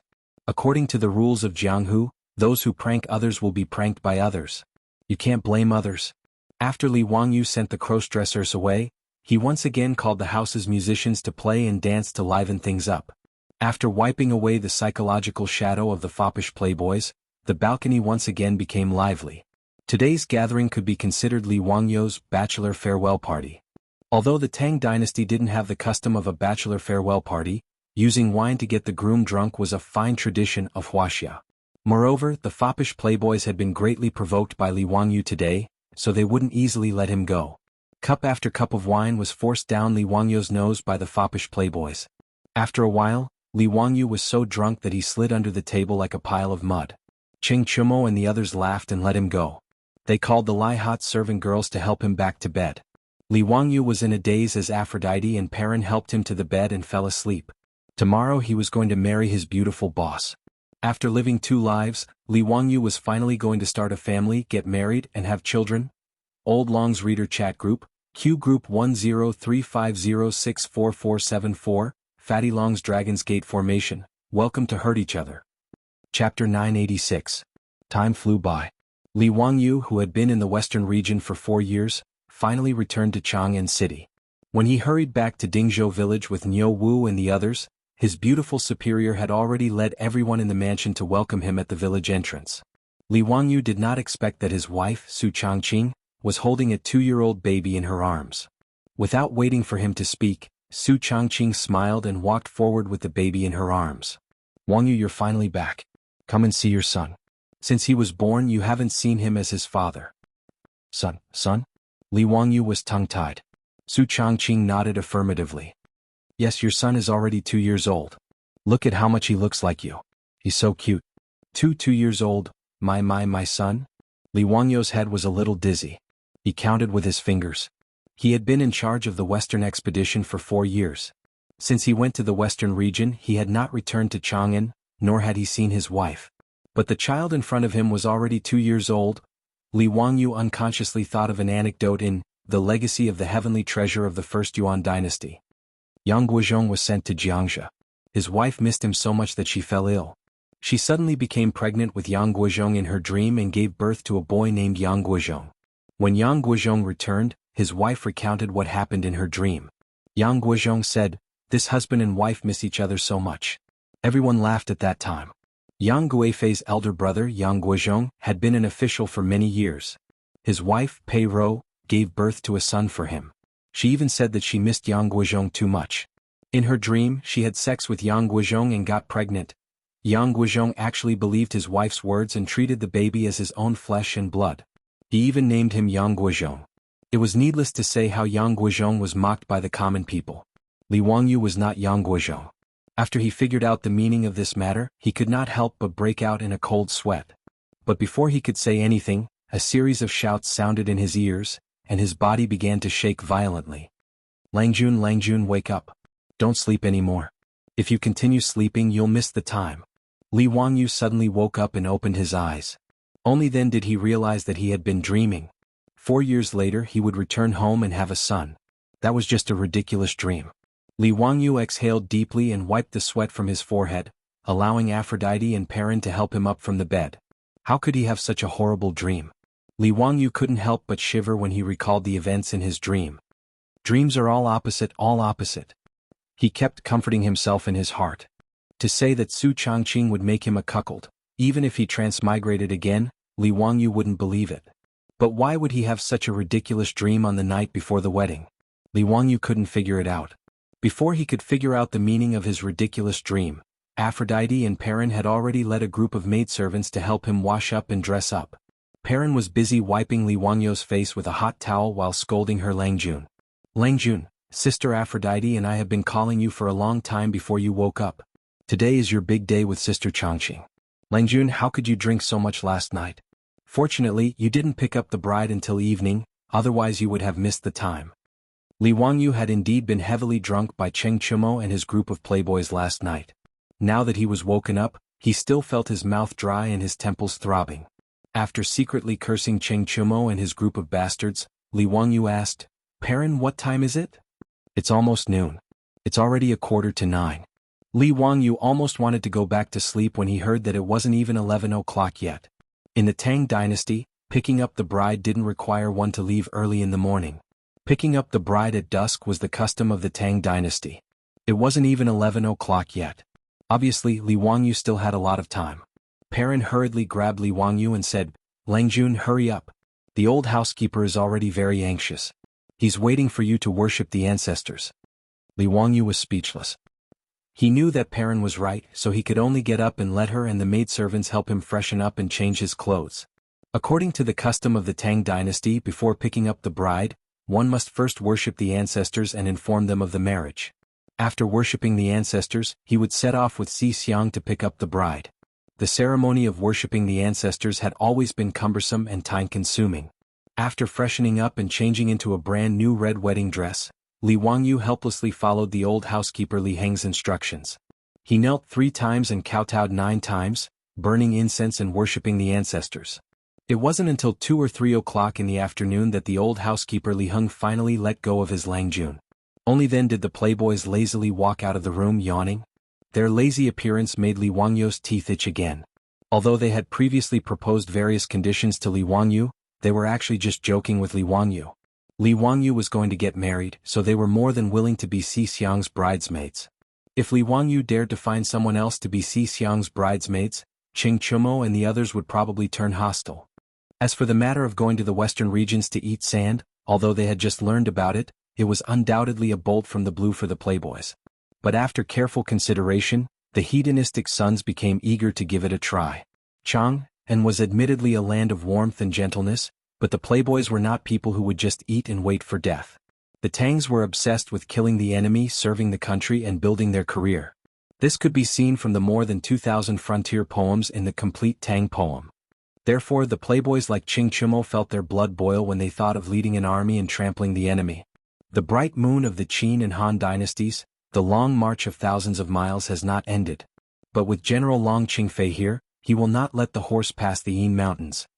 Li Wangyu copied Wang Changling's Leaving the Frontier poem, which had been silently recited by the playboys countless times.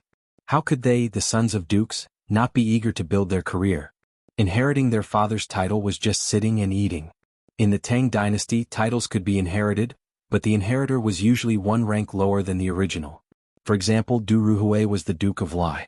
After his death, his eldest son, Du Gushi, inherited his title, but had to be 1 rank lower to become a duke. Moreover, among the 3 Qing brothers, only Cheng Chumo could inherit the title of Duke of Lu. Cheng Chuliang and Cheng Chubi did not have this qualification. Most of the other playboys also had the same problem. The Yuchi twins, Fang Yai and Du He were all like this. Therefore, if the playboys wanted to be bestowed a title, they had to earn their own merits. Under such circumstances, how could the playboys really refuse to go to the western regions to eat sand? Therefore the so-called revenge on Li Wangyu was just a harmless joke. After lunch, everyone prepared to set off for Chang and to pick up the bride. Tonight's wedding required a big banquet. If they were to pick up the bride back to Dingzhou village, it would be inconvenient for so many guests. Today's wedding was to be held in Chang'an City, in Li Wangyu's house in Kaihua Square. Therefore the wedding procession was unusually large. In addition to the foppish lords who were prime ministers, the old butler Li Heng also led a group of maids, cooks and dancers in the mansion. Hundreds of people set off together to Chang'an City to escort the bride. As soon as the wedding procession left the residence, Li Wangyu suddenly pulled on the reins of his horse. After greeting everyone, he turned his horse around and galloped back to his castle with Perrin and Aphrodite in tow. This made the playboys a little confused. They did not understand what was wrong with this guy. Chapter 987. Li Wangyu's departure was sudden, but his return wasn't slow either. When he returned to the wedding procession, the wastrel's eyes were wide open. Li Wangyu, who had always been thin and weak, seemed to have grown muscles in an instant at this moment. His body couldn't help but gain weight. Even the originally loose red groom's robe on his body was bulging. Cheng Chumo couldn't help but go up and pat Li Wangyu's shoulder, but his eyes immediately widened. Zhou Yu, you're too treacherous. How did you think of such a shameless thing? Cheng Chumo's words stunned the wastrels, who didn't understand why this fellow would say such a thing. When the crowd went up and touched Li Wangyu's body, they couldn't help but laugh and scold him. Zhou, it's really the first time since the beginning of time that you went to the wedding procession like this. Damn it, why didn't I think of this move? Zhou, you're shameless too. But I like it, ha. Shameless too shameless. Bah, I'm ashamed to be associated with you. Zhou, don't talk nonsense, hurry up and prepare a set of armor for your brother. Chai Lingwu laughed. Li Wangyu silently rolled his eyes and gave Chai Lingwu the middle finger to show his disdain. He had hurried back to the residence just now to ask Perrin and Avro to find the Saint Seiya armor and put it on him under the groom's robe. The reason why he had to wear armor when he went to the wedding procession was naturally not because he was afraid of assassination, but because in the Tang dynasty's wedding procession customs, there was a very evil custom of choosing a son-in-law. Even though he was marrying a princess today, the wedding procession process was more or less similar to that of the common folk. Choosing a son-in-law, urging the bride to dress, sitting in a saddle, setting up a wild goose, covering the knees, going around the carriage, and blocking the carriage were all wedding customs of the Tang dynasty. Choosing a son-in-law, also known as playing with a son-in-law, was when the bride's relatives took the son-in-law down a notch. The groom and the bridesmaids would be teased and made difficult by the bride's relatives, and they would be served with wooden sticks. They had to be taught a lesson with a stick before they could proceed to the next stage. Su Changqing was a time traveler. Although she had no relatives in the Tang dynasty, since Pai Lupi had conferred her the title of Princess Yanling, the people in the palace were considered her relatives. In addition, the group of professional women that Su Changqing had personally brought out had set off early to Taiji Palace to support Su Changqing. Even Yo Yong and Yo Wu's daughter-in-law stood on the bride's side today. Therefore, Li Wangyu was very clear that if he wanted to pick up the bride today, he would have to be taught a lesson with a stick. Although those sticks were wrapped in a thick cotton cloth and could not hurt people, they were still very strong. But with so many sticks raining down on him, even if he didn't get hurt, it would still hurt. A few years ago, during the mass wedding of the palace maids, Li Wangyu just hid on the side to watch the fun and did not take the killing stick. But today he was getting married, so he couldn't hide on the side, right? Therefore Li Wangyu was very shameless. He simply put on the armor under the auspicious clothes, wanting to use the armor to block the sticks of the female army. The playboys despised Li Wangyu's sneakiness, but at the same time, they did not forget to ask Li Wangyu for armor to protect themselves. Everyone followed Li Wangyu and put on the armor under their clothes. After dressing up, everyone laughed and went on the road again, heading towards Chang'an City. At this time, in the main hall of Taiji Palace in Chang'an City, Su Changqing had already changed into the wedding clothes under the service of the palace maids. She was kneeling in the main hall anxiously, waiting for Li Wangyu's arrival. Empress Jiangsun led a 2- or 3-year-old boy into the main hall and sat opposite Su Changqing with a smile. "Qingke greets Masteress," the child said in a childish voice and bowed to Su Changqing. He was Pai Lupi's last eldest son, the future third emperor of the Tang dynasty, Emperor Gaozong of Tang, Li Ji. Li Ji was now 3 years old. Although he had not formally learned from Li Wangyu, he had kowtowed to Li Wangyu under the witness of Pai Lupi and Empress Jiangsun. Therefore it was reasonable for him to call Su Changqing Masteress. Su Changqing smiled and reached out to pull Li Ji into her arms. She had always liked children, so whether it was Chang'e, Wu Meinyang or Li Ji, they were all very close to her. Has Qing Ke been obedient recently? Mistress, Qing Ke has always been very obedient. Su Changqing deliberately teased Li Ji. Really? But I heard that Qing Ke has been very naughty recently. Qing Ke is really obedient. If Mistress doesn't believe it, you can ask Mother. Mother, Qing Ke is very obedient, right? Li Ji was afraid that Su Changqing would not believe it, so he quickly pulled his mother to testify for him. Empress Jiangsun and Su Changqing could not help laughing. The two teased Li Ji for a while, and then Empress Jiangsun asked the palace maid to take Li Ji to play. Empress Jiangsun reached out to help Su Changqing tidy up her hair that was messed up by Li Ji. Then she stared at Su Changqing for a long time and said with a chuckle, "Changqing, you won't blame me, will you?" Su Changqing naturally understood the meaning of Empress Jiangsun's words. If it were not for Pai Lupi and Empress Jiangsun's interference between her and Li Wangyu would have gotten married 2 years ago after he cut off his decline. It was impossible to say that Su Changqing had no complaints in her heart. But she could also understand why Empress Jiangsun would do this. Although she and Li Wangyu were in love, the two of them only traveled through the Tang dynasty and did not wander on an isolated island. The surrounding social environment forced them to compromise on many things. Empress Jiangsun wanted to marry her daughter to Li Wangyu. Although this kind of thing was incredible in the eyes of later generations, it was quite normal in the eyes of the Tangs. Su Changqing slowly shook her head and smiled at Empress Jiangsun. "Aunt, what are you talking about? How can I blame you?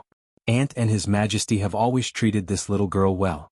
This little girl does not dare to have any complaints." Her words were also sincere. Except for interfering with her marriage with Li Wangyu, Empress Jiangsun was really good to her. Now that she and Li Wangyu were about to get married, the previous grudge against Empress Jiangsun in her heart naturally disappeared. Empress Jiangsun could see that Su Changqing's words were really sincere, so she was relieved. She turned to look at Li Ji, who was playing hide-and-seek with the palace maids, and then turned to Su Changqing and said with a smile, "Changqing, I see that you like children very much. He is the only son in Zio's family and there are not many people. After you and Zio get married, you should hurry up and have a few more children." Although Su Changqing was smart and capable, she also became shy when talking about this topic. She just nodded silently. However, Su Changqing's heart also flashed a trace of haze because of this. She and Li Wangyu had already broken through the last window paper. But after so many years there was still no sign of pregnancy. They did not take any contraceptive measures. After all, there was no small umbrella to use in the Tang dynasty. Previously, she could still comfort herself with the fact that they were not married, but now that she heard Empress Jiangsun's words, she couldn't help but secretly guess in her heart. Could it be that she and Li Wangyu were unable to have children because of time travel? It wasn't just Su Changqing who guessed this. At this moment, Li Wangyu, who was on horseback and listening to the playful banter of the wastrels, was also secretly pondering the meaning of his previous nonsensical dream. Son. Li Wangyu's face suddenly changed. As if he and Su Changqing had a telepathic connection, the two of them thought of the same thing at the same time. Could it be that because of time travel, he or Changqing were unable to have children? Thinking of this, Li Wangyu was almost ready to turn the horse around and run back to Xianwei village behind Dingzhou village to find Sun Simiao to treat him. Damn, it can't be that outrageous, right? Could it be that he really couldn't have children in this life? Author's note: this old dragon is very dedicated to his work. Come and praise me. Chapter 988. Li Wangyu was no longer in the mood to play around with the foppish playboys due to the nightmares he had in the morning. All along the way he was pondering whether or not he could have a son. Not only was Su Changqing not pregnant, but neither was Aphrodite's stomach. This made Li Wangyu even more certain that something was wrong with his body. It seemed that he could only seek out the king of medicine, Sun Simiao, to diagnose what was wrong with his body. If even Sun Simiao could not do anything, then he was done for. At this thought, Li Wangyu could not help but feel vexed. It was only when the wedding procession entered the illustrious Virtue Gate that Li Wangyu rubbed his face hard and suppressed his worries. He did not want to think about these things anymore. He had also thought it through. It was not a big deal if he did not have a son. There were many Dink families in the future, but weren't they still living well? It was also good that no brats would disturb him and Su Changqing. Although Li Wangyu and Su Changqing's wedding was rushed, everyone in Chang'an knew about it. Naturally, the gossip-loving people of Chang and could not miss the liveliness of Fufeng's wedding. Both sides of Vermilion Bird Avenue were already crowded with people who wanted to watch the show. Even the trees by the roadside were occupied by people. The two counties of Chang and had already sent out a large number of yamen runners to maintain order. When the wedding procession entered Chang and city, the city was instantly filled with all sorts of blessings and cheers. May the Duke live a long life together and have a son soon. May the Duke and Princess Yanling grow old together. May the Duke's marriage last forever. Li Wangyu was wearing a bright red auspicious robe and riding on the horse that Pai Lupi had lost to him. He was all smiles as he cupped his hands and thanks to the people around him. There were 10 fully loaded four-wheeled carriages in the wedding procession. The old butler, Li Heng, was also smiling until his face was full of wrinkles. He didn't even need Li Wangyu's instructions as he nimbly climbed onto a carriage. He grabbed a large amount of copper coins from the bamboo basket in the carriage and threw them towards the crowd on the side of the road. These carriages were filled with shiny yellow copper coins. So many commoners came to join in the fun. Naturally, it wasn't just for gossip. It was an unwritten rule for rich families to spread the good news when they fetched the bride. It was to share joy with the people and also to get a good omen. With Li Wangyu's wealth, he naturally did not lack this bit of copper coins. Li Heng acted on his own initiative and prepared 10 whole carts of brand new copper coins for splashing. Even so, Li Heng was still nagging along the way. Time was too tight and they had prepared too few copper coins. After all, the copper coins used for the wedding banknotes were all newly cast Kai Yuan Tong Bao. After 2 or 3 days, Li Heng had only obtained so many copper coins. Li Wangyu could only shake his head and smile bitterly at his smug butler and let him do as he pleased. The Lai Hat's troops, maids and servants all followed the old butler, Li Heng. They continuously grabbed handfuls of copper coins from the bamboo baskets on the carriages and threw them towards the crowd. Vermilion Bird Avenue became more and more lively. The wedding procession threw copper coins along the way. The crowd's cheers for the wedding banknotes and their congratulations to Li Wangyu resounded through the sky. When they arrived at the Vermilion Bird Gate in the Imperial City, Li Wangyu's facial muscles were stiff from smiling. But when everyone saw the situation in front of the Vermilion Bird Gate, everyone, including the group of rich playboys, couldn't help but curse in their hearts. The old butler, Li Heng's face twitched a few times. He suddenly jumped out of the carriage. Langjun, this old slave will return to the Kai Hua Square to prepare for the evening banquet. Please forgive me. After the old man finished speaking, he didn't give Li Wangyu a chance to speak. He led the group of maids and servants in the residence and turned to leave. Li Wangyu glared at the back of Li Heng's fleeing figure. He was extremely disdainful of this disloyal old butler. Cheng Chumo swallowed his saliva. Zio, I suddenly remembered that there is still soup on the stove in the residence's kitchen. I have to go back. Li Wangyu didn't wait for Cheng Chumo to finish speaking. He gave him a death stare, forcing Cheng Chumo to swallow the rest of his words. Fang Yai and the others all sucked in a breath of cold air. This kind of battle could kill. In front of everyone's eyes, the Vermilion Bird Gate of the Imperial City opened wide. From the Vermilion Bird Gate to the distant Taiji Palace's Gate of Heaven, it was a distance of over 2 li. At this moment, on both sides of the Imperial City's main road, several thousand palace maids stood in a dense crowd. They all held wooden clubs in their hands, laughing and giggling at Li Wangyu and the other debauches. Chai Lingwu reached out to touch the armor beneath his clothes. He muttered, Zio, tell your brothers the truth. What kind of enmity do you have with His Imperial Majesty? To use several thousand palace maids as a son-in-law, I'm afraid that you'll be beaten to death. Li Wangyu did not know whether to laugh or cry. He had not expected that Pai Lupi would actually create such a large spectacle. In reality, Li Wangyu and the other debauches had wrongly accused Pai Lupi. This matter was truly not arranged by Pai Lupi. As the eldest princess, Princess Changel was very gentle and considerate. She had always been well liked in the palace. Pai Lupi intended to betroth Princess Changel to Li Wangyu. Everyone in the palace knew of this. Naturally, these female officials and palace maids also knew of this. However, who would have thought that before Princess Changel could marry Li Wangyu, the Commandery Duke of Fufeng would first marry Princess Yanling? This naturally caused all of the female officials and palace maids to be dissatisfied. Although Su Changqing had been conferred the title of Princess Yanling, compared to Princess Changel, who had grown up in the palace maids were naturally closer to Changel. Originally, Empress Zhangsun had planned to find several dozen palace maids as a token of goodwill. However, she did not take this matter seriously, directly handing it over to the female officials to make the arrangements. As for the female official in charge of this matter, she had gathered several thousand palace maids.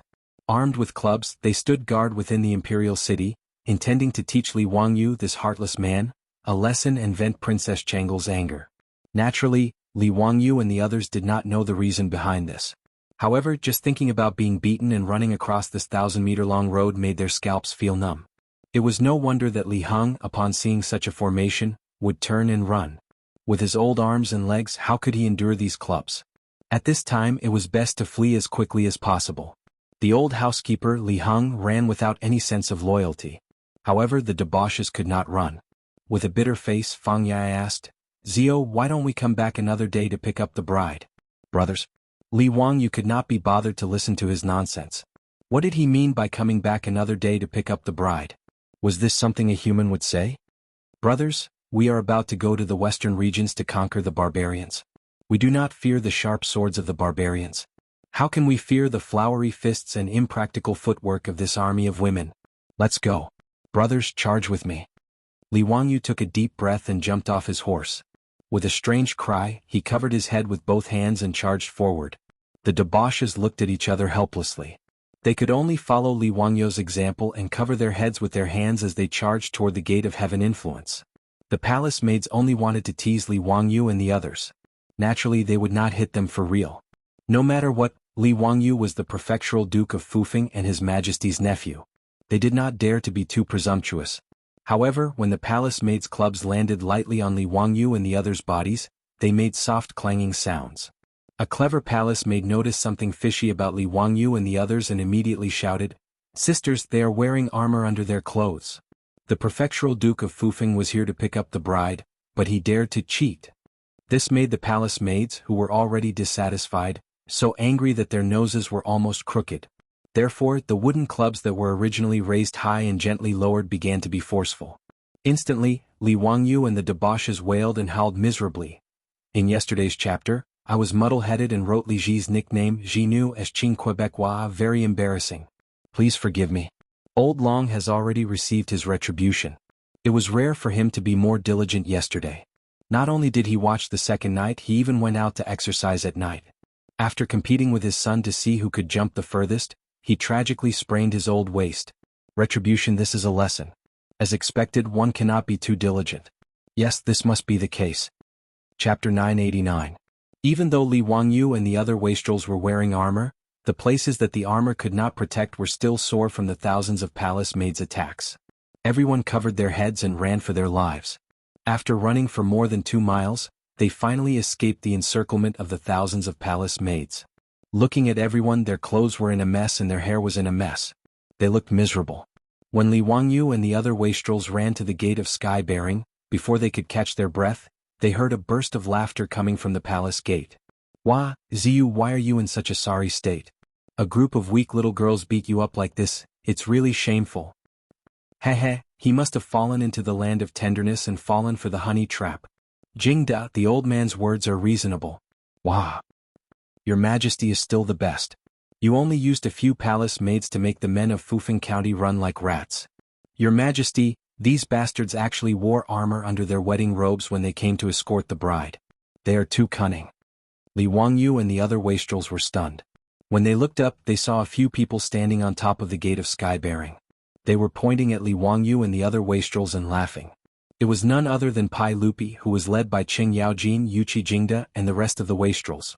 Although it was not arranged by Li Er, this matter could not be hidden from Mi Tuo, who was the head of the provincial palace, who was the imperial chamberlain. After receiving Mi Tuo's report, Li Er laughed heartily. Not only did he not step forward to stop the female officials and palace maids from taking revenge, he even excitedly called Qing Yaojin and the others to run up to the gate of heaven influence to watch the show. Previously, when Li Wangyu and the other wastrels were surrounded and attacked by the thousands of palace maids, Pai Lupi, Qing Yaojin, and the rest were very happy to see it. Li Wangyu and the other wastrels were so angry that their noses were almost crooked, but they could not vent their anger. Other people were all swindlers, but Qing Yaojin, Yuchi Jingda, this group of old ruffians were very fond of swindlers. The more unlucky Qing Chumo was, the happier Qing Yaojin and the others laughed. Li Wangyu couldn't do anything about this group of evil bosses other than secretly cursing them in his heart. Little nephew greets uncle, greets all uncles. Li Wangyu resisted the urge to roll his eyes. Looking at the closed gate of heaven influence, he knew that Pai Lupi and the others were up to something again. As expected, Pai Lupi laughed from above the palace gates. Zio, you should recite a make-up poem. Zhen will say this first, this poem must be composed by you, no one else can do it for you. If this make-up urging poem is not done well, the gate of heaven influence will not open today. Pai Lupi's words immediately gave Li Wangyu a headache. He naturally knew that today's wedding ceremony required a make-up urging poem, but among the Tang and Song poems that he had memorized, how could there be a make-up urging poem? On the eve of the wedding, the congratulatory poet would compose a poem to urge the bride to dress and make up. There were too few good works. If he had to compose a poem himself, that would really be asking for his life. Li Wangyu originally planned to have Wei Shuyu, Du He, Du Go, and the others help him compose a poem and just fool them.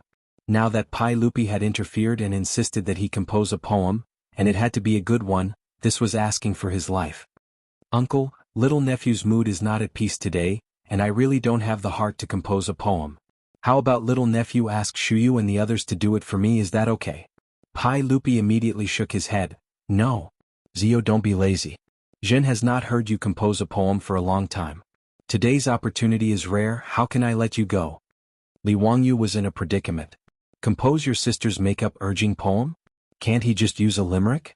As a world-renowned little immortal of poetry, if he could not compose a make-up urging poem, this would probably be the most explosive news in Chang and City tomorrow, and even in the entire Tang dynasty. Thinking of this, the forehead of the habitual plagiarist was sweating like beans. He racked his brains to recall the poems he had memorized to see if there were any suitable verses that could be used to make up the number. Just as Li Wangyu was about to be driven to despair by Pai Lupi, a few female officials rushed to the gate of heaven influence. Even outside the palace gate, Li Wangyu could hear the loud voices of Pai Lupi, Qing Yaojin and the others. What? Is this true? Did you summon Lu Fengyu to confirm? This is a serious matter, you can't joke about it. Pai Lupi's voice came, and Li Wangyu could not help but feel his heart skip a beat. Today was his and Su Changqing's big day. Could it be that there was a noble in the palace who was sick? If that was the case, then he was really unlucky. Before Li Wangyu could figure out the meaning of Pai Lupi's words, he heard Qing Yaojin's hoarse voice again. Bastard, if this is true, then it's really a coincidence. Your Majesty, this is a joyous occasion. Joyous occasion? Li Wangyu's heart, which had just been raised, could not help but fall back down. Since Pai Lupi ordered people to summon Lu Shenwei, the imperial physician of the Shangyao Bureau, and Qing Yaojin said that it was a joyous occasion, could it be that a noble in the palace was pregnant? Li Wangyu was still thinking about these messy things when he heard Pai Lupi's orders from above the palace gate. Quickly open the gate of heaven influence and let Zio in. Aha, today is really a double blessing.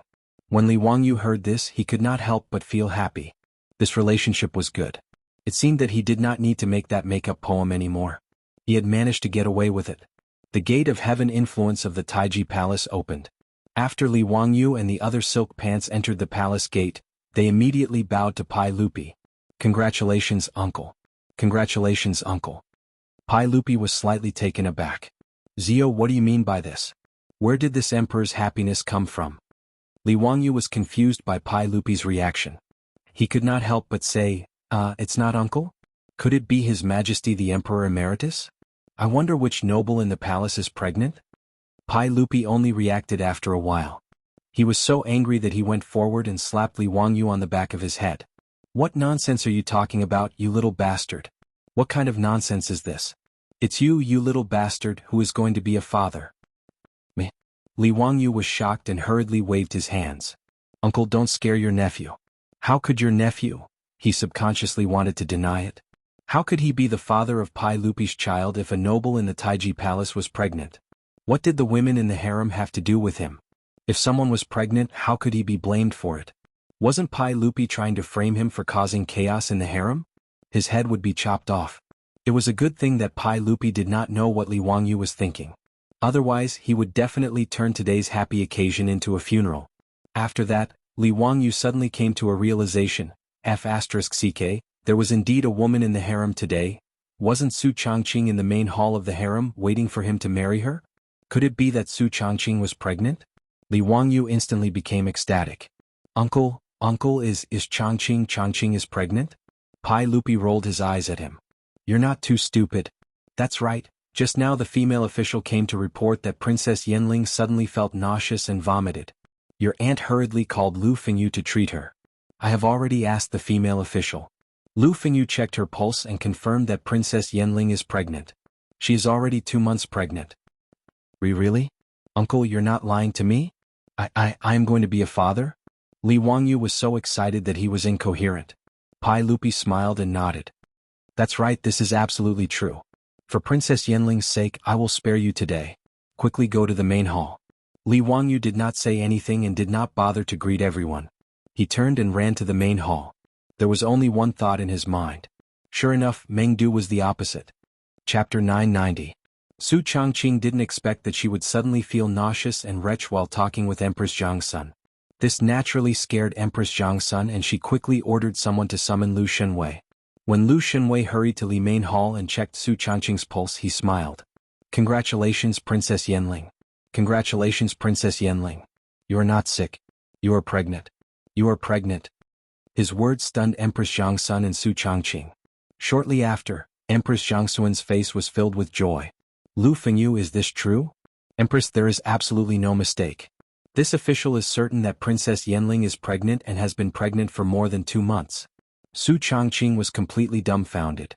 Previously, she had been inwardly depressed, suspecting that she and Li Wangyu couldn't have children. She didn't expect the surprise to come so suddenly. Her period didn't come last month, but because her body didn't have any reaction, she didn't take it seriously, thinking it was just an occasional disorder. Only today did she discover that she was pregnant when she showed signs of pregnancy. Brother Shenwei, you really diagnosed it clearly? Su Changqing covered his mouth with his hand in disbelief. Of course it's not wrong. If Princess doesn't believe me, you can ask my master to diagnose you again after you return to Zhou village. Lu Shenwei twirled his beard and smiled. Su Changqing quickly nodded. I believe. Of course I believe. Brother Shenwei, don't misunderstand. I just... She was momentarily speechless. In her excitement, hot tears flowed from the corners of her eyes. Empress Jiangsun knew that she was emotional and hurriedly comforted her. Changqing, this is a happy occasion. Don't cry. You are a married woman today. You should be smiling. Moreover, a woman is pregnant. She wouldn't dare to be so emotional. What if she hurts the child? Hearing this, Su Changqing hurriedly reached out to wipe his tears in a flurry. Then he smiled through his tears and nodded repeatedly to thank Empress Jiangsun. Fortunately, Li Wangyu and Su Changqing were born in the Tang dynasty. If it were the Ming and Qing dynasties, people like them who got pregnant before marriage would probably be drowned in a pig cage. However, in the Tang dynasty, the people were open-minded and did not value women's chastity before marriage. It was even common for women to lose their chastity and remarry. Like Li Wangyu and Su Changqing, the Tangs would not find it shameful. They would only regard it as a matter of elegance. Therefore, Empress Jiangsun was not surprised by Su Changqing's pregnancy. After confirming that Su Changqing was really pregnant, Empress Jiangsun hurriedly ordered the female official to report to Pai Lupi. In Li Wangyu's line, his father, Li Zhou, had passed away long ago. Li Wangyu was Li Zhou's only son. For the Tangs, carrying on the family line and spreading the family name was the most important thing. Now that Li Wangyu was about to have a child, it meant that Li Zhou's line would have an heir. Pai Lupi originally did not like Li Zhou very much. However, because of Li Wangyu, he no longer had any ill feelings towards Li Zhou. He even posthumously gave Li Zhou the title of head of the Department of Ceremonial Ceremonies, bestowed the posthumous title of Zhen, and sent people to repair Li Zhou's grave. As Pai Lupi's nephew, Li Wangyu could have an heir. This was also a big matter for the royal family. Even though Li Zhou's and Li Wangyu's names had not yet been re-entered into the imperial register by the imperial clan temple. However, in the hearts of Pai Lupi and Empress Jiangsun, Li Wangyu was a member of the Li Tang imperial clan. There was no doubt about this. Therefore, whether it was Empress Jiangsun or Pai Lupi, when they learned that Su Changqing was pregnant, their first reaction was to be overjoyed. Seeing Li Wangyu's back as he madly ran away, Pai Lupi jokingly scolded, but then he frowned. Su Changqing was pregnant with Li Wangyu's heir. This was naturally a good thing, but it was also a problem that was neither too big nor too small. Pai Lupi understood his nephew very well. He knew that he was a very emotional person. In addition, Li Wangyu valued Lady Su very much. Now that Lady Su was pregnant, this guy might not be willing to go to the western regions. The 150,000 troops of the Western Punitive Expedition were still stationed in Jianghu, waiting for the imperial court to send a new general manager. If Li Wangyu did not want to do it, then it would really be a headache for Pai Lupi. After Qing Yaojin laughed, he also thought of this matter. Your Majesty, now that Princess Yenling is pregnant, I'm afraid that Zio will not be willing to go to the western regions. Pai Lupi nodded and sighed. That's right, I also thought of this matter. Sigh, this is a troublesome matter. He shook his head. Forget it. No matter what, today is Zio's big day. We'll discuss this matter after he gets married. Qing Yaojin and the others could only silently nod and no longer discuss this matter. After Li Wangyu ran madly to Li Main Hall, he did not wait for the palace maids to inform him. He wanted to rush into the hall, but he almost collided with Empress Zhang's son. Zio, you're going to be a father. Why are you still so impatient? Empress Zhang's son stretched out a slender finger and lightly tapped Li Wangyu's head as she scolded him jokingly. Li Wangyu did not have his usual quick-wittedness. He only grinned foolishly. Yes, and is right. Auntie, is Changqing doing well? Empress Zhang's son rolled her eyes at him. Changqing is inside. You should go in. Don't be so careless. Be careful not to hurt the child. Yes, I understand. After getting Empress Jiangxuan's permission, Li Wangyu immediately ran into the hall. Not to mention how happy Li Wangyu and Su Changqing were, and how helpless Li Wangyu was. In short, the bustling wedding was simplified because of Su Changqing's pregnancy. The wedding process of sitting in the saddle, dipping the goose, covering the knees, going around the carriage and blocking the carriage was just a formality. Pai Lupi and Empress Zhang's son had Li Wangyu carefully help Su Changqing onto the carriage, which could be considered to have completed the bridal escort process. After the bridal escort carriage arrived at Kaihua Square Lai Hot, the old housekeeper Li Heng and the others were wild with joy when they learned that their mistress was pregnant. It was lively again. And on this day of the wedding banquet, Li Wangyu was unsurprisingly drunk by a group of guests who came to congratulate him again. After Li Wangyu and Su Changqing's wedding, it was lively for 2 days. Li Wangyu slowly recovered from his ecstasy. And the first thing that Li Wangyu thought of was the same as Pai Lupi's guess. This guy didn't want to go to the western regions anymore. Su Changqing was now 2 months pregnant. In other words, in 8 months he would be a father. At this time, asking him to abandon his wife and child and run to the western regions was simply asking for his life.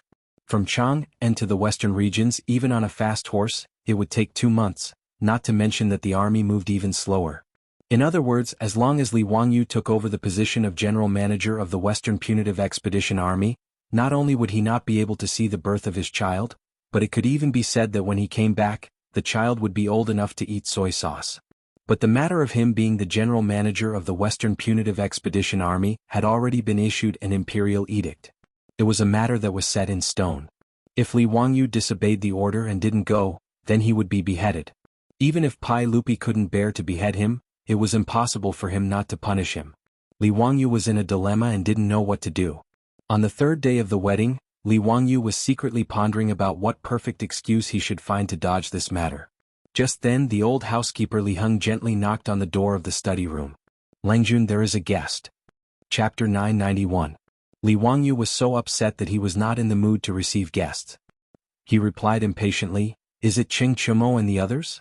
Tell them that I am not feeling well today and cannot receive guests. Tell them to go back. Li Heng also knew what his Langjun was worried about. He hesitated for a moment before continuing, Langjun, it is Duke Yu who is here to visit. Yu Shernan? If Yu Shernan was looking for him, he should have sent someone to invite him to Yu Shernan's residence in Chang'an. This was the proper etiquette he should have as a junior. This was not a holiday, why would Yu Shernan come all the way to Dingzhou village? Li Wangyu was dazed for a moment before he understood Yu Shernan's intentions. It must be that Pai Lupi knew what he was thinking and was afraid that he would play some tricks and refuse to go to the western regions. Therefore he asked Yu Shernan to persuade him. Li Wangyu could not help but smile bitterly. Yu Shernan was his teacher and friend. He was also an old man whom he respected greatly. If Yu Shernan had asked, he would not have been able to refuse. But since Yu Shernan had come, there was no reason for him to avoid meeting him. Li Wangyu sighed and stood up helplessly. I will go and welcome Duke Yu. After inviting Yu Shernan into the living room and ordering the servants to serve tea and snacks, Yu Shernan looked at Li Wangyu with a smile. Zio, why do you look so sad? Did this old man take the liberty to come and disturb Zio? Li Wangyu quickly shook his head. What are you saying, Duke Yu? Don't laugh at me. How can you not know why I am worried? Haha, I didn't expect that Zio would have such sentiments for love. Sure enough, His Majesty was right. With your weary personality, It must be because of Princess Yenling's pregnancy that you are unwilling to take up the post of general manager of the Western Punitive Expedition. Am I wrong? Li Wangyu nodded silently. He really did not want to go to the western regions at this time. Perhaps in the eyes of the Tangs, wives and concubines were not that important. It was even more impossible for him to give up his official position just because his wife was pregnant. Li Wangyu's way of thinking was indeed somewhat deviant. But for Li Wangyu, it was too irresponsible of him to not be by his wife's side when she was pregnant, even when his child was born. Moreover, this era was different from the later generations. A woman giving birth to a child was tantamount to crossing the gates of hell. Even in the imperial family, with the care of the famous doctors in the Shangyao Bureau, there were still many concubines who died from dystocia. Under such circumstances, how could he be at ease? Even if Su Changqing gave birth successfully, he didn't want to miss his child's growth. These were two completely different worldviews, yet it was difficult to explain to Yu Shernan. Yu Shernan stroked his beard and smiled. Zio, you should know what it means to put personal interests aside for the greater good. You the Great conquered the flood 3 times but did not enter the house. Zhuge Kongming gave his all until he died. They are all role models for our generation. The old man took a sip of tea and continued, Ziyu, you are only 20 years old, but His Majesty will not look down on you because of your age. Do you know how important it is to be the general manager of the Western Expedition Army? His Majesty is willing to entrust 150,000 soldiers to you, so how can you put personal interests aside for the greater good? Men are used for those who understand them, women are groomed for those who love them. His Majesty treats me like a national scholar, so I should repay His Majesty like a national scholar. Yu Shernan's eloquence was naturally good.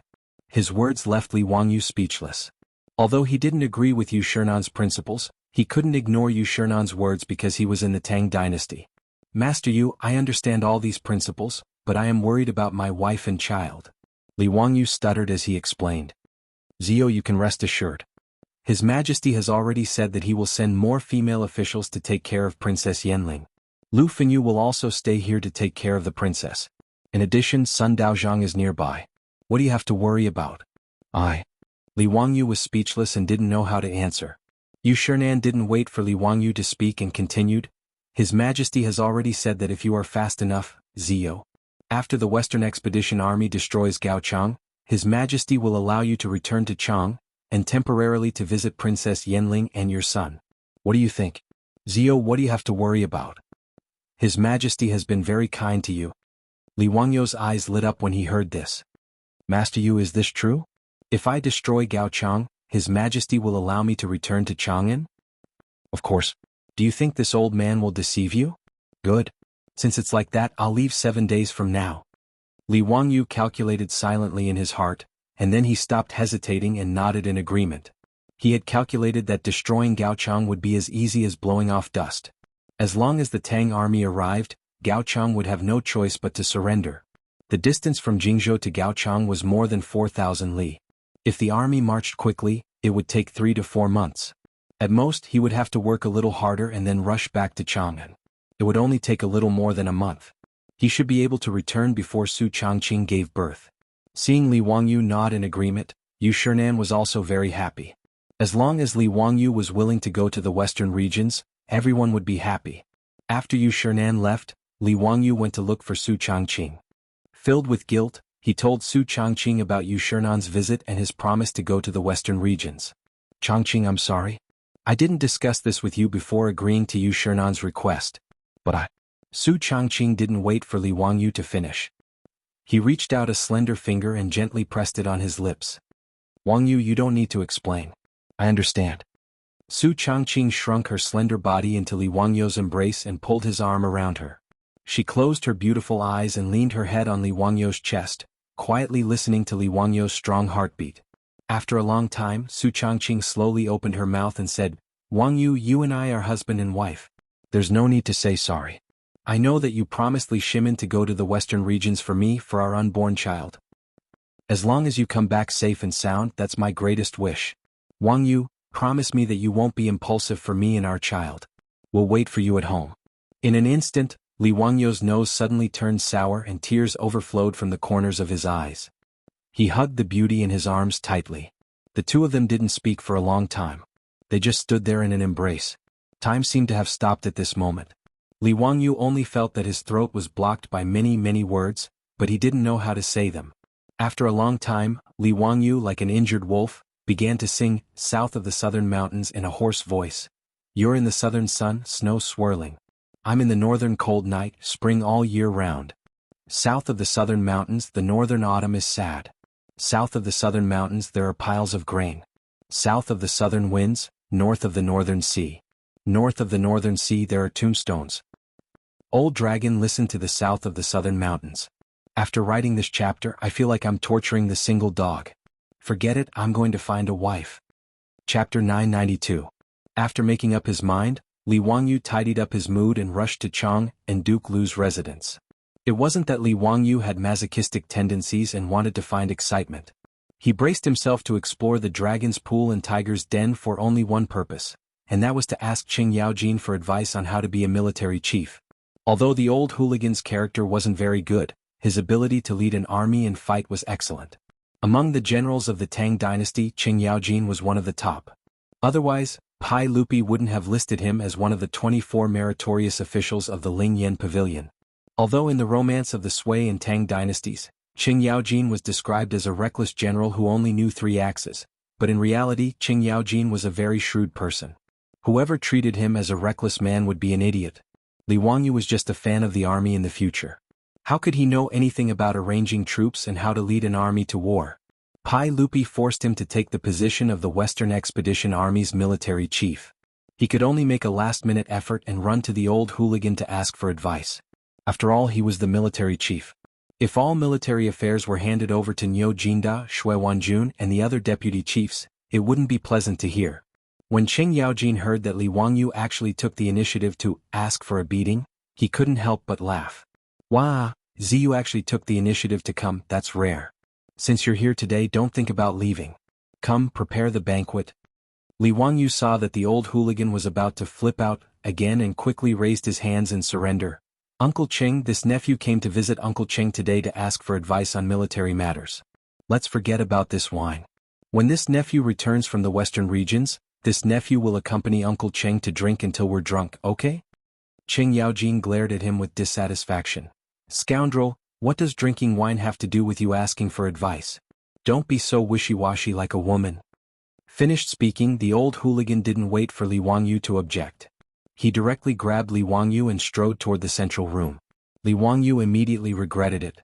Damn, if he wanted to ask about military matters, wouldn't it be better for him to look for Li Jing? Wasn't it better to look for Qin Xiong?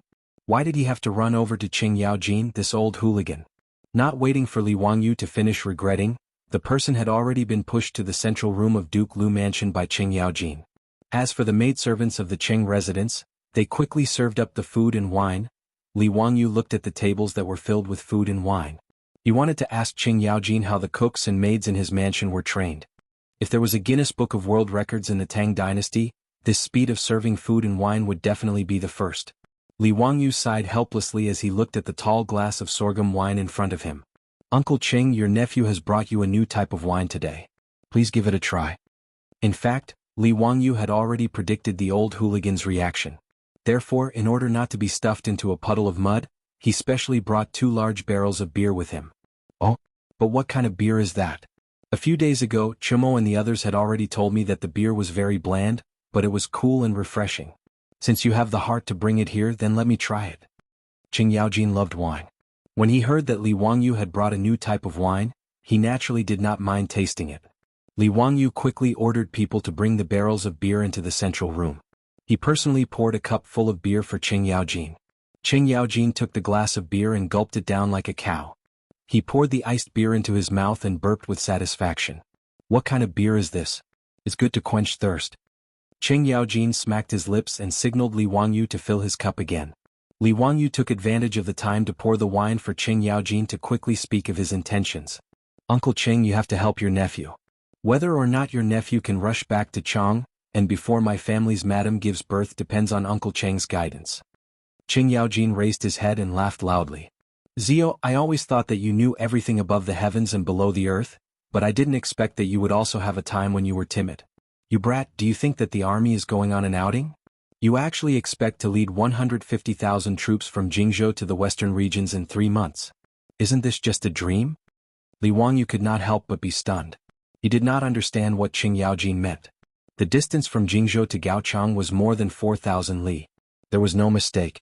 Although Li Wangyu had never come into contact with the army, he was more or less clear that the ancient armies of Wuxia would march about 30 to 40 kilometers a day. In other words, it would only take about 2 months to complete the journey of over 4,000 miles. He estimated that 3 months was already a lot of time. Why did Qing Yaojin say that he was dreaming? Please enlighten me, Uncle Cheng. Zio, you brat, do you know what the concept of 150,000 troops is? Let me explain it to you like this. If the 150,000 troops set off in formation, the vanguard would have already reached the destination and started to set up camp, but the rear would have yet to leave the camp. Do you understand? Moreover, the speed of the army's march is based on the speed of the supply wagons. If the army marches for 8 hours a day with the speed of the supply wagons, they would at most travel 40 to 50 li a day. Moreover, if there is a storm and the army is unable to move, they can only stay in the camp. After marching for many days, the army also needs to rest. Things like this are quite normal. Therefore, it is impossible for the 150,000 troops to rush to Gaochang without at least half a year.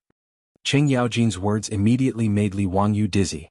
As a military fanatic, he knew that Qing Yaojin was not bluffing him. In the past, the 800,000-strong army of the former Qin was said to have broken the flow by casting the whip. In the end, the vanguard was completely defeated, and the rear was still on the way. This was the wooden barrel principle. The marching speed of the army had to be consistent with the slowest unit in the army. However, Li Wangyu thought that the speed of the logistics of the army should not be so slow. Li Wangyu asked in confusion, Uncle Qing, ever since I created the four-wheeled carriages, the speed of the logistics has not been slow. Not to mention 200 li a day, even 100 li a day is not a problem. Qing Yaojin raised his head and drank another large cup of beer. He glared at him and said, Nonsense. Do you think those four-wheeled carriages of yours can enter the desert? When Li Wangyu heard this, it was as if he was struck by lightning. He was stunned on the spot. He had indeed forgotten that after the army passed Dunhuang County, they would enter the vast desert. The Ting'er Desert was the fourth largest desert in China. It was more than 160 kilometers wide, and the four-wheeled carriages would not be able to enter it. The Tang dynasty had already established a trade center in Dunhuang County. Large quantities of goods were transported to Dunhuang County by four-wheeled carriages. This greatly reduced the transportation distance of the Silk Road caravans. However, from Dunhuang County to the western region, the caravans had to change to camel caravans to continue forward. It was the same for the army. To supply the 150,000 troops with supplies, they had to use a large number of camel caravans to meet the needs of the army. As a result, the Tang army's marching speed would not be fast. Moreover, to pass through the desert, the Tang army had to bring sufficient water in addition to provisions and supplies. Under the guidance of a guide, they could pass through the desert. After Li Wangyu understood this point, he could not help but sit down dejectedly. If that was the case, how could he rush back to Chang, and in half a year? Chapter 993. Qing Yaojin happily chugged down a cup of cold beer, and after letting out another loud burp, he was very satisfied. He then looked at Li Wangyu, who had a conflicted expression on his face, and gave him another heavy blow. Zio, you brat, you probably haven't calculated how much grain is needed to supply an army of 150,000 soldiers, right? Let this old man put it this way, not mentioning the equipment, armor, tents, flags and drums, just the grain alone is an astronomical figure. When the soldiers of the Tang dynasty set out, they bring 5 days' worth of rations and rely on the rest of the supplies. Each soldier eats 2 liters of rice a day, and for an army of 150,000 soldiers, just this alone requires 3,000 dan of grain. If we calculate that each carriage can carry 30 dan, we need 100 carriages to supply the army for 1 day.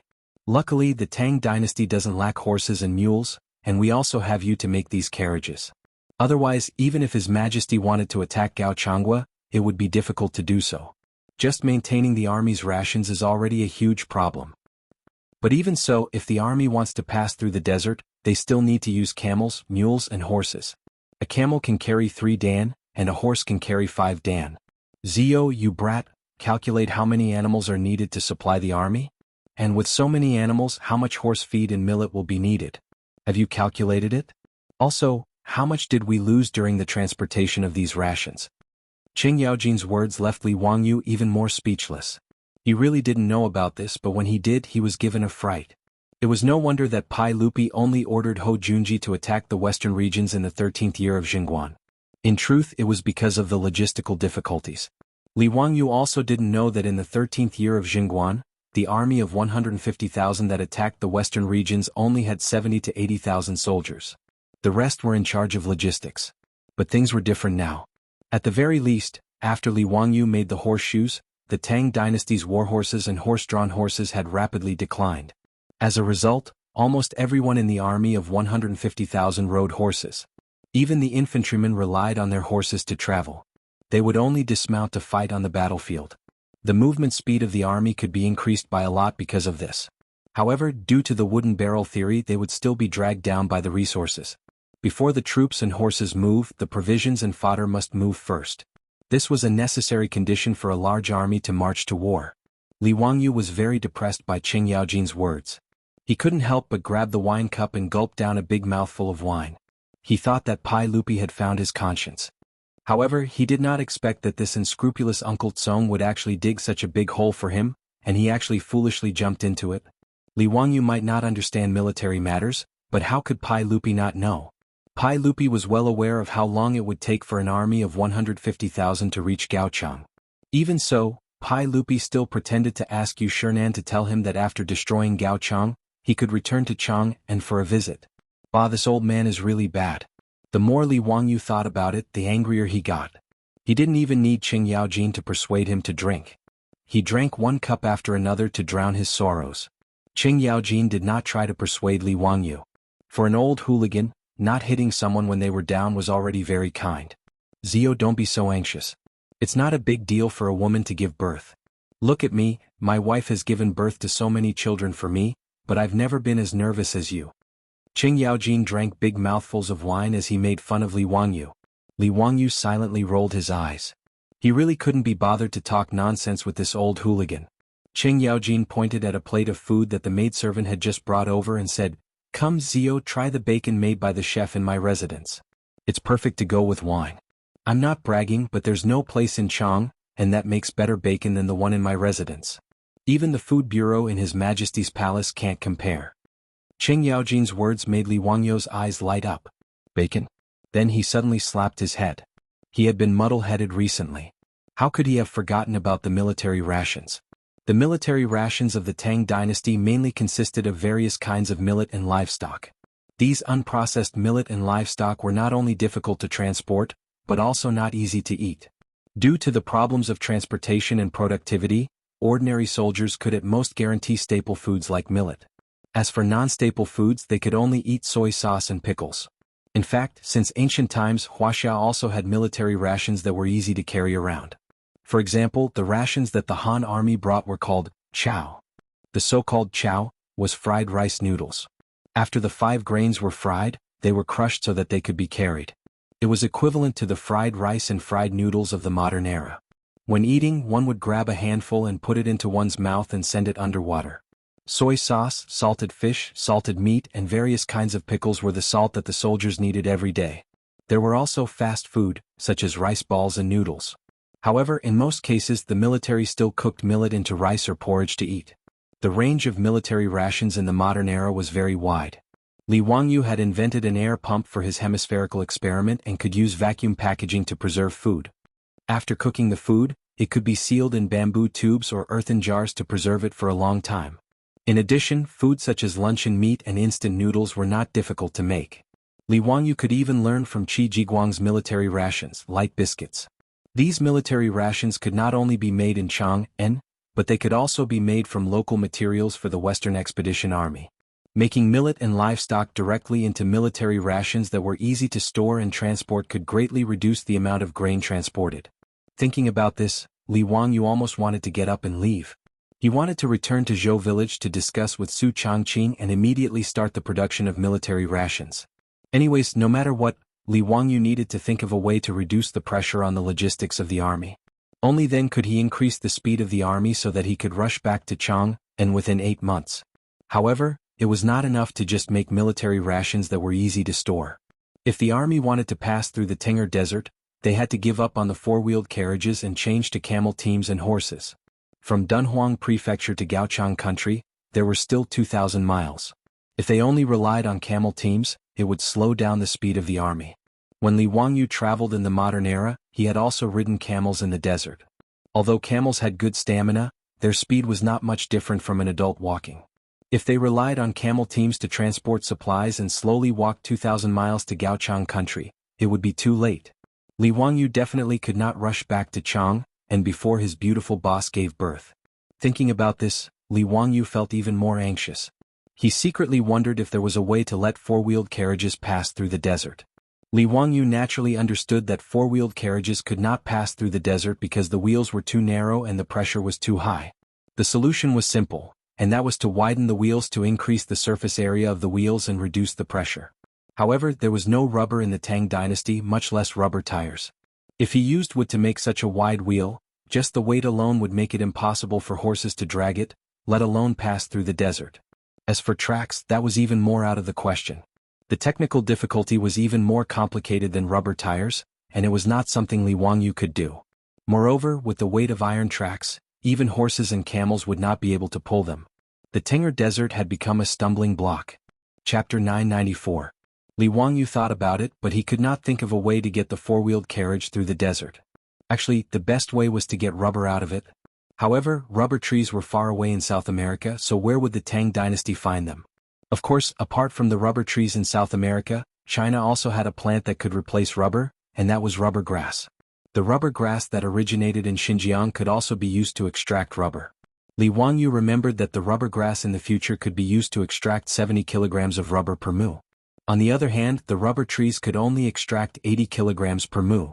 However, the rubber grass was far away in the western regions, and distant water could not quench the present thirst. Furthermore, Li Wangyu did not know how to extract rubber from the rubber grass. Now that the army was about to set off, where would he find the time to experiment? On the other hand, after he led the army to conquer the western regions and establish the Anshi Protectorate, he should order people to plant rubber grass. Even if the production was low, as long as he could get rubber out of it, it would be worth it.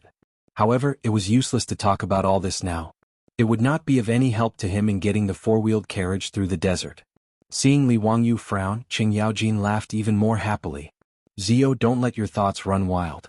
Just lead the army to conquer the western regions. If you want women, just bring your concubine. If not, there are plenty of beautiful women in the western regions. A real man shouldn't be so bashful over a woman. Li Wangyu was so angry that he had nothing to say. Qing Yaojin, this old hooligan, should be caught and drowned in a pig cage. However, since things had already reached this point, even if he was unwilling, he had no other choice. Even after returning to Dingzhou village, Li Wangyu did not dare to tell Su Changqing about his conversation with Qing Yaojin. If Su Changqing knew that he could not return to Chang and in 8 months, how disappointed and upset would he be? Although his beautiful boss was only 2 months pregnant, Li Wangyu didn't dare to take the risk and make her sad because of him. Li Wangyu only had Niu Wu select a few quick-witted troops from the manor and teach them how to make vacuum-packed food, luncheon meat, instant noodles and other things. He then had them set out in advance, bringing along the command of his military chief, and quickly rushing to Jingzhou. He had the Western Punitive Expedition Army immediately begin preparing military rations according to the methods he taught them. As for the subsequent production of military rations, Li Wangyu taught it to Yan Libin and asked him to pass it on to the Ministry of War.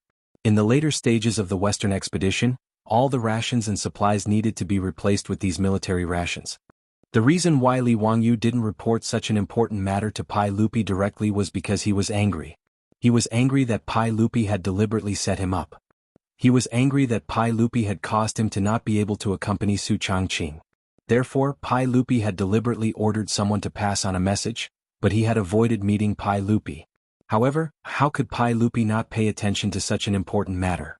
After the Ministry of War produced a batch of military rations according to Li Wangyu's method, they immediately presented it to Pai Lupi. After tasting these delicacies, Pai Lupi was naturally overjoyed. On the same day, he led a group of dukes to Dingzhou village. Even though Li Wangyu felt uncomfortable with the arrival of Pai Lupi, he could only obediently go out of the manor to welcome him. Your subject Li Wangyu, prefectural duke of Fufeng, greets your majesty. This fellow was also angry and didn't even refer to himself as nephew. He followed the etiquette of a subject greeting the king and greeted Pai Lupi. Pai Lupi looked at him in surprise, but immediately understood Li Wangyu's intentions. Haha, Are you angry with me? Your subject doesn't dare. Don't dare? Pai Lupi suddenly knocked Li Wangyu's head with a chestnut. I don't see how you don't dare. You still dare to give me that look. Do you believe that I will immediately order people to send you to Li Main Hall and let the Empress teach you a lesson? Li Wangyu's expression became even more bitter when he heard this, and he hurriedly begged for mercy. Your Majesty. Oh no, uncle, I was wrong. I know I was wrong. A wise man submits to circumstances. When it's time to admit defeat, it's best to admit defeat for safety. If Empress Jiang's son was long-winded, it would be quite torturous. Li Wangyu would rather go to the prison of the censorate than listen to Empress Jiangxuan's long-winded nagging. If there's a next time, I won't let you off so easily. Lead the way to your castle's balcony. Today I also want to eat skewers and drink iced beer. Li Wangyu was speechless. Damn, as expected, this group of foppish young masters had big mouths. He guessed that the whole Chang and city knew about eating skewers and drinking iced beer, right? In fact, his guess was not wrong at all.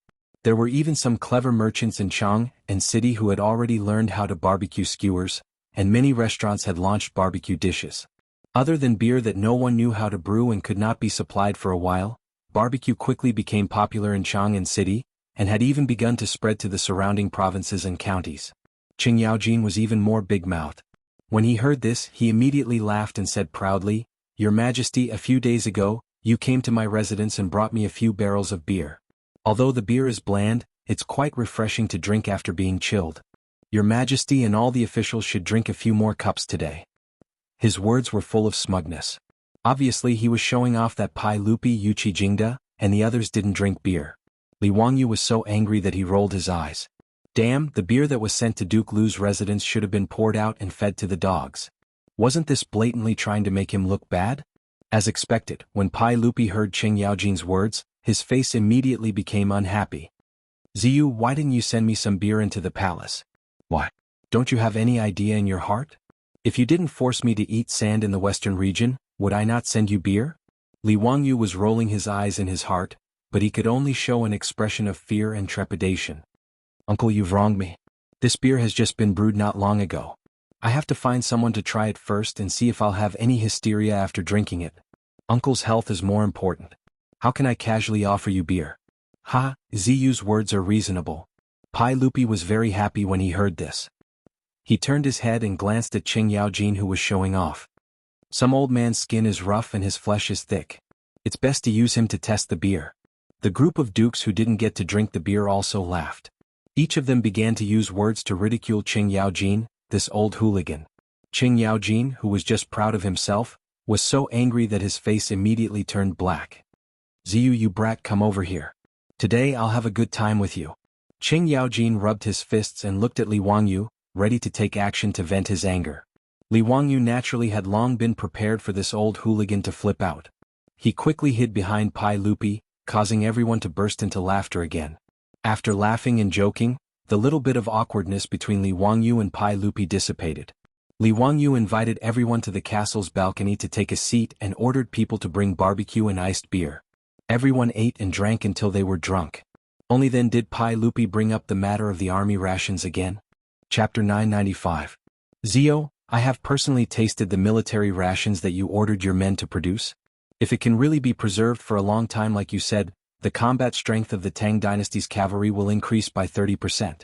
I will remember all of these merits.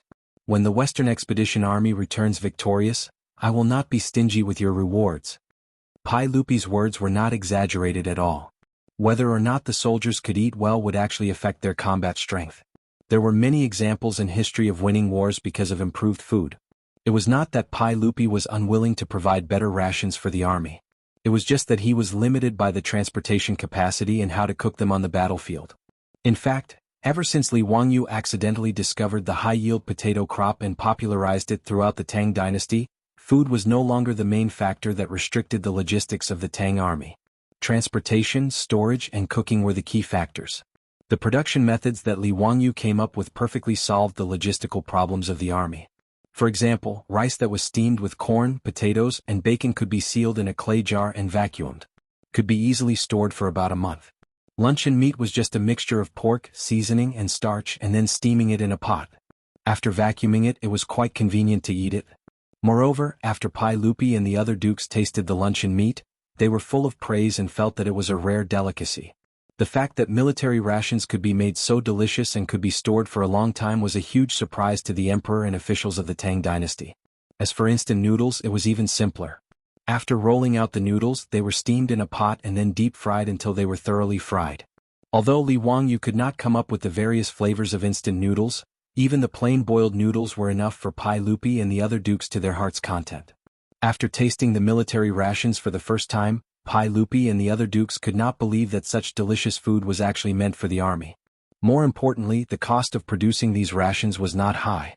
Pai Lupi had even ordered the officials of the Ministry of Civil Affairs to calculate that because the new military rations were easier to transport and store, if the loss of millet and livestock was included, after the army changed to the new military rations, the amount of food consumed would be even less than the original millet. Eating better and spending less money, Pai Lupi was naturally overjoyed. He immediately rushed to Dingzhou village and praised Li Wangyu. Li Wangyu secretly pursed his lips. In his opinion, no reward was as good as letting him go home and accompany his wife. Of course, Li Wangyu also knew that his words were useless. Now, Pai Lupi would definitely not let him go. Therefore, in response to Pai Lupi's words, Li Wangyu only smiled and did not say anything.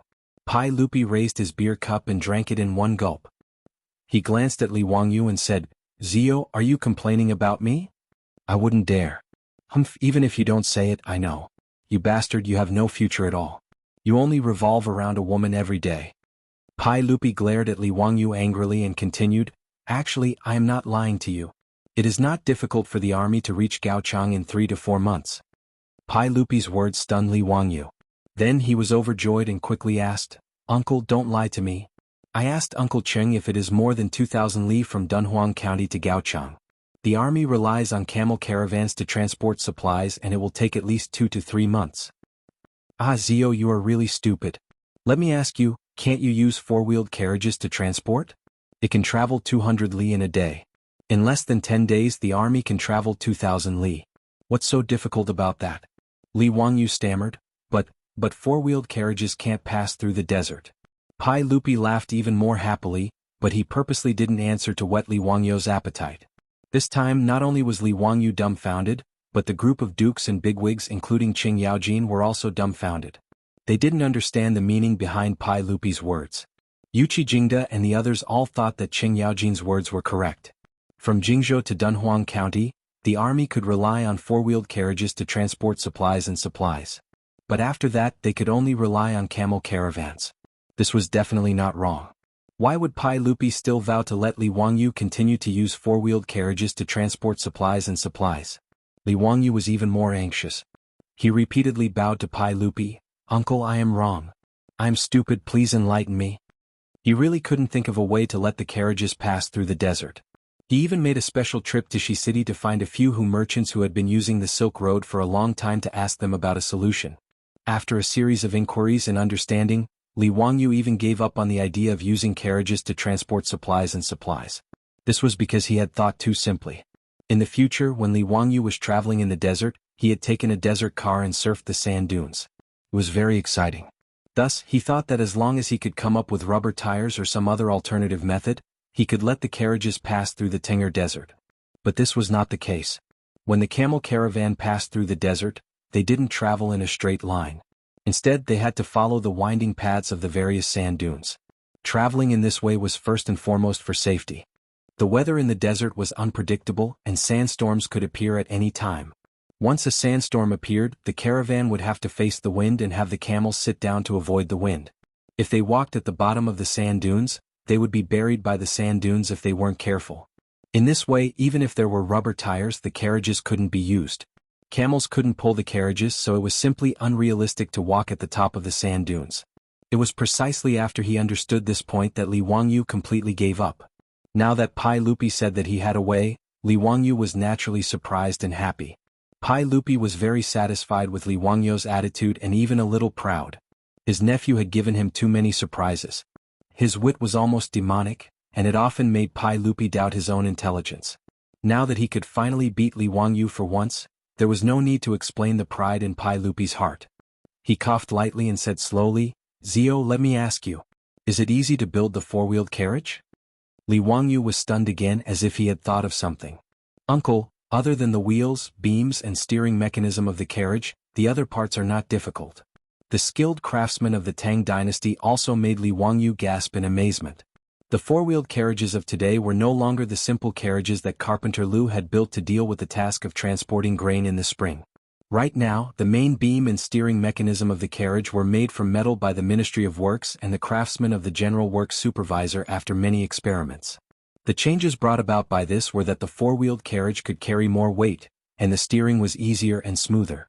As for the other parts of the carriage, a normal carriage used to transport goods was simple, and it was basically made of wood. Pai Lupi laughed when he heard this. If that's the case, Zio, why can't you dismantle the carriages in Dunhuang County and reassemble them after the army passes through the desert? Pai Lupi's words made Li Wangyu completely petrified. Damn, why didn't he think of such a simple logic before? Chapter 996. Pai Lupi's words left Li Wangyu speechless. It was such a simple principle, yet he had completely ignored it. His brain was at a dead end, and he kept thinking about how to make the four-wheeled carriage travel in the desert. He was not the only one. No one, including Qing Yaojin and the others, had thought of such a simple method. Since carriages could not travel through the desert, they could use camel caravans to transport resources. The Tinger Desert was only 200 li wide, so the camel caravans did not travel in a straight line. Instead, they had to travel along the sand dunes and oases. Even so, if everything went smoothly, it would take at most half a month for the camel caravans to pass through the desert. It would not take up too much of the army's time. The main components of a four-wheeled carriage were the wheels, axles, and steering mechanism. These could be dismantled and transported across the desert by camel caravans. After passing through the desert, the craftsmen in the army would cut down trees and make a new four-wheeled carriage. It wouldn't be much of a hassle. In this way, the logistics of the Western Expedition Army would be easily ensured. After the military rations were produced, the four-wheeled carriages would transport them to Dunhuang Prefecture, taking 10 days. They would then be transported to the other side of the desert by camel caravans before the four-wheeled carriages took over. Under the fastest circumstances, a batch of resources could be transported from Chang and to the various countries in the western regions in 30 days. Even if there were storms and sandstorms along the way, it would take at least 2 months. Li Wangyu could even imagine how much benefit this transportation route would bring to the Tang dynasty after the army conquered the western regions and established the Anxi Protectorate. The caravans traveling the Silk Road could all transport their goods in this way, greatly reducing the cost and time. And the Great Tang would benefit immeasurably from this. Even without the economic benefits, the connection between the western regions and the Central Plains would be closer after this communication line was opened. In history, Pai Lupi established the Anxi Protectorate in the 14th year of Jingguan, bringing the western regions under the rule of the central government. He set up farms, collected taxes and stationed troops, declaring the sovereignty of the Tang dynasty. But that was all. The Tang dynasty ruled the western region for no more than 100 years. It wasn't until the Qing dynasty that the western region was reintegrated into the territory of China. The fundamental reason was that the relationship between the western region and the central government was too distant, making it difficult for them to maintain their rule. Once the Western Punitive Expedition Army opened up this line of communication, the western regions would become one with the Central Plains. The Great Tang's rule over the western regions would no longer be as short-lived as it had been in history, vanishing without a trace.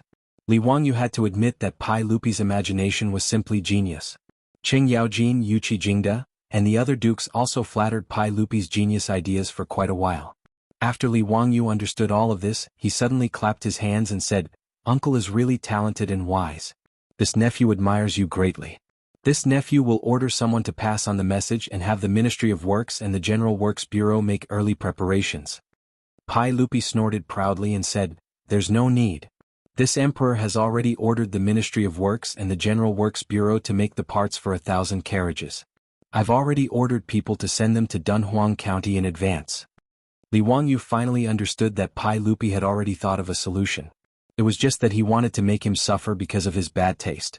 However, even if he was played by Pai Lupi didn't fool him. As a result, it would be very easy for him to go back and forth to Chang, and within 8 months after conquering Gaochang. Li Wangyu hurriedly bowed to Pai Lupi and said, "Thank you, uncle. This nephew is grateful to the point of shedding tears. This nephew was very willful in the past. Uncle, please be magnanimous and forgive this one." "That's enough. From now on, It's more important to concentrate on your work. Don't throw a tantrum anymore. You're going to be a father soon and you're also a county duke. You can't be so reckless. If this emperor doesn't force you to go to the western regions, I'm afraid that I don't know when you'll be willing to take out the new military rations. Yes. You're right, uncle. Pai Lupi had solved a huge problem for him. Now, no matter what Pai Lupi lectured him, Li Wangyu could only listen obediently. Pai Lupi was very pleased with himself after teaching Li Wangyu a lesson. Only then did he let him go. Li Wangyu set aside his worries and continued to flatter Pai Lupi with the other dukes. This emperor of the ages laughed heartily and downed cup after cup of beer like it was water. After Pai Lupi and the other dukes had their fill, Li Wangyu heaved a long sigh of relief as they were carefully escorted back to Chang'an by the guards.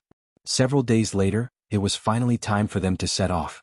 Li Wangyu put on the glittering silver armor with the help of Aphrodite and Perrin. At the moment of departure, he hugged Su Changqing tightly, who was already in tears, and gently stroked her hair. He whispered in Su Changqing's ear, "Changqing, wait for me at home." Su Changqing rubbed her teary eyes and only clutched Li Wangyu's clothes tightly while nodding desperately. In fact, if it were in the past, the two of them wouldn't be so sad as if they were about to part forever. It was just that Su Changqing was coincidentally pregnant, and the strong woman in the past had melted into tenderness.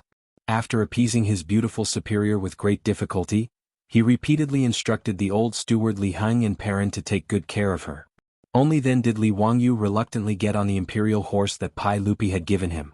Suppressing the reluctance in his heart, Li Wangyu didn't dare to look back and directly urged the horse to gallop out of the mansion. Niu Wu immediately led a group of Lai Hot troops and urged their horses to follow closely behind. Perrin and all the maidservants in the mansion all bowed respectfully. "We hope that the Duke will plow the courtyard and sweep the acupoints and return in triumph." Niu Yong was unable to accompany Li Wangyu on an expedition because of the disability of his arm, so he remained in the mansion and led the remaining troops to guard the Li family's home. At this moment he raised his only arm and beat a war drum, making a majestic sound that shook the heavens as he marched for his Langjun. Outside Lai Hot, the villagers of Dingzhou village had already gathered on both sides of the village road under the leadership of the old village chief. When they saw Li Wangyu appear with the crowd, they all bowed down. "We hope that the Duke will plow the courtyard and sweep the acupoints and return in triumph." "We hope that the Duke will plow the courtyard and sweep the acupoints and return in triumph." Li Wangyu only felt a lump in his throat, but he didn't dare to stay any longer. He could only salute the villagers with cupped fists and urged his horse to leave. He didn't go directly to Jingzhou but had to go to Chang'an first. When the soldiers of the Tang dynasty went to war and returned in triumph, the ceremony would be held outside the Gate of Heaven Influence in the imperial city. When Li Wangyu led the troops to Chang'an, a group of foppish young masters were already waiting outside the gate of Mingda in military attire. When they saw Li Wangyu appear, even the foppish young masters who usually didn't behave properly knelt on one knee in front of Li Wangyu. They then hit their chest armor with their right fist and saluted Li Wangyu properly. From today onwards they were all Li Wangyu's subordinates, and the ceremony couldn't be ignored. After the ceremony, the foppish young masters got on their horses and surrounded Li Wangyu. They rode their horses up the Vermilion Bird Avenue and toward the Vermilion Bird Gate. The two sides of the Gate of Heaven Influence in the imperial city were already filled with valiant imperial guards in bright armor and fluttering flags. These 2,000 or so Yi Shao cavalry were ordered by Li Wuxia to guard Li Wangyu's left and right. They were the officers and soldiers who followed him to the western region. After 3 cannon shots, the Gate of Heaven Influence opened. Pai Lupi, who was also dressed in military attire, rode out of the palace. Li Wangyu immediately got off his horse and led the foppish young masters and the soldiers to bow 3 times and kneel 9 times. When the army went to war, there was a strict ceremony. Worship the heavens, worship the earth, worship the temple, worship the god of war. Chapter 997. Even the officials of the aristocratic families who had always been at odds with Li Wangyu did not dare to neglect the ceremony of the army's departure. As the saying goes, the important affairs of the country were in the worship of the army. No one dared to joke about the departure of the army. Tai Changqing Wang Ying's expression was solemn as he prayed to the heavens. "Sima, lead the people with the flag, line up in the battle array, like Qin in battle. Chase by the field, there is Si Biao Luo, pledge to the people. Drum, encircle. Fire, sacrifice the birds." Pai Lupi solemnly handed the fish talisman to Li Wangyu in the music of the drums. Before the Jin dynasty, most of the talismans used to mobilize troops were tiger talismans, but the Sui dynasty changed to scale talismans. In the Tang dynasty, in order to avoid the name of Li Yuan's father, Li Hu, they changed the tiger talisman to fish talisman and rabbit talisman. Later there was the turtle talisman, and even the northern Song dynasty used the ox talisman as a talisman. It was not until the southern Song dynasty that the tiger talisman was changed again in order to restore the prestige of the emperor. Li Wangyu knelt on one knee and took the golden fish talisman with both hands, but he felt that it was extremely heavy. From then on, the lives of hundreds of thousands of Tang dynasty soldiers were in his hands. Let's go. Li Wangyu bowed to Pai Lupi again, turned around and got on Sasha Luzi, and led the way to the Vermilion Bird Gate. The foppish lords and 2,000 Wei Shao cavalry also got on their horses and followed closely behind. When the rumbling of the horses' hooves resounded through the Vermilion Bird Avenue, the people cheered loudly. In the eyes of the Tangs, the cavalry of the Tang dynasty was invincible. The people cheered as if this was not an army going out to war, but a triumphant return. Zio, if we can't return with full strength, we won't have the face to come back and see our elders in Jiangdong. Cheng Chumo waved to the people on both sides of the Vermilion Bird Avenue in a showy manner, and urged his horse to go to Li Wangyu's side and whispered. Before Li Wangyu said anything, Fang Yai disdainfully replied, "Brother Chumo, your worries are groundless. Those weaklings from the western regions could drown the 150,000-strong army with just a spit of saliva from each of them.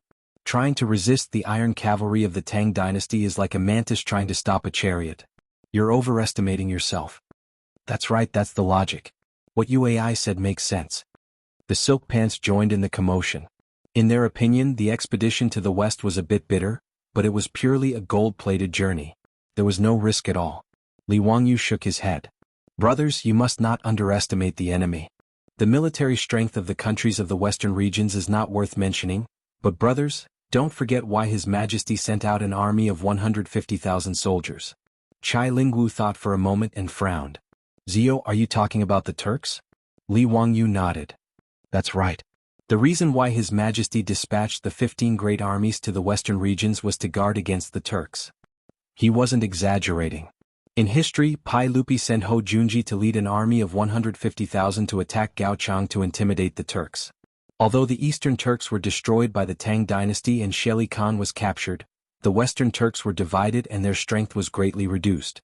However, the Turks in the north were an enemy that the Tang dynasty had to guard against. At the end of the Tang dynasty, there were as many as 67 times when the Turks attacked the Central Plains. Under such circumstances, it wasn't surprising that Pai Lupi and the officials in the imperial court treated the Turks as their number one enemy. Even though Li Wangyu had given the map to Pai Lupi, the Turks were still the enemy that the Tang dynasty had to guard against. Li Wangyu was actually a little worried that the Turks would come to cause trouble when the Western Expedition Army attacked the western regions. Although in history the 14th year of Xinguan's invasion of Gaochang went smoothly, it was now the 5th year of Xinguan's reign. Who could guarantee that the Turks wouldn't cause any trouble? Although he was anxious to flatten Gaochang and return to Chang'an to accompany his wife, he couldn't be careless since he had taken on such a heavy responsibility.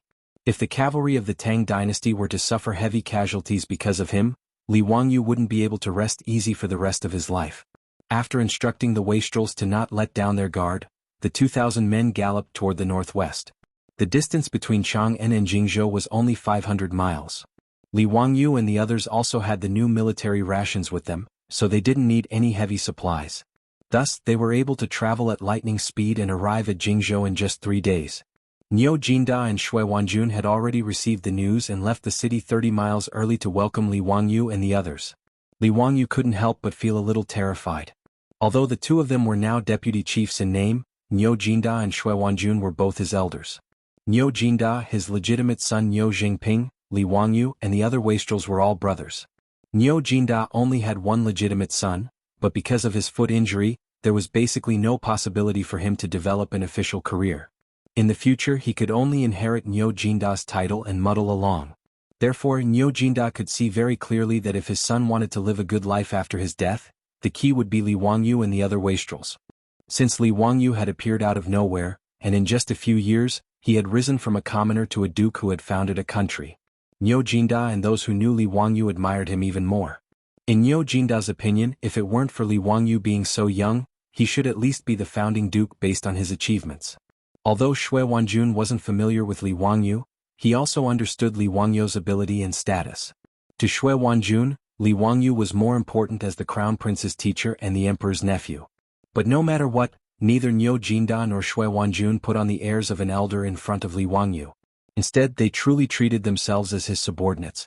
After seeing Li Wangyu, Niu Jinda and Shui Wanjun immediately bowed and cupped their fists in greeting.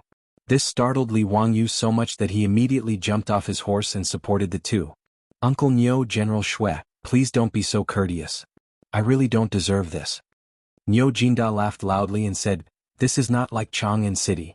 The army has its own rules. General Manager, please don't be so courteous. Just give us your orders."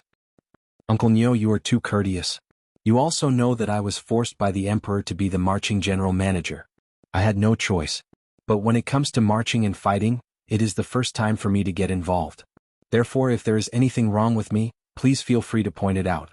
Li Wangyu's attitude was very humble. He wasn't the kind of person who had his eyes on the top of his head. He knew what his strengths and weaknesses were. When it came to marching and fighting, he was a layman. Even if he was the marching general manager, it was better for him not to get involved. Professional matters should be left to the professionals. This was also the management method that his beautiful superior had taught him before he left. In Su Changqing's opinion, managing the 150,000 people of the Western Expedition Army was no different from managing a large company. Even if Li Wangyu didn't understand anything as chairman, as long as he used the right person, there was nothing to worry about. For Li Wangyu, the simplest thing was to delegate power. He could leave all military matters to Niu Jinda and Shui Wanjun. Moreover, an army of 150,000 couldn't possibly march all at once. It had to be divided into the vanguard, the center, and the rear, all of them working together. When the time came, Shui Wanjun would lead the vanguard, Niu Jinda would oversee the center, and Li Wangyu would lead the rear to slowly hold the line. In history, before Hou Junji's army had even arrived, Shui Wanjun's vanguard had already scared King Gaochang to death and attacked Gaochang. After Li Wangyu's army arrived at Jing province and rested for a day, the army of 150,000 finally set out for the western regions. Chapter 998. The journey from Jingzhou to Dunhuang Prefecture was more than 3,000 miles. The 150,000 West Expedition Army traveled smoothly and arrived at Dunhuang Prefecture in just over a month. The army traveled within the Tang dynasty and set up camp along the way. With the help of the various prefectures, there was naturally no trouble. However, after setting off from Dunhuang Prefecture and heading west, the army did not have any more convenience. This long journey had tormented Li Wangyu and the group of wastrels. Even though Li Wangyu was used to riding a horse, the bumpy ride on the back of a horse for over a month made him complain incessantly. Unlike him and Su Changqing, who left home to travel to the center of Shu, they went sightseeing and did not rush. Naturally, it was not as tiring. As for the army, there was a fixed number of miles they traveled and how long they set up camp each day. Although all the soldiers, including Niu Jinda, Shui Wanjun, and the group of wastrels were full of praise for the new military rations, Li Wangyu definitely did not like to eat them. Who would want to eat instant noodles, luncheon meat, rice balls, and other military rations every day? Over the past month, Li Wangyu felt nauseous whenever he saw the new military rations. He hated himself very much. Why did he have to invent such disgusting food? Thinking about how he still had to eat those damn military rations for a long time, Li Wangyu felt that his life was gloomy. Every day he did not eat well or sleep well. Plus, he was worried about his pregnant wife at home. Li Wangyu had a hard time over the past month. He even suspected that when he returned to Chang'an from the western region, his legs would become bow-legged because of the long period of riding a horse. Niu Wu had tried to persuade him to sit in the carriage many times, but Li Wangyu gritted his teeth and rejected Niu Wu's good intentions due to his identity as the general manager of the army. Actually, he was thinking too much. With his current status, not to mention sitting in a carriage, even if he had a few concubines by his side, no one would dare to say anything. This time, when Li Wangyu left for the western regions, Su Changqing originally wanted Avro to follow Li Wangyu and take care of his daily needs. However, in the end, Li Wangyu still gritted his teeth and rejected this tempting proposal. After all, Wuxia's tradition since ancient times was that there were no women in the military. No matter if it was the women of the soldiers, concubines, or maidservants, they were all forbidden from entering the military. Li Wangyu didn't want to break this military discipline, so he could only politely decline Su Changqing's good intentions. Of course, it was not absolute that there were no women in the army. There was a very special type of woman in the army, known as the camp prostitute. During the spring and autumn warring states period, the king of Yu, Go Jian, had to endure hardships. In order to raise the morale of the army, he found many young widows to comfort the soldiers and raise their morale. During the time of Emperor Wu of Han, the wars were long and drawn out. In order to stabilize the morale of the soldiers and raise their morale, they set up camp prostitutes to treat the soldiers who did not have a wife. During the Tang and Song dynasties, prostitutes were even more popular. Not only Wuxia but many armies in the ancient world were also like this. The Holy Roman Empire, Napoleon's expeditionary army, etc., all had a certain number of prostitutes following them. These prostitutes were mostly pitiful people. When Li Wangyu found out about this, he was also furious. However, he was temporarily powerless to change this matter. He could only order the officers in charge of logistics to treat the prostitutes well and not let them be abused. When the army arrived in Dunhuang Prefecture, Li Wangyu heaved a sigh of relief. He eagerly ordered the army to rest for half a month in Dunhuang Prefecture. This was not only because Li Wangyu wanted to slack off, but it was also to let the West conquering army get used to the desert environment and climate. This was also the decision that Li Wangyu made after discussing with Niu Jinda and Shui Wanjun. Different from the future, with the current transportation conditions of the Tang dynasty, one's horizons and experiences were limited. Out of the 150,000 West conquering army, the number of people who had personally seen the desert could be counted on one hand.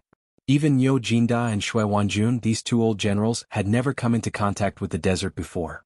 To the West conquering army, the danger of attacking the countries of the western regions was not worth mentioning compared to the desert.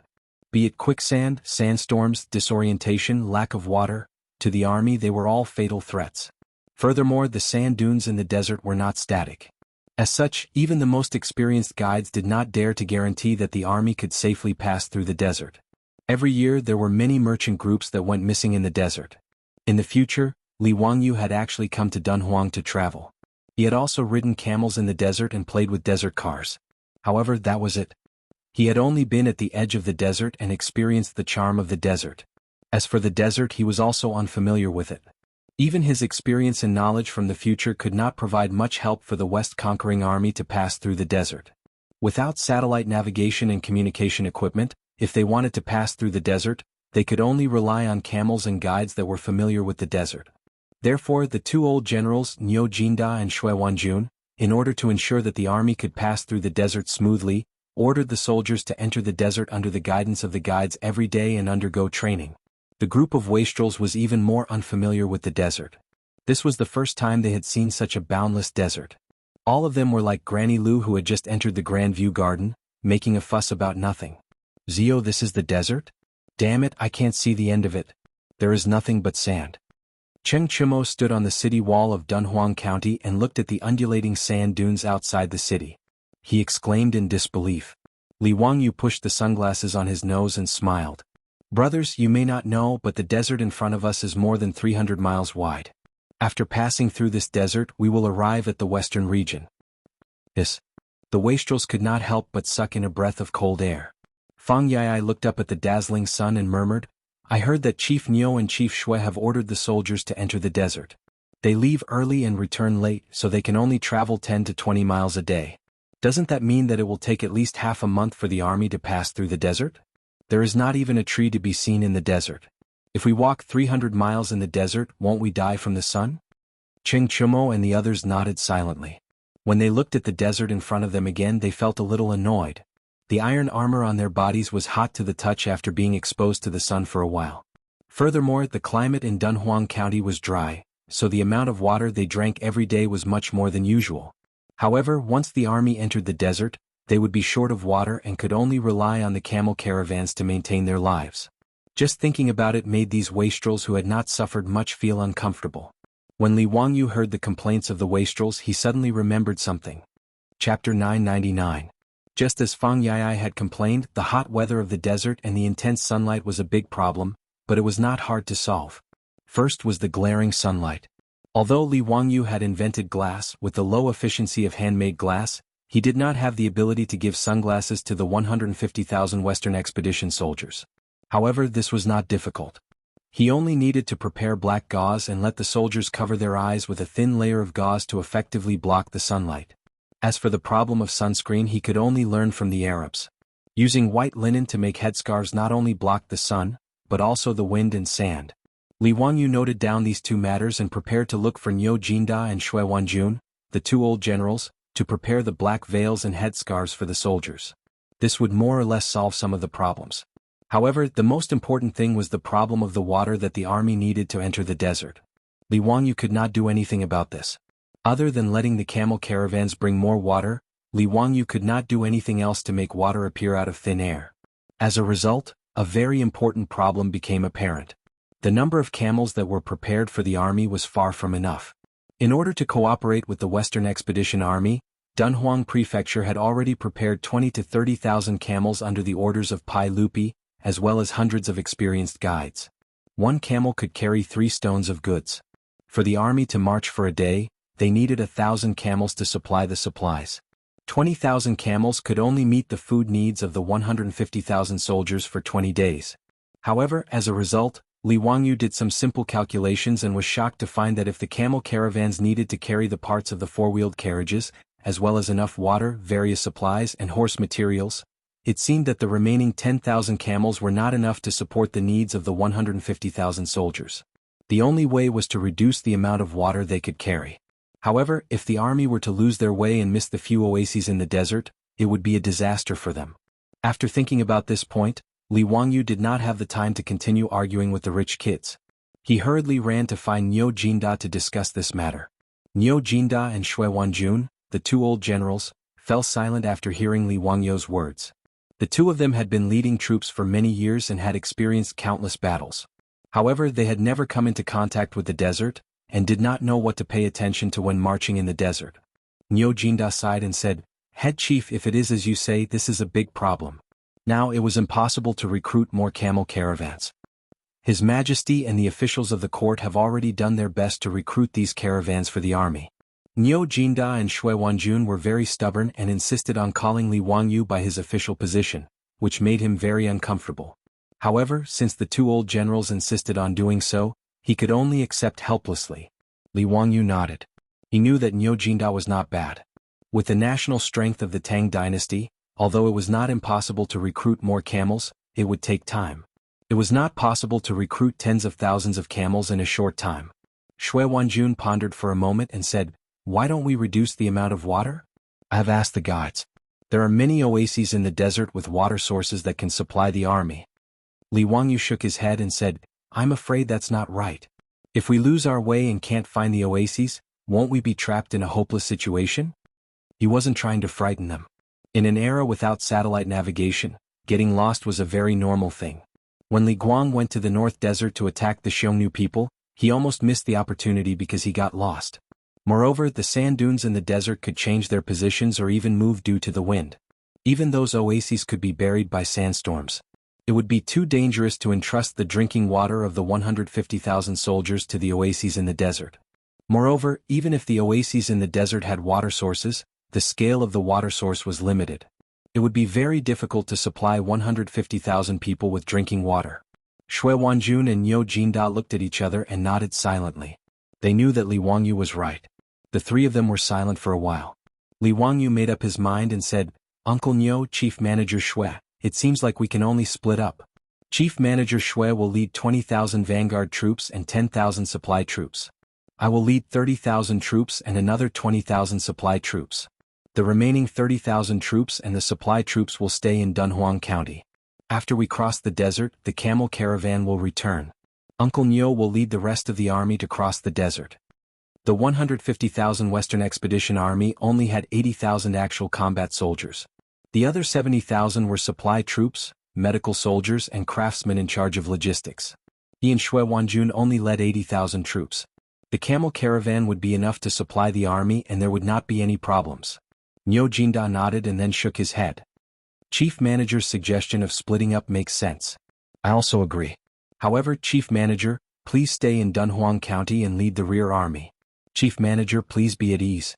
With Chief Manager Shui and me, there will not be any problems.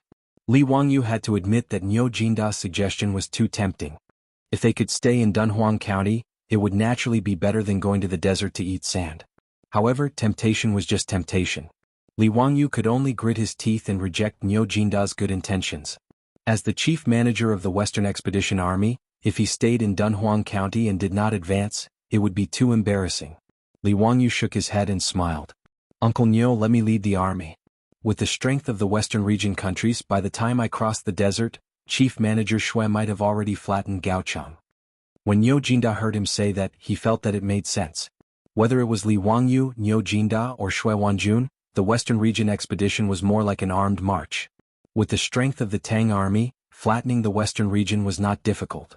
Li Wangyu would not be so foolish to think that he could return to Chang'an after taking down Gaochang. Attacking Gaochang was just an excuse for the Tang dynasty to conquer the western region. After Gaochang was conquered by the Tang army, the army would definitely go around conquering Yutian, Qiuzi, Wuxia, and the other countries until they established the Anxi Protectorate. As for the excuse of conquering the western region countries, it was not a big deal. Just like the story of the big bad wolf and the little white rabbit, I told you not to wear a hat, was also a good excuse. In short, the weak were prey to the strong. Li Wangyu did not feel that there was anything wrong with using such a preposterous excuse to destroy the western region countries. After all, from a certain point of view, bringing the western region under the rule of the Tang dynasty was not necessarily a bad thing for the people of the western region countries. Furthermore, Li Wangyu was not a saint, so he did not have any psychological burden. He only wanted the army to quickly pass through the Tengger Desert and conquer Gaochang. With Gaochang as the center, he would take down a large enough piece of land and establish a perfect supply line before returning to Chang'an. After the three of them finished their discussion, Niu Jinda and Shui Wanjun went to make preparations. A few days later, the Western Expedition Army that had rested enough started to move out toward the vast desert. Chapter 1000. Fang Yai shook the almost empty water sack in his hand and poured the last bit of water into his thirsty mouth. He then hung the water sack back on the camel's back while cursing. Mother Ker, the sun in this desert is really too poisonous. Zio, how long did the guide say it would take to reach the next oasis? Li Wangyu was also dispirited by the sun. He replied weakly, what's the hurry? We'll reach this evening. Brother Yai, just bear with it. There's a fixed amount of water. That's right. We can't spoil this bastard. He's already drunk 2 sacks of water today. Zio, don't give this bastard any more water. It'll be better if he dies of thirst.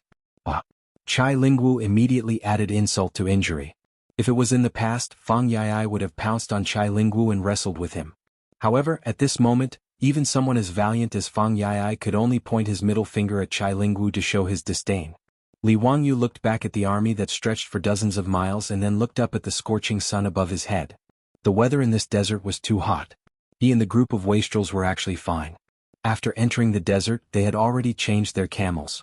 However, the soldiers of the Tang dynasty could only dismount and walk. They pulled their beloved horses and trudged through the desert with great difficulty. There was nothing they could do about it. The feet of the horses were too small. Although they could barely walk in the desert if they carried the soldiers on their backs, their stamina would be depleted too quickly. Therefore, in the desert, other than the flat areas or the edge of the desert, the horses of the army could not be ridden. Instead, the soldiers needed to take care of them. The journey of hundreds of miles in the desert almost required the soldiers to walk with their feet. One could imagine how hard it was. The only thing that made Li Wangyu feel fortunate was that they did not encounter any bad weather along the way. Although it was a bit tiring, there was no danger. The 30,000 vanguard led by Shui Wanjun had already set off 5 days in advance. By the time Li Wangyu led the army through the desert, Shui Wanjun and his army would have probably reached Gaochang. At present, the army had already traveled for 5 to 6 days in the desert. Both men and horses were exhausted and urgently needed to rest. Fortunately, the dozens of guides who cooperated with the army were very familiar with the Tengger Desert. They were very sure that the army could reach a lake around evening today. They could rest there for a short while and replenish their fresh water. As the 4th largest desert in Wuxia, the Tengger Desert was quite rich in water resources. Moon Lake and Swan Lake were famous lakes in the Tengger Desert. However, most of the lakes were grass lakes with no clear water. Only a small portion of the lakes had accumulated water, enough to supply the army with drinking water. Sure enough, the guides were very reliable.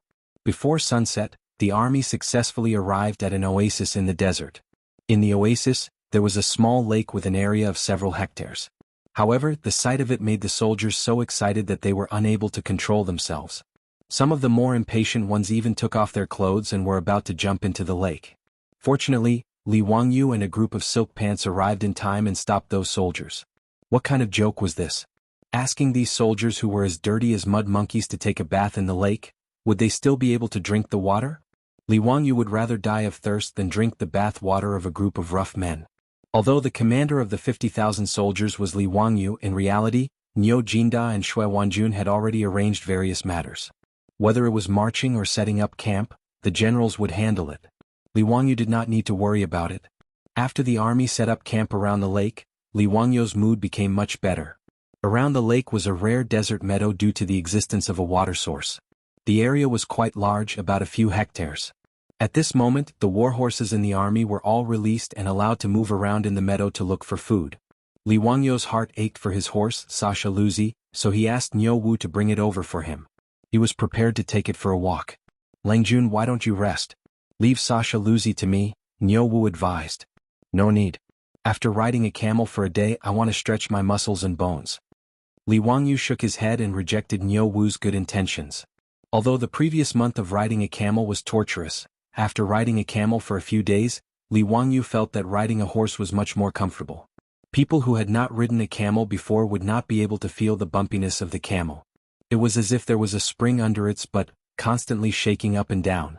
There was no need to talk about that kind of uncomfortable feeling. Seeing his Langjun say this, Niu Wu did not try to persuade him anymore. He smiled and handed Sasha Luzi's reins to him. Although Sasha Luzi was won by Li Wangyu from Pai Lupi, he still cherished this horse. As one of the famous 6 horses of Zhao Ling, Sasha Luzi understood human nature. Towards Li Wangyu, his successor, he was also very obedient. After seeing Li Wangyu, Sasha Luzi excitedly snorted and rubbed its head against Li Wangyu's body. It seemed to know that Li Wangyu was going to ride it for a ride. Its 4 hooves constantly kicked the sand under its feet, seeming to be impatient. Evidently, the continuous walking in the soft sand these days had made Sasha Luzi very uncomfortable. Li Wangyu could feel Sasha Luzi's mood. He laughed and mounted the horse. Niu Wu, tell the prefectural troops not to follow me. I'll just run around the meadow and come back. Niu Wu nodded and did not object. This meadow was already occupied by 50,000 Tang soldiers. There were also Tang soldiers patrolling the surrounding sand dunes. There was no need to worry about any threat. After Li Wangyu rode Sasha Luzi out of the camp, his legs lightly clamped on Sasha Luzi's stomach. The horse immediately understood his intentions. Sasha Luzi let out a neigh and shot out like lightning. The large meadow allowed Sasha Luzi, who had been holding back for several days, to run quite freely. Li Wangyu felt the wind blow past his ears. Gusts of cool wind hit his face, making him feel very comfortable. He could not help but let out a loud roar. The horse under him ran even faster. 1 man and 1 horse ran on the meadow for about an hour. Only then did Sasha Luzi, who was covered in sweat, slow down. At this time the sun was already setting in the west. Li Wangyu looked at the orange sunset on the horizon. He could not help but feel moved. He urged the horse to go to the sand dunes beside the meadow. He wanted to see the beautiful scene of smoke rising from the desert and the setting sun on the long river. Although there were sunsets like this every day for the past few days, he who ate sand every day did not have the mood to appreciate any beautiful scenery. Today it was rare for the army to find such a beautiful meadow. They were also prepared to rest for a day. They were not in a hurry to travel. Only now did Li Wangyu have the mood to enjoy the scenery. He led Sasha Luzi and spent more than 10 minutes climbing the sand dunes beside the meadow. The Tang dynasty sergeants patrolling the sand dunes bowed to Li Wangyu when they saw him. No need to be polite. You go patrol. I will return to the camp after watching the sunset. Don't worry. Li Wangyu refused the sergeant's protection with a smile and waved his hand to indicate that they did not need to care about him. The sunset in the desert was the loneliness. What was the meaning of being surrounded by a group of people? Li Wangyu, who looked slightly hipster, stood on the top of the sand dunes and gently stroked Sasha Luzi's soft mane beside him. Just as he was immersed in the beautiful sunset, he was surprised to find that there seemed to be something strange in the sky. Li Wangyu was a little surprised. He looked carefully. After a while, he suddenly realized what the strange thing in the sky was. Li Wangyu did not have time to care about Sasha Luzi. He directly jumped on the horse and urged it to rush down the sand dunes. He kept calling out to the nearby Tang dynasty sergeants. Run. Return to the camp. Return to the camp. Sandstorm. It's a sandstorm. Unknowingly, 1,000 chapters have passed. Chapter 1001.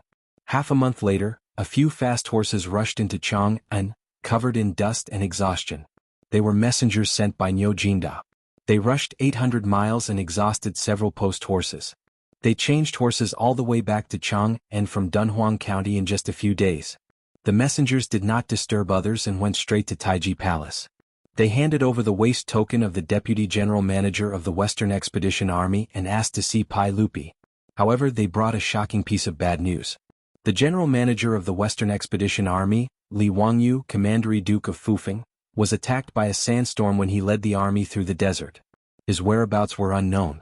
The army of 50,000 had searched the desert for several days and still did not find any trace of him. In a panic, they could only send people back to Dunhuang County to report to Niu Jinda. When Niu Jinda heard about this, he was also shocked and could not control himself. Li Wangyu had disappeared without a trace for several days because of the sandstorm, and in an environment like the desert.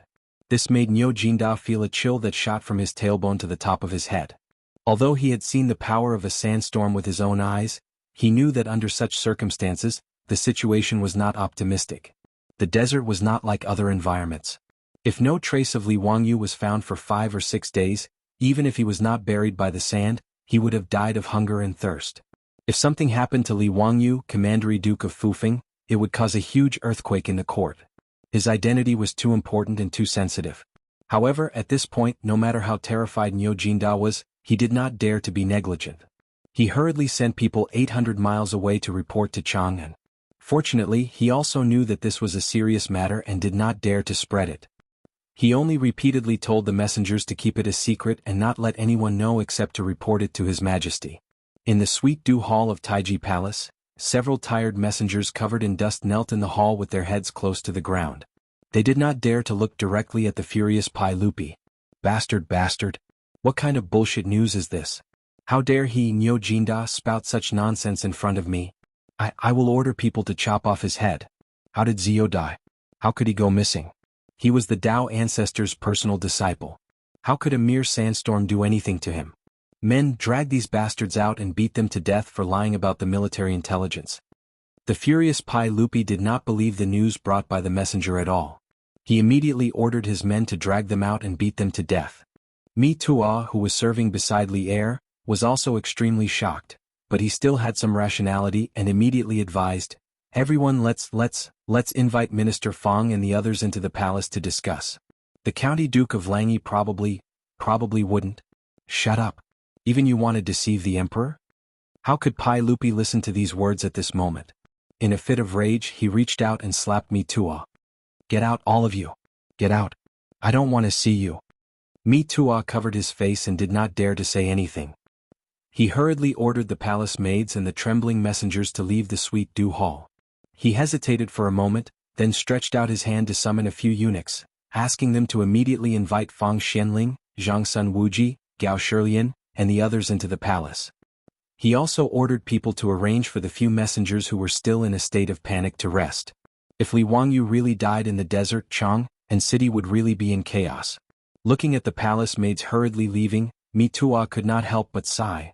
After Fang Xianling and the others entered the palace, they still did not know what had happened. After Mi Tua whispered what had happened, the 3 leaders of the imperial court all trembled. Mi Tua, is this true? How could this be possible?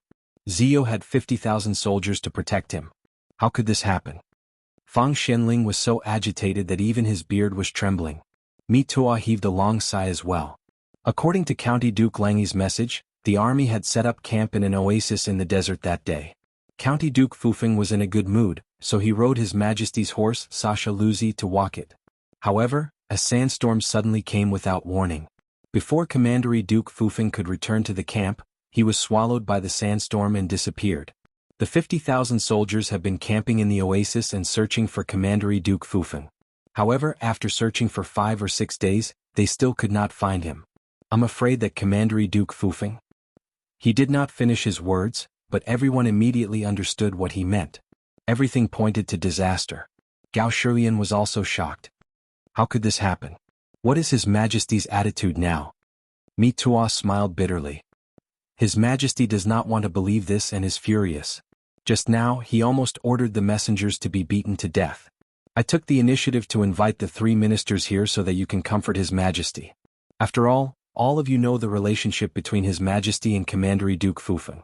2 days ago, I heard His Majesty saying that when Commandery Duke Fufeng wins and returns to the court, He will let him marry Princess Royal. Zhang Sun Wuji nodded. His Majesty and Zio have a deep relationship. This will be hard to accept. Minister Fang, Minister Gao, I think we should go and see His Majesty first. Fang Xianling and Gao Shilian looked at each other and nodded silently. They asked Mi Tua to go into the hall and report. Mi Tua left in a hurry. Fang Xianling and Gao Shilian looked at each other speechlessly. No one noticed that Zhang Sun Wuji's eyes revealed a subtle smile. Not long later, Fang Xianling and the other two who were waiting outside the Sweet Dew Hall heard Pai Lupi's angry roar from inside the hall. Let them go back. I will not see anyone. Mi Tua, order the cavalry division to go to Dunhuang County and find out the truth. Find out who is behind this. Whoever dares to spread lies, I will not let them go easily. Fang Xianling smiled bitterly and turned to look at Gao Shilian and Zhang Sun Wuji. He stepped forward and knocked on the door. Your Majesty, please calm down. We know that Your Majesty is worried about Zio's safety. In my opinion, Zio is not an unlucky person. Moreover, he is the direct disciple of Daozu. How could an accident happen to him? Perhaps Zio has already been rescued by Daozu. However, I heard that a day in heaven is a year on earth. If Zio is summoned by Daozu, I am afraid it will be difficult for him to return in time. Now that the 150,000 troops are leaderless, Your Majesty should make plans early. Fang Xianling was indeed the big shot who understood Pai Lupi the most. After he finished speaking, the Sweet Dew Hall suddenly became quiet. After a long while, Pai Lupi's voice came from inside the hall. Mi Tua, invite Minister Fang and the others in. Fang Xianling and the other two were led into the hall by Mi Tua. After they greeted Pai Lupi, they noticed that the hall was in a mess.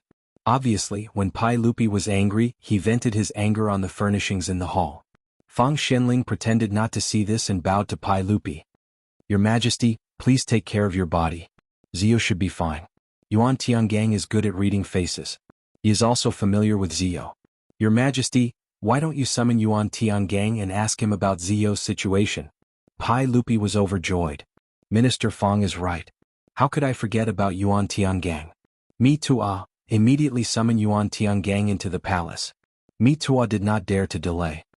He ran out of the Sweet Dew Hall and asked the servants to pass on the order. Humph, I need 30 chapters of water to cross the desert and 300 chapters of water to conquer the west. Why, you are dumbfounded. How can I let you guess my thoughts?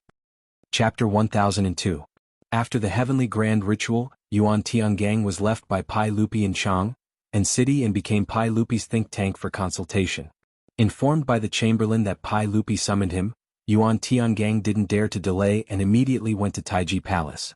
When he heard that Li Wangyu was missing in the desert and his life was unknown, he was also shocked. Yuan Tiangang, tell me, how is Zio's life? Pai Lupi couldn't wait to ask. Fang Xianling, who was beside him, secretly winked at Yuan Tiangang when Pai Lupi didn't notice, indicating that he should say something nice and not let Pai Lupi worry too much. Fang Xuanling's previous words were just to comfort Pai Lupi. In Fang Xuanling's opinion, she also felt that Li Wangyu's life was unpredictable. Yuan Tiangang hesitated for a moment and replied, Your Majesty, I have indeed seen Commander Duke Fufeng's face. Judging from his face, Commander Duke Fufeng is a man of great fortune, and he doesn't look like he will die young. I'm absolutely sure about this. Pai Lupi was overjoyed. Yuan Tiangang, you mean that Zio is fine? Well, Yuan Tiangang couldn't guarantee Pai Lupi. Although he was good at reading faces, he was only a man, not a god. He didn't dare to say anything about Li Wangyu's current situation. Your Majesty, I dare not say anything about Commander Duke Fufeng's current situation. But in my opinion, Commander Duke Fufeng should be a good man and he should be fine. Yuan Tiangang could only answer ambiguously. However, Li Er believed his words and nodded. That's right. I also think that Zio should be fine. This scoundrel brat might be the same as last time, using an excuse to slack off. Mi Tua, you personally lead the cavalry department to Dunhuang Commandery and find out for me. If that scoundrel Ziyu is really slacking off and finds an excuse to run away again, then capture him and bring him back for us. If you can't find him this time, you don't have to go back to Chang'an City. Do you hear me? Mi Tua groaned inwardly, but he could only obediently kneel down and accept the order. Fang Xianling looked at Mido sympathetically and said to Pai Lupi, Your Majesty, the most important thing now is how to deal with the Western Expedition Army. If Ziyu is not found in a short time, the 150,000 troops will be like a group of dragons without a leader. Your Majesty, please make a decision as soon as possible. Pai Lupi frowned slightly and hesitated. Pai Lupi couldn't help but mutter to himself after the Western Punitive Expedition Army had lost 2 Grand Managers in succession. Could it be that this expedition to the west was really inauspicious?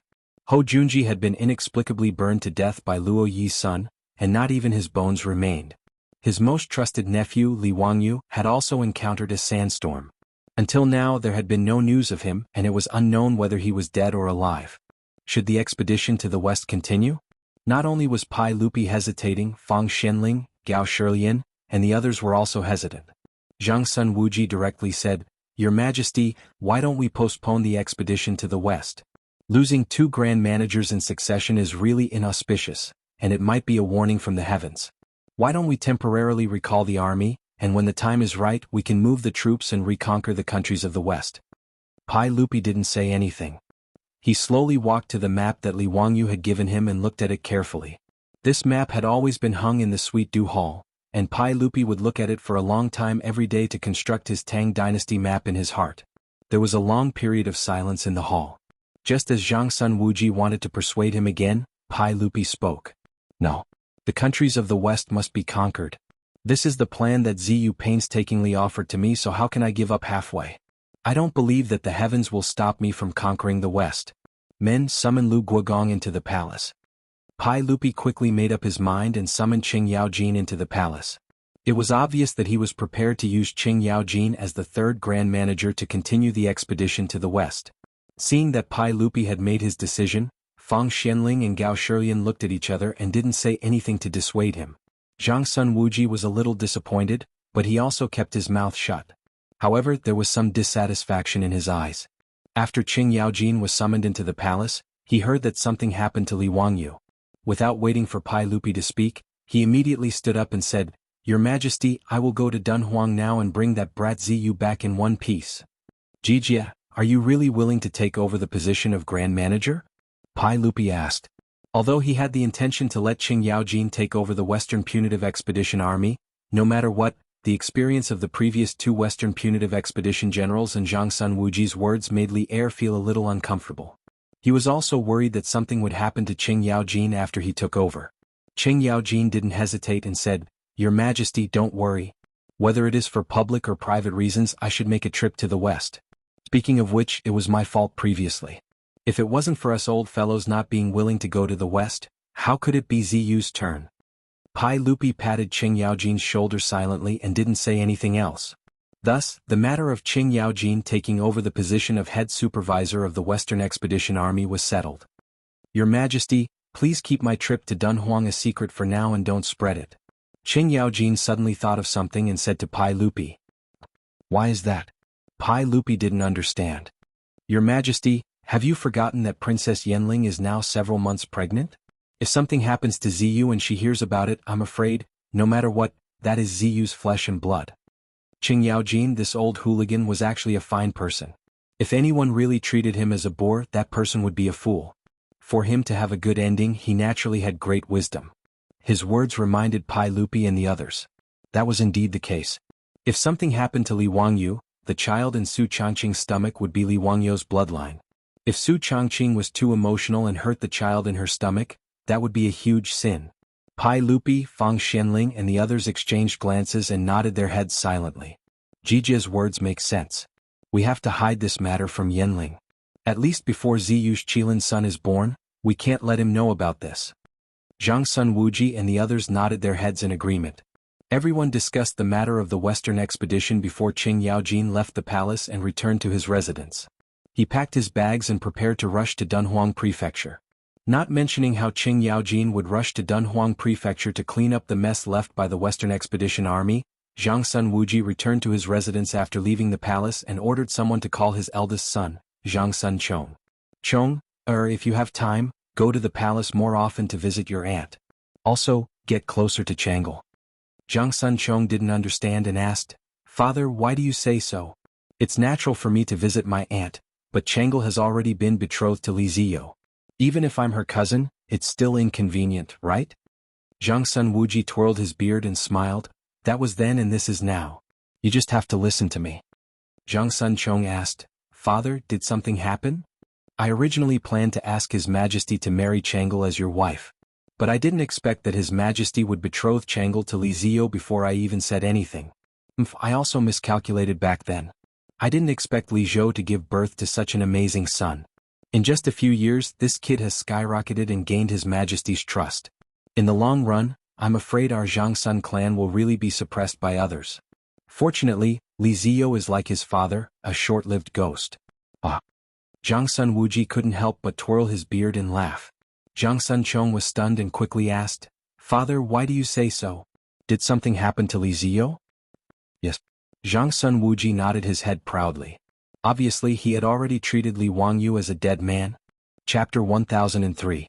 Jiangsun Wuji had always been a person with strong ambitions. However, he also understood that he did not have the ability to shake Li Tang's empire. Therefore, Jiangsun Wuji had always been very careful in hiding his intentions in front of Pai Lupi.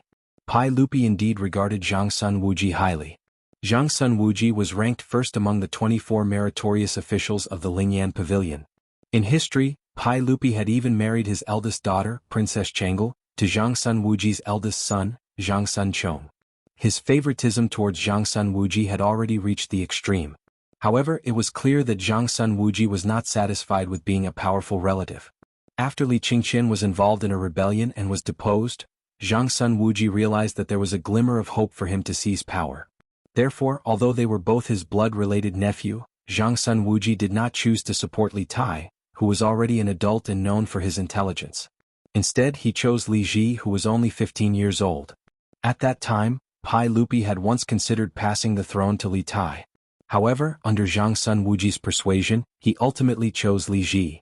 The reason why Jiangsun Wuji chose to support Li Ji was naturally because Li Ji's abilities were mediocre and even somewhat cowardly. In Jiangsun Wuji's opinion, it would be easier for him to control and seize power if such a nephew ascended the throne.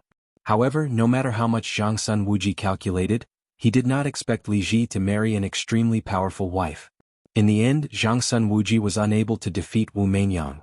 He died and his reputation was shattered. His relatives were exiled to Lingnan. Although Jiangsun Wuji did not have such ambitions, he still felt a deep fear and unease towards Li Wangyu's rapid rise. He was different from the 5 surnames and 7 hopes. All of his power originated from Pai Lupi. As a result, Jiangsun Wuji, who was originally close to Li Wangyu, became increasingly dissatisfied when Li Wangyu's nobility rank became higher and he became closer to Li Qingqian, Li Tai, and the others. When Li Wangyu's grievous news arrived, Jiangsun Wuji was secretly delighted.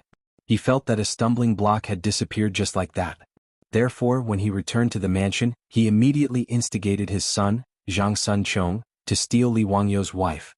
There was no need to talk about Jiangsun Wuji's despicable acts. Time flew by like a white horse and 8 months passed in the blink of an eye. It was early summer in the 5th month of the 6th year of Zhenguan. In these 8 months, many things had happened. After Qing Yaojin rushed to Dunhuang County to take over the Western Expedition Army, he immediately led the rear army into the desert to meet up with the 50,000 soldiers who were still in the desert oasis searching for Li Wangyu. Together with the hundreds of elite cavalry led by Mito, the 120,000 soldiers searched the desert for dozens of days. They almost razed the surrounding sand dunes to the ground, but they still couldn't find any trace of Li Wangyu. Helplessly, Qing Yaojin could only leave behind 10,000 soldiers to meet Tuo while he led the army to the west. With the Demon King Qing Yaojin taking action, in addition to the Tang army's valiant fighting strength, there was naturally no suspense in the West expedition. When the Tang army appeared outside of Gaochang City, just like in history, the Gaochang king was scared to death, and his successor directly opened the city gates and surrendered. After the Tang army took down Gaochang City without bloodshed, they used Gaochang as the center and sent Niu Jinda and Shui Wanjun to attack everywhere. They continuously took down Qiuzi and other countries, and a large piece of land in the West region was included in the Tang dynasty's territory. However, the victory of the West expedition did not make Pai Lupi feel excited or happy. There was still no news of Li Wangyu. Mi Tuo had almost turned the desert upside down, but he still couldn't find any trace of Li Wangyu. Now, even Pai Lupi had silently accepted this fact in his heart. He felt that Li Wangyu should have died in the sandstorm. It was also because of this that Pai Lupi felt even more guilty and blamed himself for sending Li Wangyu to the West region. He also paid more attention to the unborn child in Su Changqing's womb. In Lai Hot, Pai Lupi had already sent countless female officials, palace maids, and palace midwives to take care of Su Changqing's labor. Even Lu Shenwei, the imperial physician of the Shangyao Bureau, was sent to Dingzhou village. Sun Simiao and Zhang Baozong were also summoned to the palace by Pai Lupi. He revealed to them that Li Wangyu might have died, and ordered them to take care of Su Changqing without the slightest mistake. That child was Li Wangyu's last bloodline in the world. It could be said that with Sun Simiao, Zhang Baozong, and Lu Shenwei's care, this degree of importance was even greater than when Empress Jiangsun gave birth. Su Changqing was an incomparably intelligent woman. Ever since Pai Lupi sent so many palace maids to her residence as well as Sun Simiao and Lu Shenwei's attitudes, she vaguely had some bad guesses. In addition, Li Wangyu had been away for several months, but he hadn't sent back a single letter. There wasn't the slightest bit of news, which made her feel even more uneasy. However, Su Changqing didn't say anything. She also didn't ask about Li Wangyu's whereabouts. She only stood on the castle's balcony every day, gazing into the distance with a sorrowful expression. Today, Su Changqing once again came to the balcony. Her hands gently stroked her swollen belly as she softly muttered to herself, "Darling, your father might have returned to that world. He actually didn't bring Mommy and Darling. Next time you see Daddy, Darling, you must teach him a lesson for Mommy. Elder sister, why did you come out again? Old immortal son already said that elder sister will give birth in these 2 days. Why are you still running around? What if the injured person has a child?" Aphrodite and Perrin's figures appeared behind Su Changqing as 2 beautiful figures appeared behind him. Su Changqing reluctantly revealed a smile. "Don't worry, I'm fine. Old immortal son also said that appropriate exercise is good for the child. Elder sister Mrs. Langjun again, doesn't she?" Perrin gently supported Su Changqing and pouted. "Langjun is really too much. He's been in the western regions for 8 months and didn't even send a letter back. He even said that he would definitely return within 8 months. Su Changqing reached out to stroke Perrin's hair and smiled. "Alright, don't blame him. Wangyu might be entangled with something." Avro also held Su Changqing's arm and smiled. "That's right. The western regions is so far away from Chang'an. It took me an entire year to come to Chang'an with the caravan. Perrin, don't blame Langjun." Both of you are speaking up for Langjun. I can't argue with you." Perrin smiled and stuck out her tongue. "Elder sister, let's go back."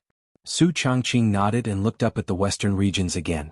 Just as she was about to turn and leave, she suddenly clutched her belly and let out a soft cry. Avro and Perrin were startled. "Elder sister, what's wrong? But the child kicked you again." A few drops of sweat rolled down Su Changqing's pretty face. She slowly shook her head. "The amniotic fluid seems to have broken. Maybe the child is about to be born." These words shocked the 2 girls. After a long while, they let out a cry of surprise and hurriedly called for the palace maids. They carefully helped Su Changqing back to her room and ordered someone to immediately invite Sun Simiao and the others over. Sun Simiao and the others hurried over. After a round of diagnosis, the midwife in the palace also checked Su Changqing's body. "Quick, immediately report to the palace that Princess Yanling is about to give birth." The news was immediately sent back to Taiji Palace. Pai Lupi and Empress Jiangxuan's imperial carriage, under the protection of a large group of imperial guards, quickly brought Chang'e, Li Qingqian, Li Tai, and the others to Dingzhou village Lai Hot. Is it a boy or a girl? Chapter 1004. The news that Su Changqing was about to give birth to a child soon spread throughout half of Chang'an. Including Yu Shernan, Gao Shilian, and Fang Xianling, who were all Li Wangyu's close elders, Ma Zhou Yanlibin, these Li Wangyu's disciples, as well as Yu Qijingda, these dukes and big shots who had always been on good terms with Li Wangyu.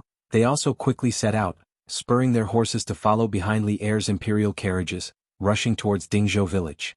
Li Wangyu's possible end death could be hidden from the people in Lai Hot, but it could not be hidden from the officials and generals in the court.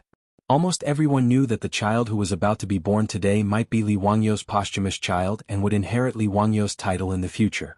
When Pai Lupi and Empress Jiangsun led everyone to Lai Hot, Su Changqing had already been sent to the delivery room by the midwives. The palace maids kept sending towels, hot water, and other utensils into the delivery room. The old butler Li Heng and Yo Yong were anxiously pacing back and forth outside. Seeing Pai Lupi and the others appear, Li Heng and Yo Yong were about to go forward and greet Pai Lupi, but Pai Lupi waved his hand and said, "Don't be so formal. Li Heng, how is Yanling now?" "Your Majesty, old immortal son and Lu Fengyu have already diagnosed that the wife's body is fine and should be able to give birth smoothly." The midwives in the palace are assisting the wife. In the Tang mansions, the mistress and the young lady were all called wife by the servants. This form of address made Li Wangyu feel like he was being taken advantage of. Empress Jiangsun immediately said, "I'll go and see Changqing." Changle also pulled her mother's sleeve and said, "Mother, I also want to see sister." When Changle first met Li Wangyu, she was only a 7 or 8-year-old little girl. Now, 5 or 6 years had passed, and the little girl had grown into a young and beautiful girl. Li Wangyu traveled to the Tang dynasty and had a good appearance. He was very handsome and was not inferior to those young men in the later world. In addition, he shamelessly copied a lot of works, which made him even more charming. Even if Li Wangyu was not the Duke of Fufeng, he could still be called the national idol in the Tang dynasty and was the dream lover of countless girls. Changle was at the age of love. How could she not be attracted to Li Wangyu? As a result, her feelings for Li Wangyu had long changed from respect and worship to love and longing. She also avoided seeing Li Wangyu, her teacher, and Changle's side. To Li wife's to be a wife. The little girl became shy and avoided to be a teacher. But in Changle's heart, she had already regarded Li Wangyu as her future husband. Back then, Li Wangyu had refused the marriage and even went as far as to be punished by Li Er. He had gone to Huayin County to become the county magistrate. This had made Changle depressed for a long time. She often hid in the palace and cried secretly. This was also the reason why Pai Lupi was so angry with Li Wangyu. His precious little cotton-padded jacket was actually crying because of this bastard Li Wangyu. He really deserved to die. Pai Lupi was an emperor, but first of all he was a father. His good cabbage was despised by a pig. It was really annoying. Fortunately, in order to marry Su Changqing, Li Wangyu finally agreed to marry Changle, which satisfied Pai Lupi a lot. Changle was looking forward to Li Wangyu's grand wedding and joining the Lai Hot after he returned victorious from the western regions. Therefore, Changle had already changed her way of addressing Su Changqing as sister. She had already regarded herself as a member of the Lai Hot. But who would have thought that the heavens didn't fulfill people's wishes? Li Wangyu actually died in the desert. This made Pai Lupi feel sad. He also felt that he couldn't face his eldest daughter. Pai Lupi and Empress Jiangsun still didn't know about Li Wangyu's accident from Changle. They didn't know how to tell her this cruel truth. Changle's words made Empress Jiangsun hesitate for a moment. But she still nodded and agreed. She took her daughter's hand and went to the delivery room. In the delivery room, Su Changqing had already turned pale because of the prenatal pain. Her forehead was full of bean-sized sweat. Her long hair was wet and scattered on her forehead. Seeing her like this, Changle hurriedly went up. She carefully took the warm towel from Perrin's hand and carefully wiped Su Changqing. "Sister, is it hard to give birth? Is it very painful? Just bear with it. I heard from my mother that it will be fine after the baby is born." Su Changqing reluctantly gave Changle a smile. "Changle, I'm fine." Changle slightly twisted the corner of her clothes. "But Changle is a little afraid of pain. Will Changle be like this in the future?" Without waiting for others to speak, Changle seemed to have made up her mind. "But if it's for my husband, Changle is not afraid of pain." Her words made Su Changqing and Empress Jiangsun's faces turn dark at the same time. Neither of them spoke, nor were they in the mood to make fun of the little girl. Empress Jiangsun hesitated for a moment. After comforting Su Changqing with a few words, she took Changle out of the delivery room. Her eldest daughter was still looking forward to the future. As a mother, she felt more and more uncomfortable and didn't know what to do. Empress Jiangsun couldn't help thinking of what her brother said to her in the palace these days. Perhaps, for Changle's good, it was time to arrange a new marriage for her. Zhang Sun Chong, as her nephew, seemed to be a good choice. While Empress Jiangsun was thinking absent-mindedly, Su Changqing's painful cry came from the delivery room, interrupting her thoughts. Pai Lupi and others also became nervous at this time. In the Tang dynasty, women giving birth was really like breaking through the gates of hell, and they couldn't be careless. Even Sun Simiao, just in case, had prepared an operating room in Lai Hot early. If Su Changqing had a difficult birth, they might have to do another cesarean section. Ma Zhou Yenlibin and other disciples, as well as Li Heng, Niu Yong and others, were so nervous that they almost held their breaths. Fortunately, it didn't take long before a baby's loud cry came from the delivery room, which eased the tension of everyone a little. "Congratulations, Your Majesty. Commandery Princess Yenling gave birth to a little girl successfully. Both mother and daughter are safe." Immediately, a female official in the palace hurried out to report the good news. Everyone breathed a sigh of relief at the same time, and immediately felt a sense of loss. A girl, couldn't inherit Li Wangyu's title of nobility. Pai Lupi shook his head. When he was about to let the chamberlain read the decree, he heard a baby's cry again from the delivery room. Two babies? Twins? Immediately, a female official rushed out again. Congratulations, Your Majesty. Commandery Princess Yanling gave birth to another Prince Xiaolang. They are twins of a dragon and a phoenix. Both mother and child are safe. This news shocked everyone. Old butler Li Heng's knees went soft, and he knelt on the ground. Li family ancestors bless us, old master bless us, Lang Jun has a descendant. Lang Jun has a descendant. Ma Zhou and the rest of the disciples were overjoyed. Their master's lineage wouldn't be broken. This was almost the best news they had heard in 8 months. Ha, good. Yanling has worked hard. Pass my decree. Commandery Princess Fufeng Li Wangyu has worked hard and made great contributions to the country. He should return to the imperial family. Pai Lupi was so happy that he didn't even bother to let the chamberlain read the decree. He directly announced it in front of everyone. When old butler Li Heng heard that his Lang Jun could return to the imperial family, he was so excited that he almost had a stroke. He immediately knelt down again and kowtowed to Pai Lupi 3 times and 9 times. Old slave thanks Your Majesty on behalf of Lang Jun. Before Li Heng could finish, Pai Lupi's next sentence almost made the old man faint. Commandery Princess Fufeng Li Wangyu will be conferred the title of Prince of Qin. His eldest son will be conferred the title of Commandery Prince of Fufeng, and his eldest daughter will be conferred the title of Commandery Princess of Fufeng. Once this was said, everyone was shocked. What a genius. Not only did he guess that they are twins, but he also guessed that they are siblings. Amazing.